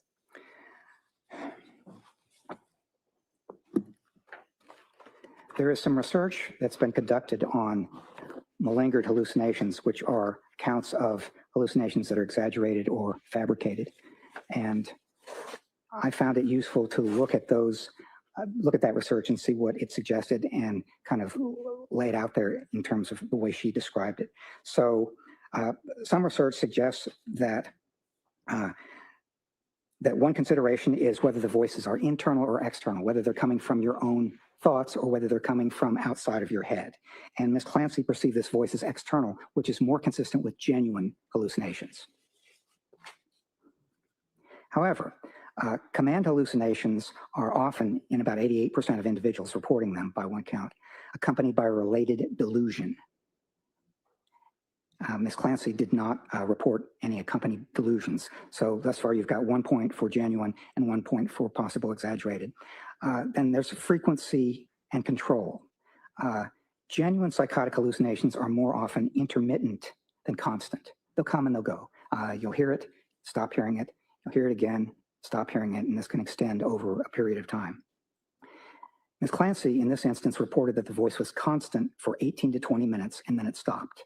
It had not been experienced before, and it has not been experienced since.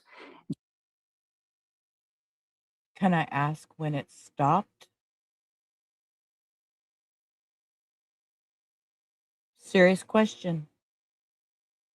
When did the voice stop? Was it when she cut herself? Was it when she dove out the window? Was it when she hit the ground? Was it when she realized she didn't actually do what she intended to do to herself? I have questions. Y'all know I always have questions. And that's a serious one. I have a question. When did it stop? Hearing it, you'll hear it again, stop hearing it, and this can extend over a period of time. Ms. Clancy, in this instance, reported that the voice was constant for 18 to 20 minutes, and then it stopped. It had not been experienced before, and it has not been experienced since. And she also did not report having any control over the voice or over her actions in response to the voice. Then the next item is content. So genuine hallucinations are often familiar, use both genders, and are clear rather than vague. Ms. Clancy described this voice as clear, but it was unfamiliar and it was a single male voice. So that was sort of mixed. I'm not counting it as one direction or another. And then finally, a reaction and... But they were internal, not auditory outside. That is the difference, Teresa. So I think that this is where they're trying to say this was that actual outside voice that told her that this is what she had to do. I think this is where they're going with that. And welcome, Annabellas. I seen you pop in. I will scroll up to you and highlight you just because I love you. Hello, Webber and my duckies. Hey, Abellas. Glad you're here, love. Okay. Coping, but it was unfamiliar and it was a single male voice. So that was sort of mixed. I'm not counting it as one direction or another. And then finally, reaction and coping. Individuals who experience hallucinations like this often try to reduce their influence in different ways. Could be praying, could be listening to music. And while those who inaccurately report the experience of such hallucinations often do not describe coping mechanisms. And Ms. Clancy didn't report any attempt to stop the voice or distract herself from it or what have you. So there were about 3 points on which her account more closely resembled exaggerated or fabricated hallucinations. One where it looked more genuine and one that was kind of mixed. If I could ask you a question, you said that there were more points indicating malingering or exaggerating the existence of the voice. But earlier you testified about your psychological testing of Ms. Clancy, and it showed minimization, and it didn't show malingering. Could you explain how those two things could occur in the same person at the same time? Yes. When we try to appraise through testing or specialized measures something that looks like malingering or exaggeration, the way we typically do it as psychologists who develop the measures is it looks like somebody who is going to take a shotgun approach. They're going to say unusual things are wrong and strange things are wrong and many things are wrong and things like that. If you do that, we're pretty good at picking up that shotgun approach to malingering. But if I ask you a bunch of questions and you answer them almost entirely in a genuine way, that you're being as accurate as you can, except with one exception, when I ask you about one experience or one symptom and you exaggerate or fabricate that, it's we can't pick that up through our testing. So what we have to do. No. Let me backtrack you real quick and let me tell you something, sir, that you may not be aware of. What you want to call malingering may be somebody not wanting to admit to everything right then and there because they're uncomfortable. So you know what? The next session, you might feel a little more comfortable that you're going to talk more in depth about it. So as far as you saying there's a...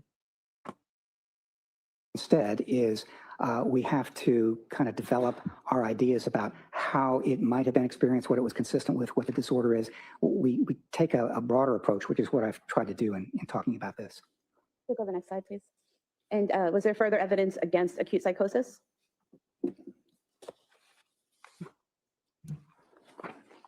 Damn, Yes. if I'd only read. I'm going to start with the question of thoughts or hallucinations. I've already said that I found the account of hallucinations to be, as she described it, it would be very, very unusual to experience it that way. Never having, not before, not since, constantly for 18 minutes. However, if this was a thought, an unwelcome, intrusive thought, but still a thought, that's basically, this is your last chance, you have to kill the kids so you can kill yourself, then that would be consistent with thoughts that she'd been experiencing for some time. She'd been having thoughts about harming herself, that she was, it was going to be very difficult for her to do this in a way that was, that made sense. She was experiencing thoughts about hurting herself because her brain might have been damaged. She was experiencing thoughts about hurting the kids. She was experiencing all sorts of unwelcome thoughts. If that were the case on January 24th, if these were thoughts, then that would be consistent with what she'd been experiencing for months before. So that was something that made more sense to me, that rather than an auditory hallucination, it would have been an unwelcome, intrusive thought. The next bullet is her response to her husband's question, what did you do? So when he got home around 6 p.m. on January 24th, and the house was quiet, and he went in, thought people might have been playing hide and seek with him, called downstairs, didn't get an answer, called upstairs, didn't get an answer, went upstairs, found the bedroom door locked, unlocked it with his key, went in, saw some blood there, saw the window was open, ran downstairs, and he saw his wife, Lindsay, lying there semi-conscious. And he said, his first question was, "What did you do?" And her response was, "I tried to kill myself." Now, I thought that if she had actually experienced this command hallucination, that she might have said something like, "I did what I had to do." Wait. Who are you? Let me. Sir. Excuse me, sir. Who are you to say I thought she would have said? I'm sorry. Let me make sure I heard And her that right. response was, "What did you do?" And her response was, "I tried to kill myself." Now, I thought that if she had actually experienced this command hallucination, that she might have said something like, "I did what I had to do."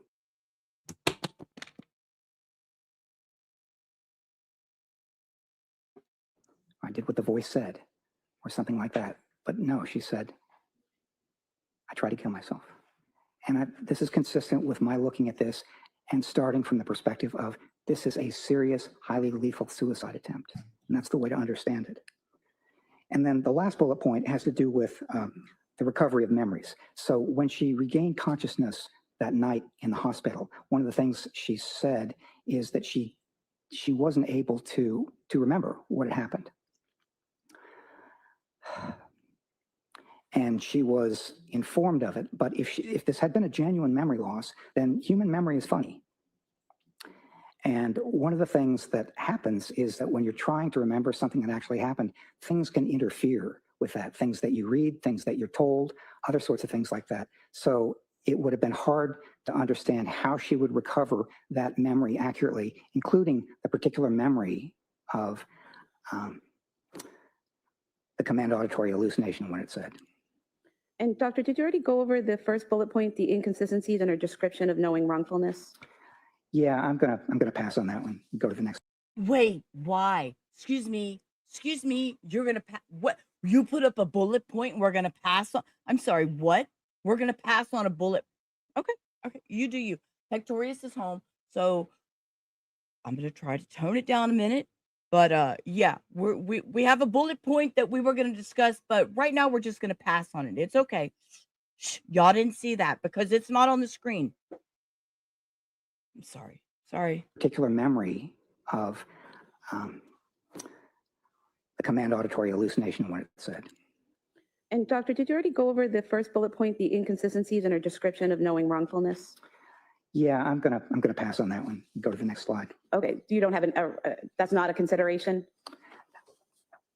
Well, there were some additional inconsistencies in terms of whether she knew that when I asked her whether she was aware that it was illegal or immoral, she said basically, "I wasn't thinking about this at all. No thoughts, no decisions, none of that. It was just all action." One of the things that Dr. Resnick wrote in his report is that she was intellectually aware that it was wrong or illegal, but not morally.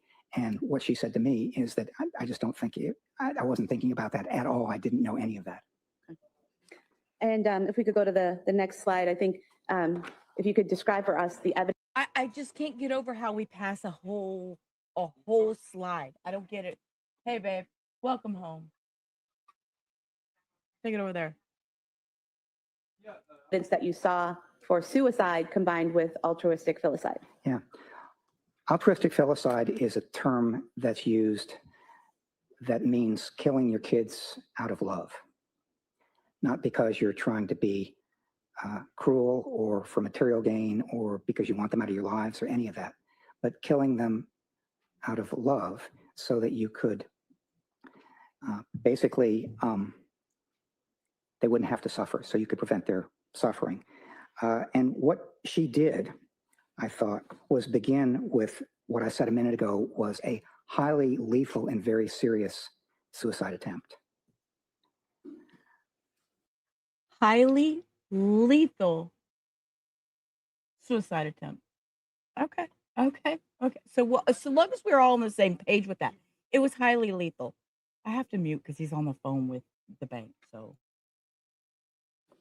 And that was preceded It by was what? preceded by months of thoughts and impulses about you should harm yourself, you should kill yourself, your brain is damaged, that sort of thing. And that, I think, is the beginning of the way to understand what happened that day. The second point is that, as I've said before, she didn't like to leave her children, whether that was for date night or school or that point has been pounded in. We know she does not like to leave her children. She is was a very, very good mom. She took care of her kids. She didn't fuck around with that. She had set plans for them. She had times they eat, times they didn't eat, times they took naps. They had everything. So what are we even, sir?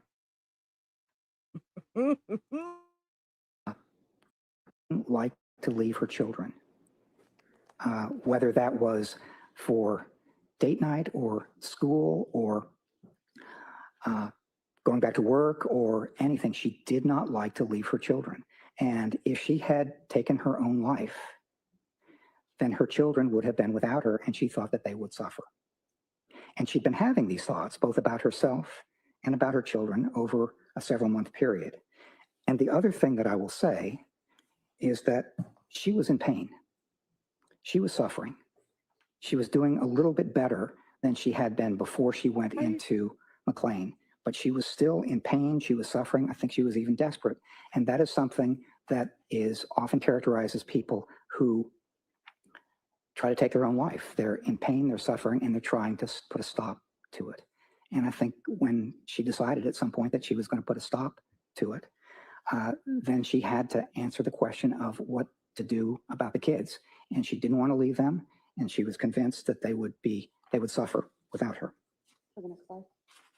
And further evidence that you saw for the suicide combined with altruistic filicide? I have to say, I don't think I've ever watched a trial other, and I guess this is me being me, other than Andrea Yates, that I have felt so compelled and so emotional about.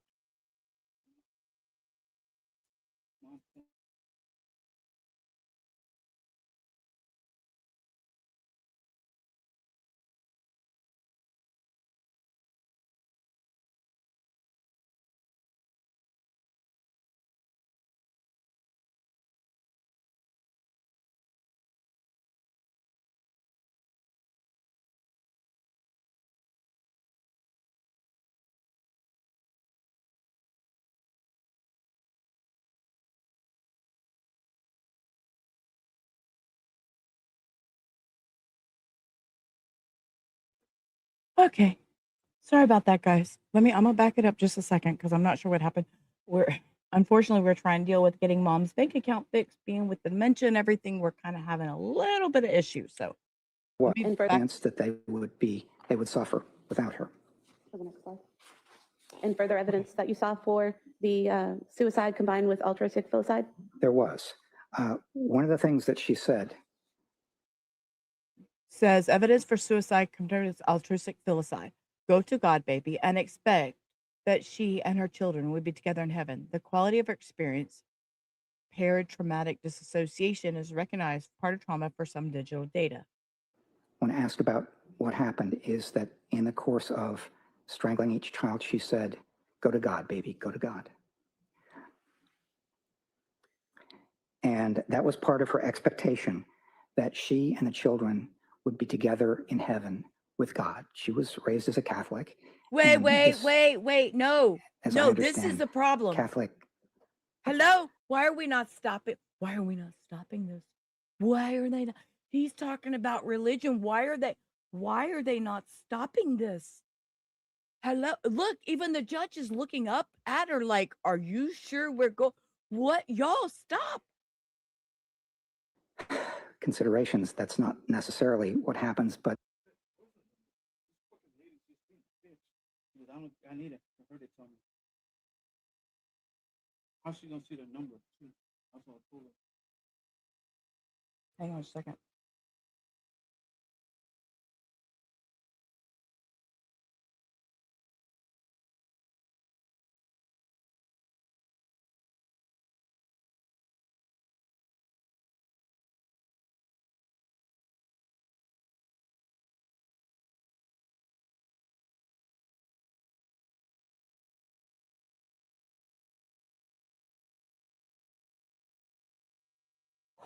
Okay, here we go. We're gonna back it up just a second because I see the judge look up and the judge is looking up like, are you sure? He looked up at the prosecutor. Here we go. Denise says, here we go, off the rails. I know. And off the rails is the moment that they're trying to get my mother-in-law with dementia on the, this is real life, y'all. Real life over here in my house right now. We're trying to get a bank account fixed. Do you know they want a woman who is 88 years old with dementia to be able to give them her phone number and her mailing address in order to help speak to her son on the phone? This is real life. This is why I've been pausing, and I apologize for that, but it is real life and it's happening right now. So I'm going to back up just a second and we're going to try this again because now he's having her try to read off phone numbers and numbers to this lady on the phone. I'm sorry. And he's over here talking about religion and the judge is looking like, are we sure we're doing this? and this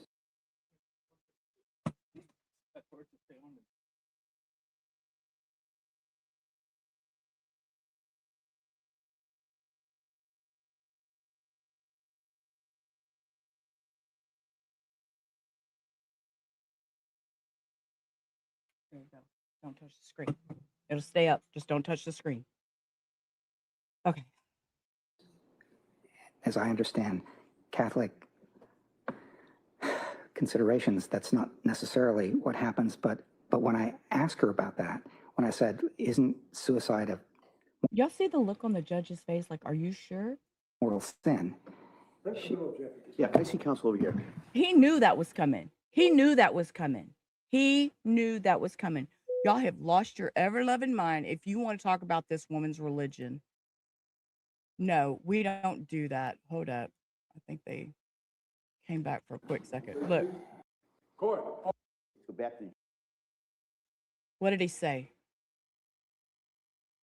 He didn't back leave to for the the... jury room, and then we'll Go be to the back jury in a room. couple minutes. All right?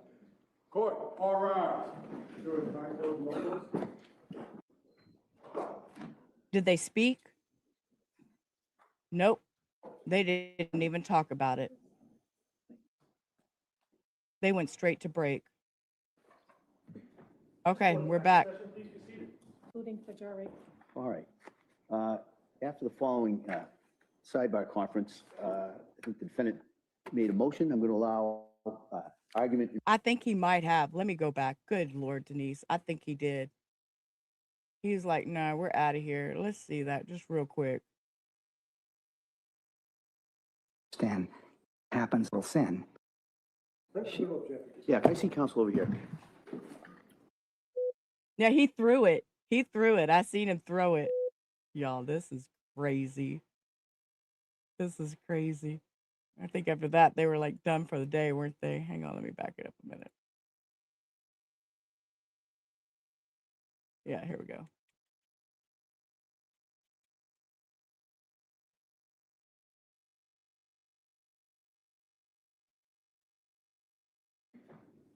Here we go.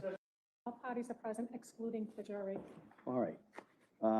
After the following sidebar conference, I think the defendant made a motion. I'm going to allow argument in regards to the motion. He slammed the pen. He threw it down and slammed it when they decided to bring up her Catholic religion as part of wanting to go to heaven for her children, which we don't bring up religion or anything like that in a court of law. That I'll is hear not first from allowed. the defendant, and then I will hear from the Commonwealth. Mr. Reddington. Thank you, Judge. Your Honor, this has been obviously a long trial. And welcome a lot of in, work on the Mel. part of Mike everybody involved, McKella. from the court Sorry. to the staff, to the Welcome, sorry. prosecutors, to myself, and needless to say, the strain on Lindsay Clancy. I have to move for mistrial reluctantly. The He reason is did? that this is intentional misconduct on the part of the prosecution. No, he You didn't. know that this whole idea of injecting Roman Catholic faith, the concept Stop. of mortal sin, into He did this not. trial occurred, I don't even remember now, about a week ago. And I objected, but before I could get the objection out, Your Honor had us at the sidebar at the same time and very forcefully, in my opinion, indicated to the jurors that they should not consider that to any degree. At the time, I put on record the fact that I did not feel that I felt that the court's instructions were sufficient. They were forceful. They were right on point. And we moved forward without a motion for a mistrial. I made a tactical decision. But unfortunately, at this point, it's a concern I have because this is just over the top. It's the same thing again, talking about religion, talking about heaven, talking about killing people and the impact or the effect that it would have on Lindsay as well as her children. The fact that this is not the first time that it occurred during the trial and the prosecution has previously brought up the concept of mortal sin, based on your ruling in the past, in conjunction with the fact that they brought it up again, I believe it was intentional misconduct, and I feel that the court should grant the motion for mistrial. All right, thank you. Kamala? Thank you, Your Honor. The question I asked the witness did not ask for any testimony about religion, about Catholicism, about mortal sins, or anything like that. And the slide is still up on the screen. There's nothing on the slide about Catholicism, about mortal sins, about any of that. The witness was explaining his reasoning. I don't think it was intentional on part of the witness either. If we look at his interview of Ms. Clancy, one of the things that this witness has to do is determine whether the defendant knew the wrongfulness of her conduct. And that can be either that it was criminally wrong or morally wrong. And he explored that with her in the interview and asked her about whether she knew it was legally wrong. And she said she had no concept of legal consequences. And then he went on to ask her about moral wrongfulness and about her religion and whether she knew it was morally wrong. And she did say that she had knowledge that suicide was considered sinful. So I believe that's where the witness was going in trying to explain his reasoning. I don't think he was intentionally trying to inflame the jury or cause an issue in this case. I know I certainly wasn't, because I didn't ask a question about her religion or a question that would invoke that kind of response. I asked him to explain what was on the slides, and that's not on the slides.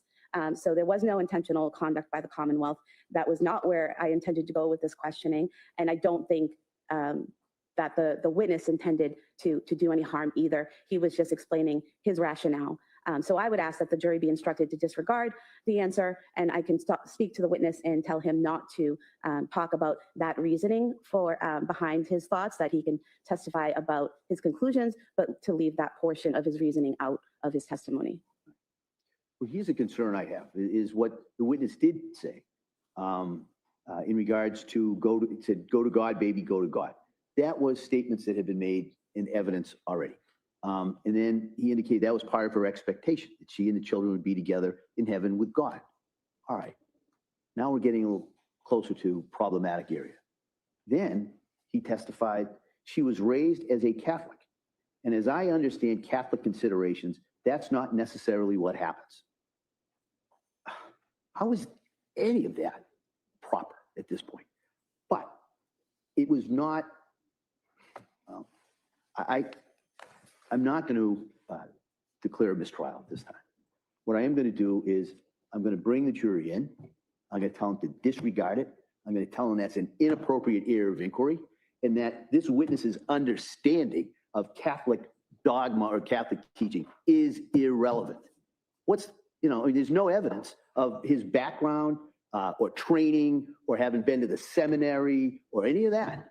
And so I think, and that's where he ejected that. And so I am giving that, but the Commonwealth, I'm going to strongly, and perhaps the strongest language, talk to him and let him know that he can't go into that. And then my thought is, I'm going to bring the jury back in.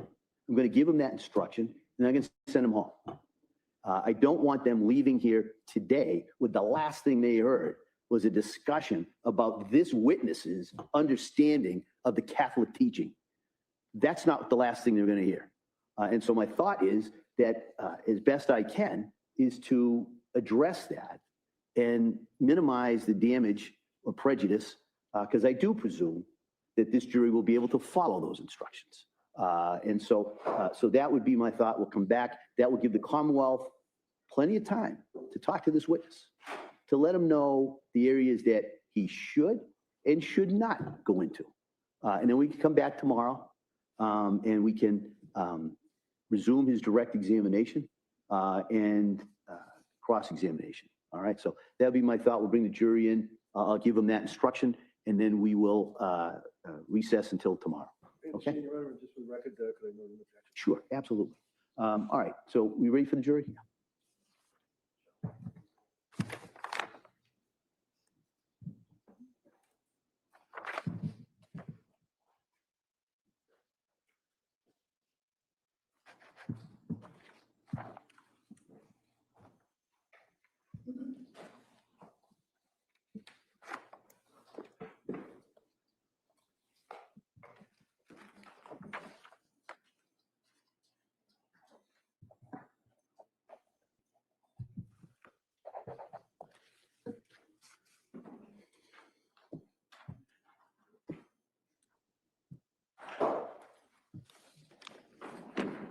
Cora, all right. Third enter.